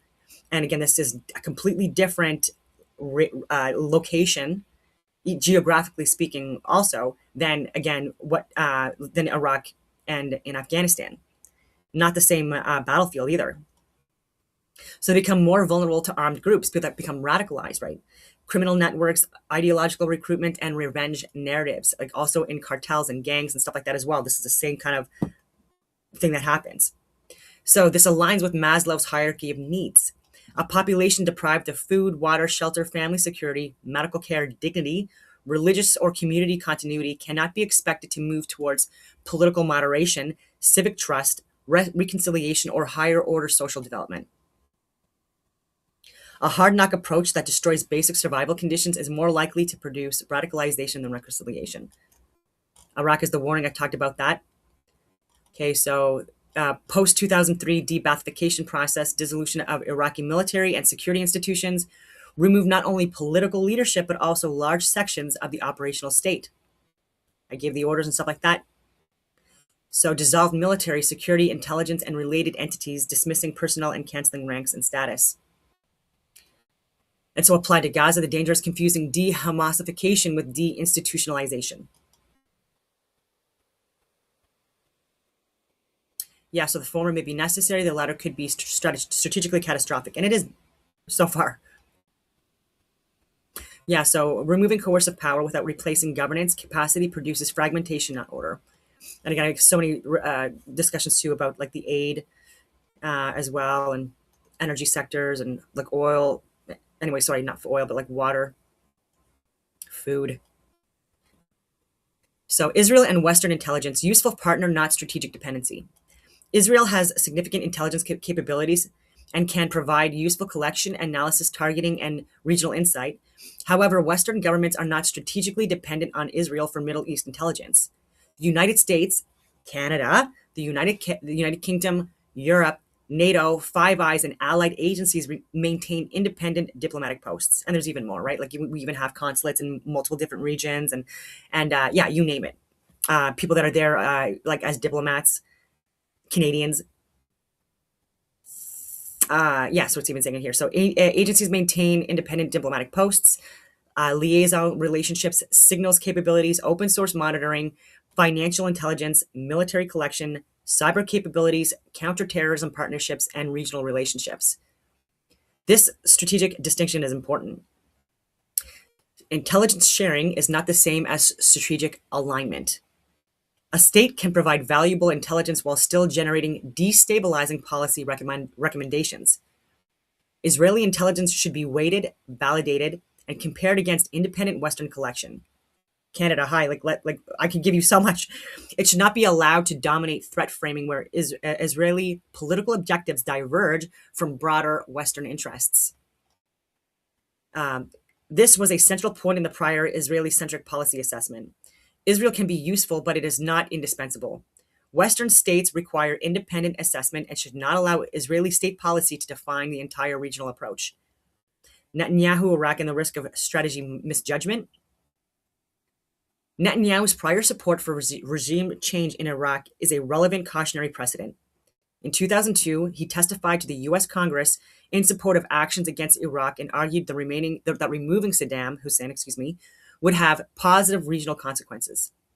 That position must be evaluated against the subsequent Iraq disaster, state collapse, insurgency, sectarian conflict, militia growth, Al Qaeda expansion, ISIS emergence, and long-term Western strategic drain. The point is not personal blame alone. The point is that hard power regime change assumptions have repeatedly underestimated post-strike governance realities. A similar error applied to Iran could be significantly worse. Iran is larger, more populous, more geographically complex, more internally networked, more capable of asymmetric retaliation, and more deeply embedded in regional proxy structures than Iraq was in 2003. The ability to strike Iran is not the same as the ability to produce a stable post-strike region. Iran escalation hub and distributed retaliation node. Okay, so it rests on layered deterrence, so missiles and drones, nuclear latency and strategic ambiguity, proxy and partner networks, maritime disruption options, political influence in weak states, ideological legitimacy through the Palestinian issue, cyber and information operations. So Iran does not need conventional victory to impose strategic costs. It only needs to maintain enough pressure across multiple fronts to raise the cost of US-Israeli operations, complicate Gulf security, disrupt shipping, inflame Western domestic politics, which is doing, and maintain resistance legitimacy. Yeah, so the 2026 regional escalation demonstrates this risk. Reporting describes Iranian attacks, Gulf exposure, Strait of Hormuz disruption, and broader economic impacts, including concerns over shipping and supply chains. Yeah, so maximum pressure may degrade Iranian capacity for now, but it can also multiply fronts. And then I talk about the regional fronts. I don't want to get too much into that, but it does impact all of these other countries. So risk event, so continued Gaza-driven regional mobilization, probability highly likely, impact severe, confidence high, assessment. Gaza still remains the central grievance and recruitment symbol. Risk event, a renewed Israeli-Hezbollah escalation, probability likely, it's already there, severe, confidence moderate high. Lebanon remains unstable and heavily armed. And again, we've had over 1 million people now being displaced because of attacks, even including on journalists, including on religious people. Houthi maritime disruption likely, confidence or impact is high, confidence moderate. Okay, so Yemen Bab el-Mandab remains an active pressure point. US casualties in Iraq, Syria triggering retaliation. Probability even chance to likely, impact would be severe, confidence moderate. And then assessment, militia networks remain positioned to escalate. Because we also see how many casualties were sustained innocent civilians in these wars as well, in Afghanistan and Iraq and stuff like that. Okay, so risk event, Iran expanding direct or indirect missile drone pressure, probability even chance, impact severe, confidence moderate. Depends on strike tempo, sanctions, negotiations, and regime pressure. Okay, it goes into so many more. Okay, so nuclear safety incident or a radiological panic, unlikely to even chance, impact obviously would be severe, confidence moderate, strikes near nuclear infrastructure elevate accident and perception risk. Yep, true. Strikes near nuclear infrastructure elevated accident and perception risk, right? Especially if they're not weapons grade or they're for like energy and things like that. Like, why are you attacking this?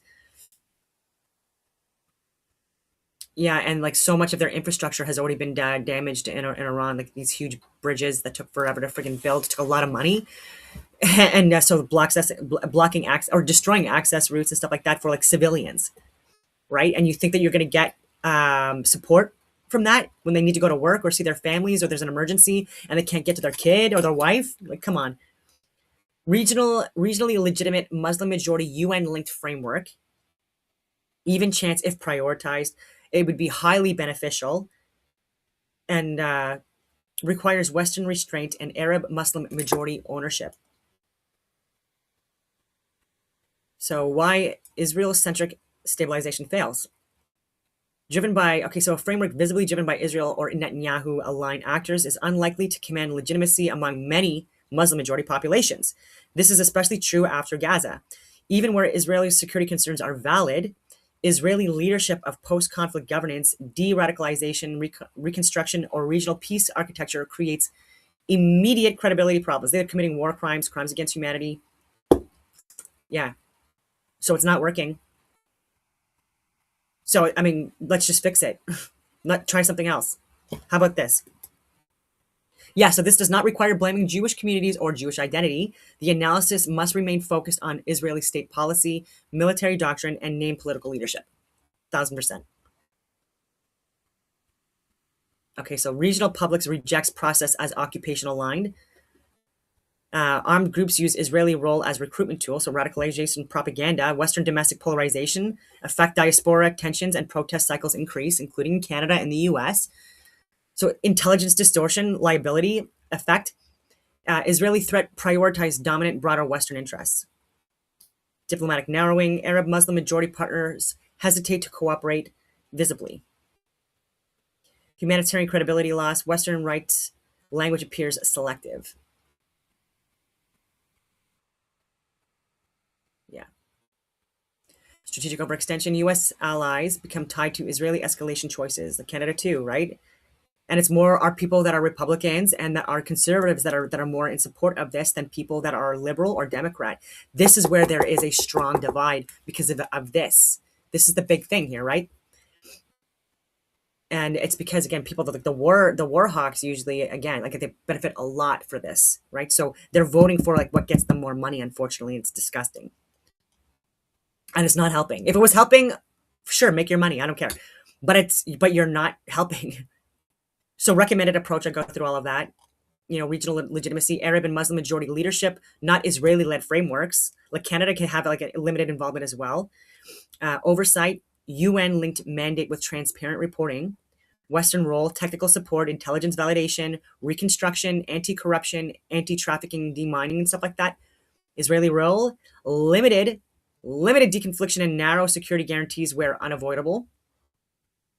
Civilian protection, binding compliance with international humanitarian law. You fudging need to do that, right? Oh my God, committing war crimes and crimes against humanity.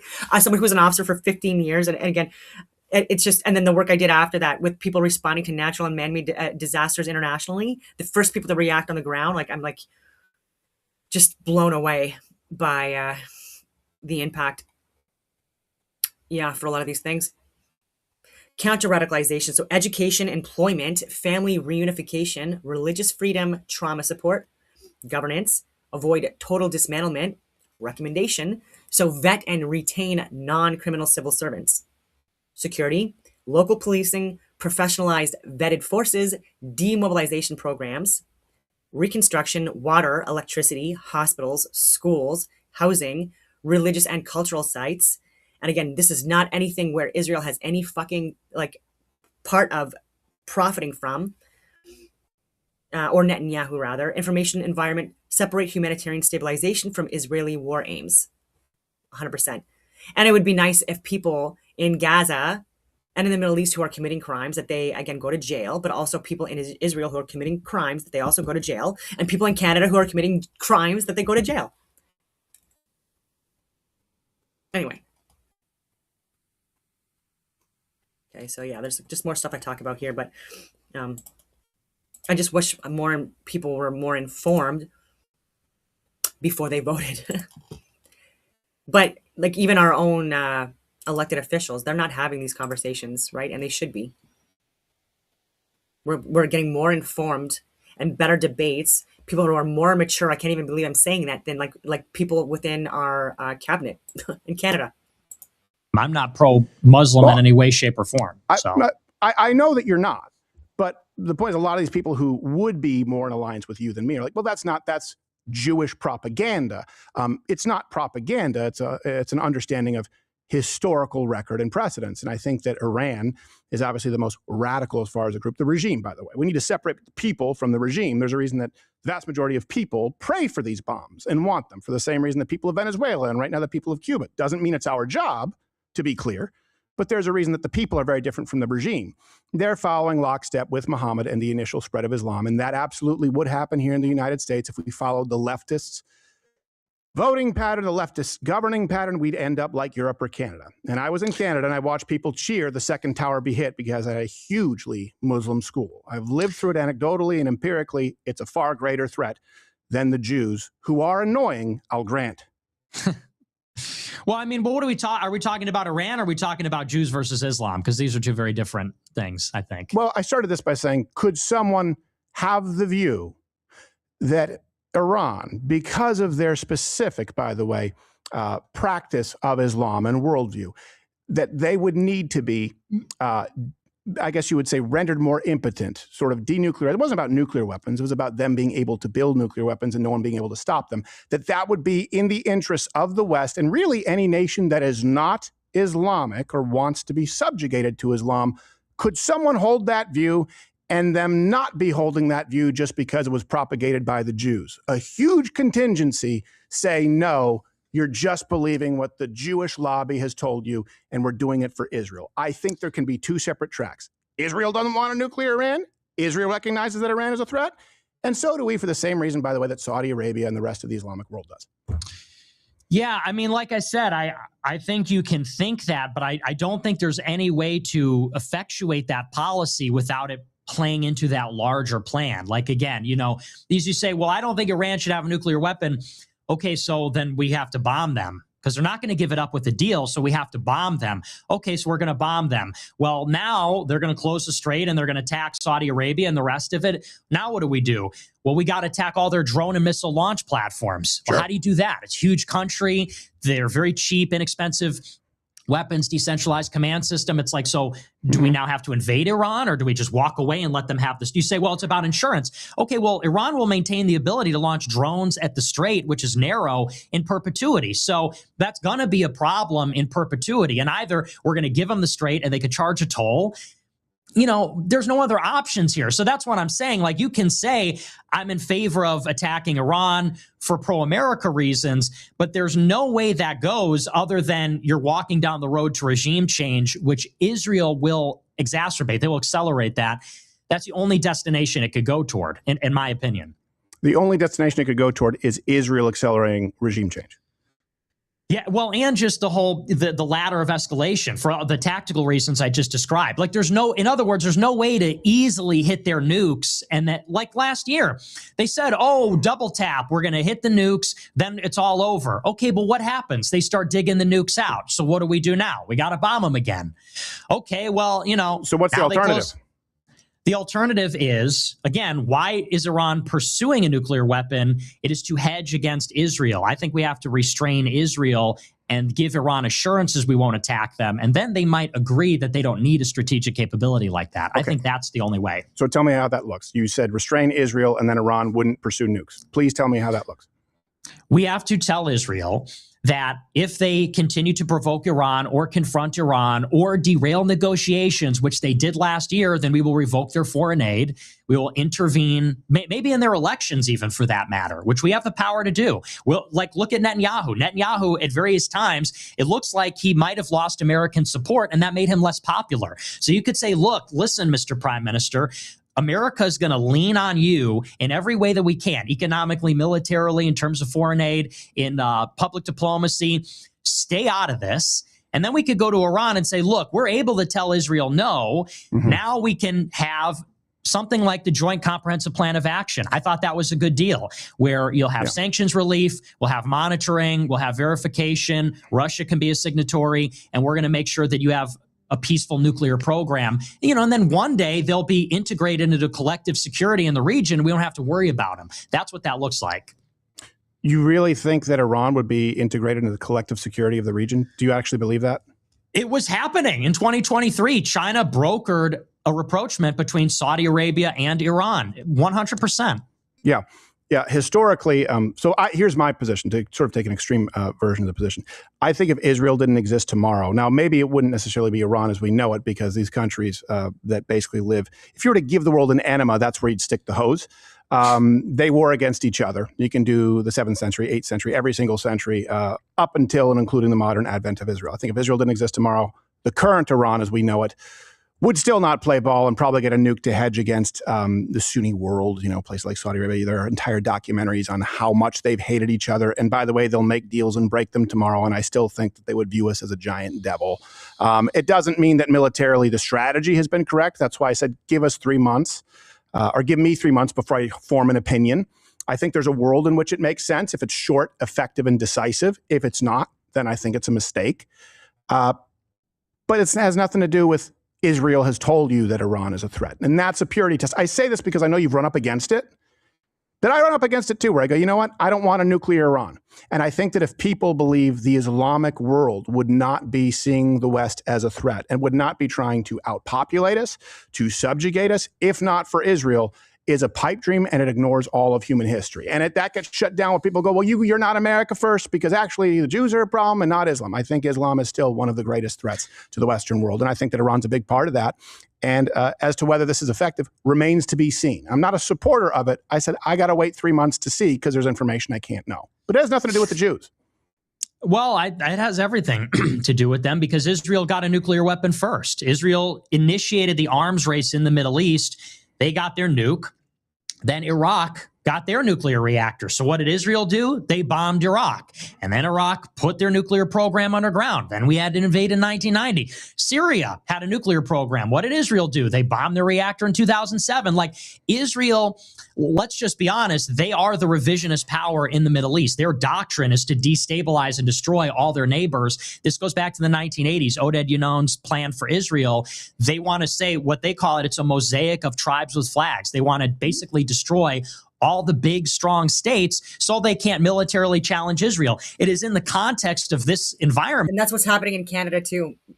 These New World Order types. That Iran realizes they're next. Iraq fell, Libya fell, Syria fell, Egypt had a coup. Iran says we're next on the chopping block. It's even in the clean break memo. So they say, how do we hedge against a nuclear Israel?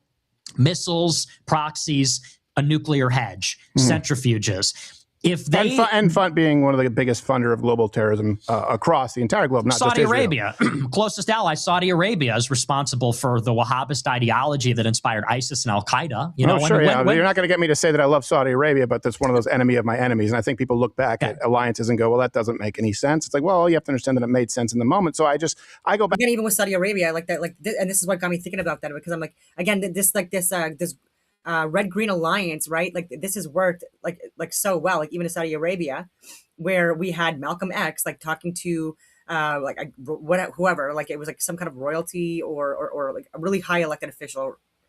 I guess it wouldn't be an elected official, one of the friggin' government people, super rich, and they were slamming, like, again, Christians, white people, etc. And I'm like, well, in Europe and in Canada and the US, then why are you guys immigrating here if you hate us so much and we're not free and we don't treat people equally and offer, like so much opportunity, et cetera, et cetera? Why do you hate us so much when these seem to be, at least at that point, the only countries where you're actually able to live free? Women, children, men, equally, voting, working, et cetera, educated. Not like the underage like child brides that we see, and again, I don't want to go on too much of a tangent, but anyways, it was the pressure of again the U.S. and Canada and the U.K., Europe, okay, and UN, like again it's based off of Christian values and ideology, and the Red Cross as well, slamming all of us when again like it's we have been the ones that have been trying to help, I think, the most, arguably speaking, and and had nothing to do with Israel. And I mean that respectfully speaking. So like a lot of like the peace in the Middle East that you're talking about, including ending slavery, was not Israel, didn't have any involvement in it. And I think that was huge, right? And then again, with our involvement in wars, even in Afghanistan and Iraq and these places, especially with Canadians, we were looking at building relationships with people, with locals and things like that. We were way more like living amongst the locals more, and the ANA and the ANP, etc. And it was not perfect, but again, we were put in a really fucking crazy situation, right? And it's trying to educate people, de-radicalize, have conversations with people, again, even about like what we do in Canada, our government, right? Like about the age of consent for women, right? Being like 18 and 21, et cetera, for the US, for legal drinking ages as well, and things like that. And how, like if you're like, and how in our culture, in our laws, like that is a crime, right? And so trying to have these conversations and stuff like that. So it's just like, it's very, I don't even know where I was going with that, but like, yeah, Canada's involvement has been more to help, not to hurt, and try to build and repair. And that has not been the case with people from Israel, their military, and in the involvement in these same places. And again, I'm rambling and I'm so sorry for that. Again, it's been a long video and I'm exhausted. It's rainy too. But Canada's involvement, I'm saying, in the Middle East has been way more impactful, and so has Europe's, and so has the U.S. than Israel, like by far. In fact, Israel exists now because of Christians, because of Europe, because of the U.S., and so you can't deny that. So we try to help everyone. Back to the restraining of Israel. And it's just too much right now. Would include what? Because here's the thing, that would require serious military intervention. From Edmonton. Right? So would you advocate? No. I was just having this conversation. I might, forget if Alberta separates, I don't see how that could possibly happen, but it would screw Canada over. And I agree. And I understand why you guys want to do it. I totally get it, right? Because of Ottawa largely. But yeah, if that happens, I'm 100% moving. Serious intervention against Israel. My point is, how do you do that? And then why is Iran no longer a threat? Political intervention. We have tremendous leverage over Israel that we just simply refuse to use. We provide a substantial percentage of their defense budget. That we provide the security umbrella for them. We provide them with all these advanced weapons and parts and everything like that. We have enormous leverage over them, and yet the tail wags the dog. Trump engaged, to his credit, engaged Iran in diplomacy last year, and Netanyahu tried to sabotage it. We announced the diplomacy on April 2nd, and the next day Netanyahu comes out and says, the only deal we will accept is if we blow up Iran's nuclear program. Like, they're derailing it on purpose, and they did that under Obama. Yep. They did that under Biden. They did it under Trump 1. Yep. And so you need to use the leverage to tell them, look, stay out of this. This is our planet. We're America. Yep. And then, yes, I think that if you could build trust with Iran, then you could achieve something like the JCPOA, and then we wouldn't have to go to war. The alternative is we have to have regime change in Iran. That's it. So to be clear, my mic's sorry. Yeah. Hold on one second. Oh, sorry. There we go. The whole time I was like, oh, hold on. So I don't know if that. What were you doing there, Billy? Did you fall asleep? Did you pull a Halloween 2 and run the steering wheel? So going back to the point that you were making was, okay, we restrain Israel. So you believe that, for example, and this is, something that I think a case can be made geopolitically. If we restrain Israel, by the way, I'm all for ending the $3 billion, $3+ billion. It was 3.8. God.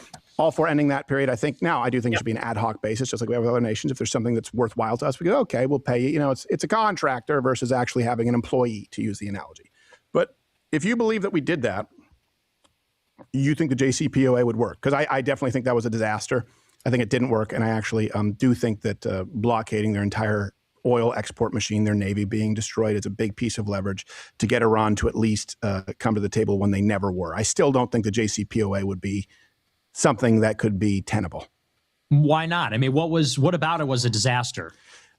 Primarily that you're dealing with Iran. They lie as easily as they lie as easily as they breathe, and it's because of an ideology, regardless of Israel. But to go back to the point of view, would you vote for someone who goes? I will say the Iran propaganda is really good, but I will also say that the Israeli propaganda, including the Hasbara, is also really good in the West, especially, right? And so, what's your point? Could someone, for example, we're all losing. We're talking about 2028, and this goes back to that. Could someone line up with you on every single other thing, but have supported the military action in Iran and get your vote? Absolutely not. Absolutely Even not. if they support defunding Israel, doing away with AIPAC, closing up the border, complete deportation, shutting down H-1Bs, would you vote for like a democratic socialist like Bernie Sanders, but he's against the war in Iran, and he talks a lot about global Jewry? Or would you vote for the person who is America first, to the right on all issues, including immigration, including labor, including tariffs, including social issues, but he supported the war in Iran, and as far as he goes, there's no more funding for Israel? Who would you vote for? That's a pretty extreme hyhypothetical. It is an extreme hypothetical. But what matters to you more? I don't know. They both matter. Okay. What I would say, I That's don't a fair know answer. that here's the thing. I can't support somebody that supported the war in Iran because And here's the big picture And about supporting it. the war in What is Gaza. actually the end game here? You can't say, well, if Israel doesn't exist, Israel And does Ukraine, exist, Russia. and they have existed, and they have nukes. And that is the central, they have an undeclared nuclear arsenal, and that is really at the center of this. And again, Israel has a foreign policy they've engaged in for a very long time of destabilizing and destroying all their neighbors with the help of the United States, with the influence of the Israel lobby in the United States. So you can't say like, well, if Israel didn't exist and if this and if that. Israel's plan is to use the United States to topple Iran. Why? So that they are uncontested in the region. They don't want any rivals. Why? So that they can dominate. This is like big picture geopolitics. This is the center of the world island. Okay, you have Europe, Asia, Africa. This is where all the world's resources are. All the commerce is going to go through that rimland area through the Middle East, the Red Sea, the Persian Gulf, and then overland through the Middle East. They're going to control all of that. They're going to have hegemony over that, over the Arabian Peninsula. That will make them something like a superpower. I know that sounds crazy to say. No, it doesn't sound crazy. Not wrong. It doesn't sound crazy. I don't deny that Israel has their own selfish interests. And by the way, I think you're misrepresenting my view. I was making the point where I was saying, even if Israel didn't exist, I think you still have to deal with the problem of Islam, its encroachment and its expansion. And I think that Iran is one of the most radical actors in that respect. But again, I shared my thoughts on that. Like if Netanyahu and these clowns would stop doing what they've been doing for many years, including the USS Liberty, and attacking Canadian diplomats and intelligence assets in multiple other regions in the Middle East as well, including Lebanon, etc., trying to get us involved in a false flag operations, or making it where if we're giving intelligence that goes against what they're sharing, they're killing us, including Canadians. And they're not on the ground in the Middle East largely, like again Canadians have been, Americans have been, even people from Europe, like again we had Brit contingents as well, whatever you want to call them, that were operating with us when we were deployed, and again we didn't see anyone from Israel.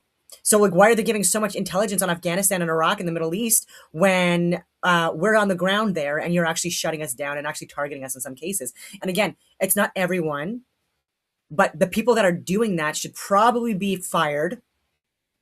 You know, the people committing the war crimes and crimes against humanity that Canadian officers are seeing, and they're like, what the hell are you doing? We know the laws of armed conflict, and we know the rules of engagement, and what you're doing is absolutely disgusting. And if a Canadian soldier ever did that, they would be fired. They'd be in jail. And we've proven it time and time again, right? There's no, and they're talking about being the most moral country, military. Oh my goodness. I would still give that to Canada, bar none, by far. Anyway, I'm obviously biased. I do want to go to chat, but here's my question, because we started this off with, the common enemy. And I appreciate, by the way, you said, I don't know, because a lot of people would go, well, and they would equivocate. I'm thinking of running for office. Okay. I'm thinking of running for office, and I can't stand the Mitt Romneys and the John McCains of the world. All right. Now, I understand we live in a two-party system, and we need to have coalitions. We need to have voting blocks if we want to win the country. So you have to have all this base that have already voted Republican, conservatives right across the board. And we know boomers, okay, people make fun of them, but they outvote Gen Z by a significant margin, certainly millennials. Okay. So my stance is, let's say it's me. All right. Shut down the border, mass deportations, build the wall immediately, completely shut down H-1Bs. I'd put a $500,000 fee on it in case someone's bringing in the next Elon Musk or Nikolai Tesla from El Salvador, for God's sakes. I don't know. Something that wouldn't affect the multi-million-dollar salary. Of course, we'd continue with the Supreme Court. I'd enable states to have more authorities that deals with abortion restrictions. So I don't know how much more I could do that at this point. Tariffs on certainly industries that are taking advantage of us so that they are reciprocal. I would do my best to onshore jobs by basically going the opposite of directions like NAFTA. I'd punish companies that offshore them, incentivize them to onshore them. I'd have tax cuts across the board, but certainly middle-class families. No more foreign lobbying organizations, and no more blank check to Israel. And of course, no more money to Ukraine. I would pull us from NATO until everyone meets their payments. Yeah, but maybe I think that Iran is a threat. I would vote for Steven Crowder, but again, like, he talks about taking the fucking vote away from women and stuff like that. It talks about women in male trades, blah, blah, blah. And again, we're talking about adults here. Equal opportunity does not mean equal outcome, and it has worked historically before. Again, it's gotten so freaking bad because of, by design, I think, to sabotage us, to sabotage women. But again, this woke DEI, ESG stuff that we're doing, again, has not helped at all. It's not at all based on competence or skill sets or experience or anything. and that's what's making us look bad, right? So I understand what he's seeing, right, is not helping the situation, but anyway, You vote for me. I would still vote for him, but don't take the vote away from women. My God. Well, again, it's like, do you think Iran is a threat? That's a very realistic candidate. Could you vote for me? Okay, could you be a part of my coalition? Here's the problem. You go to war with Iran. What does that mean? You say, well, we'll give them 3 months. It's like, how are we going to win this one? Gas prices are $5-6 a gallon. Strait of Hormuz is closed. Ooh. Israel is chomping at the bit for us to reignite the war and expand it. It's like, are we getting into another Iraq? Are we invading Iran? Are we nuking Iran? I'm asking you. Yeah, so there could be symbolism here. So I don't know if these guys are plants or not, or controlled opposition. And if they're controlled opposition, do they even know it or not? Even with Nick Shirley, like people were saying that he's a plant. And I'm like, is he a plant or is he just a fall guy that they don't care about? And they're going to, and the information that he's sharing is actually really beneficial to people on the right and detrimental for people on the left. And he's actually legitimately calling out fraud and corruption from within. So again, these are all necessary, and people within government don't want to do that, right? They want to keep their jobs and then just, again, do fucking nothing to actually help until they retire and they're on their pension and then they don't care anymore, right? That's where we're at now. Blissful, willful ignorance and compliance. And so Nick Shirley, yeah, like he's going to be punished now for that until he's homeless, basically, and tortured, because there's going to be people that are continue to harass him, probably going to continue to dox him, like especially the more and more he continues to do this work, they will not stop, right? And we're talking about like even like the Antifa, BLM, Free Palestine, Free Iran, all of these groups of people again, and they've gotten a lot more coordinated, and they work fully with government, like especially the Democrats though, and so I feel bad for him. What he's doing is important. And so whether he realizes it or not, like he's gonna go through so much more than he's even gone through. He's already been doxxed, he's already been threatened and harassed and all of these things. He's been like held up in like secondary, going to Cuba and stuff like that. And it's important, but again, to what extent, Nick Shirley, that it's important what you've done, but like I would right at this point, because you're not gonna have the support of government, you're not gonna have the protection at all. It's gonna be a lot. And why don't you let, I don't know, other people, again, like, why don't you pass the buck a little bit, right? Because, I don't know, it is what it is.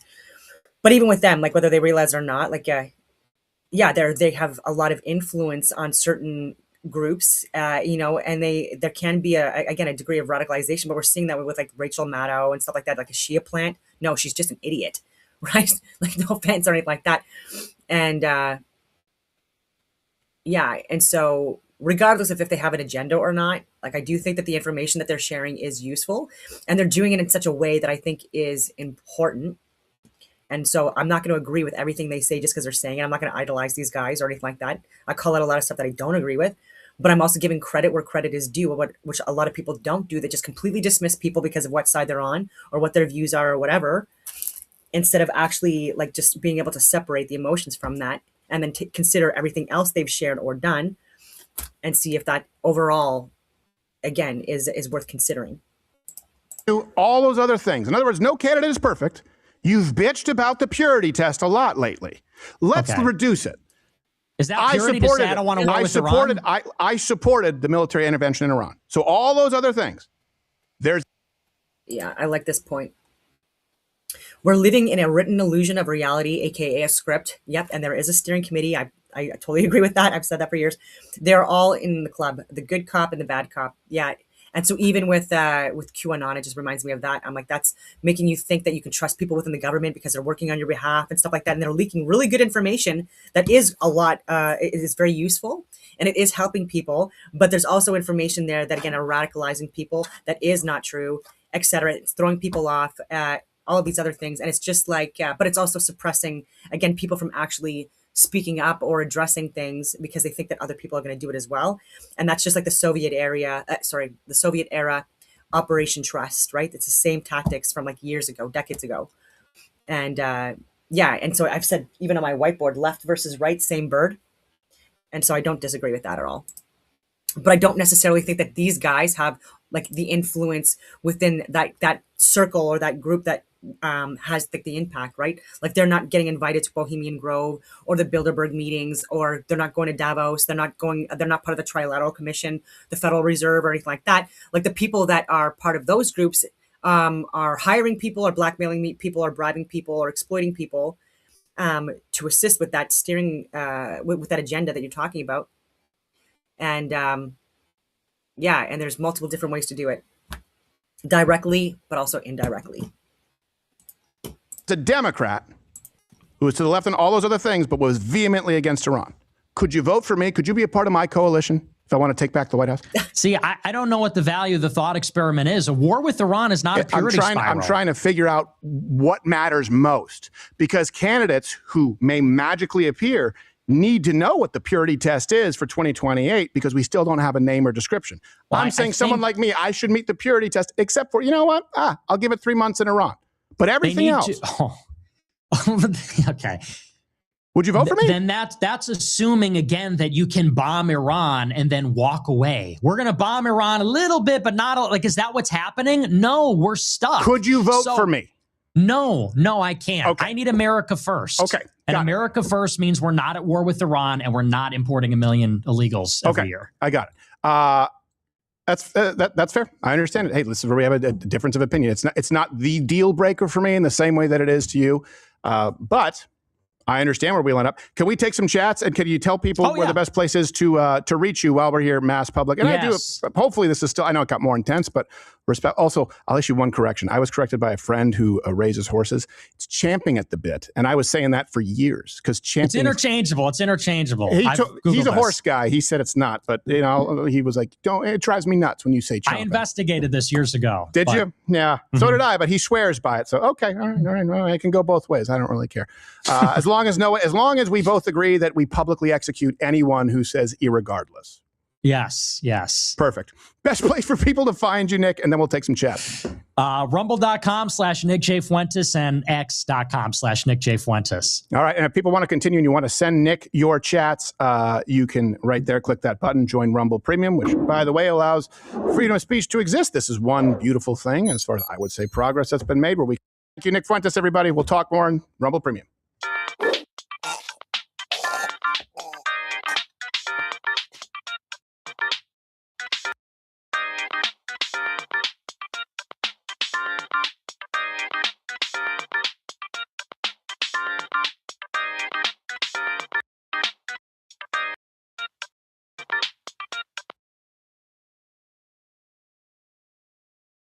A little bit warmer, yes. Yeah. By the way, are you staying safe, or have you taken more measures as of late? I hope so. I'm staying safe. Yeah. So far, so good this year. No assassination attempts. Knock on wood. Yeah. I remember I asked you before we came, because as a comedian, to me, it is hilarious. The stuff with Dan Bilzerian and all this, but now you're like, we don't want to. I feel like we covered all the other ground. So do you want to cover that a little bit with the chat? Because I'm sure they're going to ask you, but I don't want to put you on the spot. Before I do that, totally. can I just say that, Nick, thank you for finally saying that it could also be chomping. I looked it up, and yes, champing is the correct Old English. Bang. But chomping does also work since 1910 when it. Funny. Okay, so before we get into that, designed to keep people complacent and ignorant, 100%, again, going to what we were talking about before, with controlled opposition and people leading groups from like an opposition standpoint, right? So how do you control the opposition? You lead it. This has happened so many times as well, like these major movements where we think these people actually believe in what they're saying, and it couldn't even be further from the truth, right? And so, and it works. But it takes people to have a certain level of discernment and not just take what people say at complete face value, right? We need to do our own research. We need to come up with our own decisions and our own choices and all of these things and our own thoughts, right? And it's to look at what these people are saying, whether they be controlled opposition or not. Some of the information is very useful. And then you're going to be able to, again, make a more informed decision in all aspects of your life, knowing that, like, you have to be careful again of what you're seeing, what you're listening to, etc. Like, again, even in academia, I've talked about this as well, because there are a lot of people that just have an agenda, or they're pushing an agenda, whether they realize it or not. It first appeared in print. So. Well, that's the last time I listened to a crazy horse joke. No, every time I say it, because it's one of those things where I hear it and I'm like, it sounds wrong, but I'm trying to say it the right way. And then I go back to chomping and I sure as night becomes day. Even in religious communities now, a lot more now, especially in the last, I'll say like 5 years, you have, and I've shared videos of this, where you have people that are part of the LGBTQ plus IA community that fully support, again, surgeries, operations, castration of children and stuff like that. And they're even joking, right? Where they're showing like underneath their shirts, it's like demonic stuff. And then over that, they'll have like the religious collar, they're dressed as a nun and pretending that they're actually religious people, but they're teaching new Christianity, right? Or the real Christianity, how it's supposed to be taught. And again, they're totally perverting the Bible, right? And teaching kids and teaching people in sermons and stuff like that. And it's all like bullshit, like respectfully speaking. But again, like that's the opposition that have literally infiltrated these organizations at the top. Like they're actually like preachers and pastors or self-proclaimed ones that are buying churches, because a lot of them are getting sold in Canada for some reason. And yeah, they're just pushing an agenda that's anti-Christian, by the way, in a lot of cases. Again, like all equal under the eyes of God, and you're supposed to protect the weaker and the more vulnerable and the widows and the children and stuff like that, not harm them, not brainwash them, not lie to them. Teach. Get ding, it's champing. I'm like, there's no way I can. So I know, and I know he was watching today, but well, okay, let's take some chats. And look, can you tell me, like the Dan Bilzerian thing that's going on? First off, he's a little guy, isn't he? Well, he's my height. So we're a couple of little guys. We're a couple little. Well, because people think he's like this big hulking figure. No, I don't mean that. He's five. We're 5'9". Him and I are 5'9". So we're a that's couple of not little. manlets. So a couple of little people.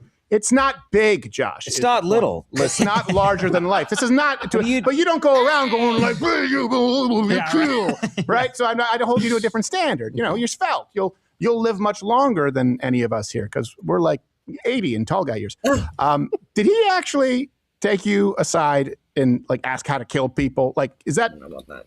That's true, because then he just says you're a Fed and it's that thing. 100%. I mean, well, he called me a Fed first, and I said, well, you did take me outside your house and say, hey, like, this is how it went down. I go to his house. He tells us, let's put our phones on the kitchen counter over here because we're going to talk about the Jews in Israel. Like, okay, like as if anyone cares.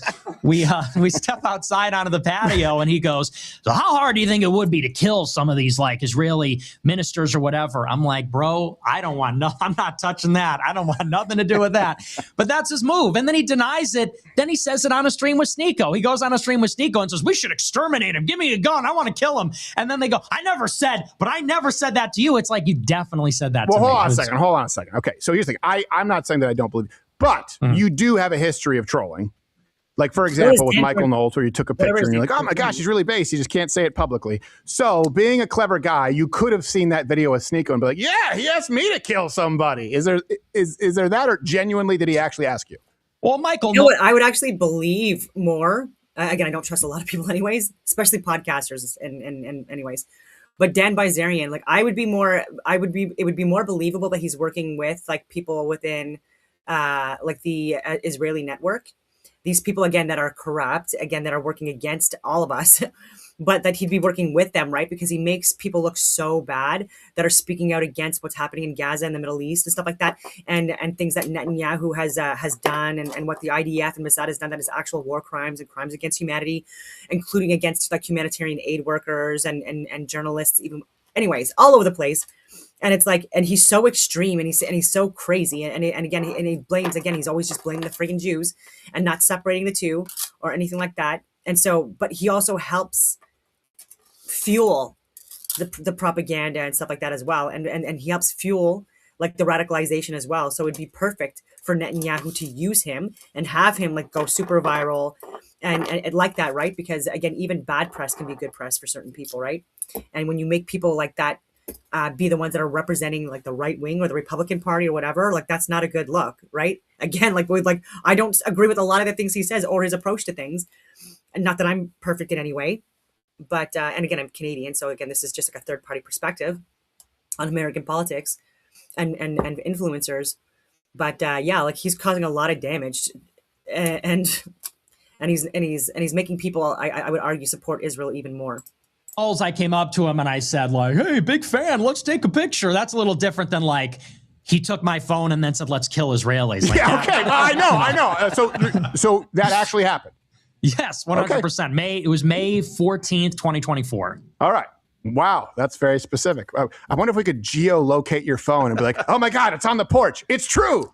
Probably could, yeah. But yeah. I know that I'm going to get an army of people coming in because Dan Bilzerian, the chances of him winning, would you put it more than 0? No, I think 0 is about right. Yeah, okay. So it's pretty tough. And look, I get it. You and I disagree on some things, but he's trying to crowd your action and come in. He's like, no, I'm the Jew guy. And it's just whatever. He thinks I'm not anti-Semitic enough, which is, he's like, you're not obsessed with Jews enough, which is like, I never heard that one before. So, yeah, well, you give that to me. So see, how's the shoe on the other foot? Yeah. Now I know how it feels. Yeah, exactly. That's my only point. It's like, I would love a world in which I'm not saying Dan Bilzerian, but I would love a world in which there's a little bit more unity because I've seen how the left has taken over institutions. But, and he said, you're a Fed. Just to be clear, I asked you last time on the record, are you in fact a Fed? No. Oh, the other thing. Tucker Carlson, you extended an olive branch. And then he's like, oh, Nick Fuentes, talk about irrelevant. So where do you guys stand now? I guess we're enemies. I don't know. I mean, I tried to be nice to this guy. Yeah. And then he goes and says, yeah. Oh, well, and here was the best. He did a thing with Megyn Kelly a few months ago and says, why did I talk to Nick Fuentes? Well, he's only the most popular influencer among young men. I know. 3 months later, same with Megyn Kelly. He's totally irrelevant. I don't know what, it's like, okay, so you have no relationship with the truth. What? You'll say I would honestly believe that Dan Bilzerian is like a left-wing radical that's trying to like make us look bad. I could totally see that more, especially again with his background as well, as something that could be like more like MK Ultra, like his government training and stuff like that, and possibly like the narrative like where he's helping save humanity and stuff like that, like by doing this stuff and being more extreme and blah blah blah. Like, I would totally see that more than Nick Fuentes, even though, like, again, I wouldn't put past him either. I'm not saying that. Anything. Who is this guy? I don't know what this guy's about. He doesn't like you either, by the way. So we're kind of in the same boat. Oh, you can give me that inside scoop. Let me guess. I have my, maybe we should talk off air, but it's not, it's not unique to him, Nick. It's a pretty common theme. Most people don't, and I don't blame them. But you know what? Like you, I do. I think here's the big difference. You and I have disagreements. I'm sure you think I'm an idiot on some of those issues because I think that you're a little bit Bilzerian, like it's all the Jews, and I'm like, no. But I know that we can talk about the disagreements, and you'll show up and you will voice yours. I don't like people who just switch over all the time, and more importantly, they don't show up. They don't show up to the arena. Yeah. So that's why when people are like, I can't believe, I'm sure I got backlash. Like, I can't believe we'd have him on. I'm like, I can't hate the guy because everyone has the invite and he shows up. And by the way, he's never done wrong by me. They're like, wait until the Groypers show up at your house and they're going to, I'm like, well, okay, I hope not. I haven't seen it yet, but hopefully it doesn't happen after this. So I appreciate it. And yeah, Tucker's a prick. All right, let's grab some chats. What about Candace? Son of a bitch. See, my own crew doesn't respect me here, Nick. They cut me off. I was like, what about Candace? Candace did you really wrong, by the way. That's why I said, is it okay if we could do chat with paywall? Because I feel like we dealt with this. Her bringing you out. Did she put the entire interview behind the paywall? Yeah. The whole thing. That's such a shitty move. And look, I would like to get along with her at some point. So I don't want to open up the old wound. Her defense is she says, well, after we did the interview, I told you it would be paywalled. And I'm like, well, you should have told me that before the interview. Like, yeah. I'm in your house in Nashville. We just finished. Then you say, by the way, it's behind a paywall. And she goes, we're going to release it on Spotify in 3 months for free. I'm like, well, like, so why? So is it about censorship or is there something? But it's ancient history at this point. But yeah, I didn't like how she handled it. Yeah, I still don't like how she handled it. So I'll reopen those wounds. But let's grab some chats, guys. All right, first chat from Dreadcrumbs. Question for Nick. Regarding specific... Jeez, good start. Regarding specific policy reforms, what would you like to see happen from the GOP that would give you more confidence in supporting the party moving forward? I just want them to reach 1 million deportations per year. Like, that would be enough for me. If they could hit that, that'd be great. And I want them to get us out of this war with Iran. I think it's a mistake. Those are really, to me, the two big ones, to be honest. Okay. It's important. Simple. All right. Simple answer. All right. Next chat from Alanoism. So wait. Let me follow up. So if they got us out of the war in Iran and 1 million deportations, you wouldn't vote Democrat in the primaries? Because there's still time. Oh, sorry, Democrat in the midterms? Yeah, if they could hit 1 million deportations. The Iran war is sort of a done deal because it happened, but I mean, maybe if they got us out of it tomorrow, I might consider it. There's that vague answer again, but okay. All right, I understand. All right, next chat. I don't think it's vague. Well, I do. I feel like if they got us out tomorrow, I might consider it. Nick, that is vague. Well, but here's they did it. Like they crossed the red line. It's like they started the war, so. I know, but you said if they got us out of Iran, and I'm like, so if they got us out, and they're like, maybe tomorrow I might consider it. This is where people are like, it seems like nothing is good enough. Like if Iran was done by midterms and 1 million deportations, would you still vote Democrat? I think is what the person is asking. I don't know. I mean, again, it would depend heavily upon what happens in Iran because we thought we got out last June. That's why I say that. We thought we were done after Midnight Hammer, and yet here we are. So it's a little complicated. Yeah. By the way, that's also Noodles, the guy in the chat. That was his college nickname, is Midnight Hammer. Let's grab some. He's a tiny man, but he wears special flood pants. Go ahead. Our next chat from Alanoism. Question for Nick. Can you point to a single issue you are dissatisfied with Trump on, which you think Democrats will do better? I think the Democrats would do better. Honestly, no, I don't think there is one. I think almost with everything, Democrats are worse. Yeah. That's fair. That's honest. But you know what? I mean, I understand the person asking that question, but it's already built into the strategy of Nick's, where it's like he's acknowledged that, and that's where I disagree. I think it comes down to the extent of the damage and the level of yield, right, based on the risk, and that's really the primary disagreement as far as I see it. It's like old Crossfire, back when Tucker Carlson supported the war in Iraq and wore a bow tie and was like, it's a policy disagreement with Bagala. Next chat. All right, next Anytime I can point out that he did a 180 on his outfit is fine for me. Next chat from that bearded one. Question for Nick. Let's say we follow your plan, the election happens, and it backfires. What then? How do we recover? It will Have you backfire. a plan for the high possibility? In 2028, if we lose, well, then, we'll have to make do. We'll have to make do with what they have. Here's how it could backfire. The way it backfires is a Republican does not emerge that is competitive, that can beat Vance and Rubio. We get stuck with Vance and Rubio. And then, honestly, I might even consider supporting a Republican for president anyway at that point. I mean, I like to, seriously. That's fair. It's funny. It's definitely the long route. Yeah, well, and we have to exhaust all the opportunities to get reform, and only because, and I actually agree with you, if a Democrat gets in 28, they're coming back with a vengeance. That's the difference. They're going to come back wanting to punish Trump and punish everybody involved, even if they didn't like Trump. And I think it's going to get really ugly. So yeah, I'm really just focused on, I want a primary contest. I want it to be competitive. Now, I want that too, and I will say, and by the way, I have been, I would say I was very concerned with Vance. But that's why I say him versus Rubio is a known entity. Vance was not. And the Peter Thiel Palantir thing, what I was saying was like, if given the choice, I'm not saying that I'm going like, but it was, Gerald knows. I said, Elon Musk has done some cool stuff with X, but he may be the Antichrist. Like I was joking about that, but I'm only half joking about it. And the transhumanism and some of the AI stuff, like, the things that bother you about Vance, I was pretty outspoken about pretty early on. And he hasn't been as bad on that, even with some of his stances on AI since then. But it really does worry me considering the era we're going into. So Vance is definitely still a big question mark. That's what I was trying to communicate. Whereas, Rubio, you know what you're getting. Vance, you still don't know. Next chat. Yeah. All right. Next chat from Crippled Cowboy. You say that Trump and neocons... I mean, Peter Thiel has a blood bag human. Right? We were so close to the next question. Sorry. Is he one of those guys that like he has a Mad Max blood bag human, or am I thinking of someone else? I don't know. All right. Weird shit. All right. You say that Trump and neocons are beholden to donors. Are unnamed candidates less beholden than a billionaire who took a pay cut to run for office? Well, it's an interesting way to frame it. I mean, in the end, Trump was not a self-funder. So the initial promise in 2016 was, I'm a billionaire. I don't need donations. I'll self-fund my campaign. But that didn't happen.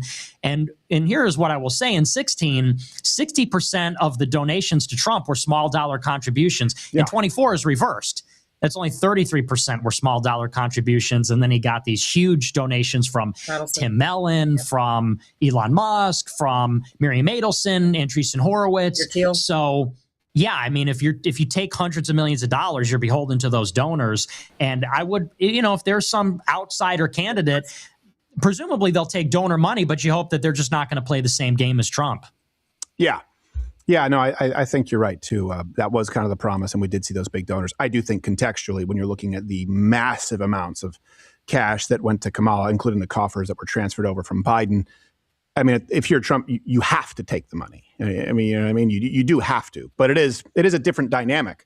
And I will say this, on a cultural, I think we were miscommunicating here. I was trying to separate political versus cultural. You're one of those people. And I'm one of those people. I think we are honestly the only two people who could have this conversation and genuinely say, there is nobody else forcing me to say, there is no pressure. There is no foreign entity. There is no nonprofit. We have, Mug Club subscribers. And I know because you've been around a long time, we started from the ground up, and then we do one spot a day. And you too. I mean, you weren't a part of some big conglomerate, or as far as I know, any massive nonprofits. And I can't confidently say that about, I'd have to think, most anyone else in this movement. I think you represent yourself and I represent myself, hopefully. Yeah, I think you're right about that. You think there's some Qatari money there with Duggar? A thumbs up. Why is he always in the Gulf? He's always over there. Yeah. They got great fishing over there. He does. He goes, Red Sea, everybody I knows bought a about house in Qatar. That's my right as an American. You're like, I don't see the connection there, actually. Yeah, sure. I mean, it's a right, but... Yeah. Is that on the back of the declaration? Yeah, I don't know exactly. I don't know. Just let me know. He takes a Gulf to the Gulf to golf. But he's very, very pro the Gulf. It's not just that he has a house over there that he sees business opportunities. He's very pro, speaks glowingly about them. Like, okay, you're fun. There's going to be a lot of drama. I haven't watched the rest of it, but I have to take my dogs out again for a nice long walk. I have been at this for a million years. I did already link the original video. And so on that note, I will leave it at that. And I hope that everyone has a wonderful rest of your day.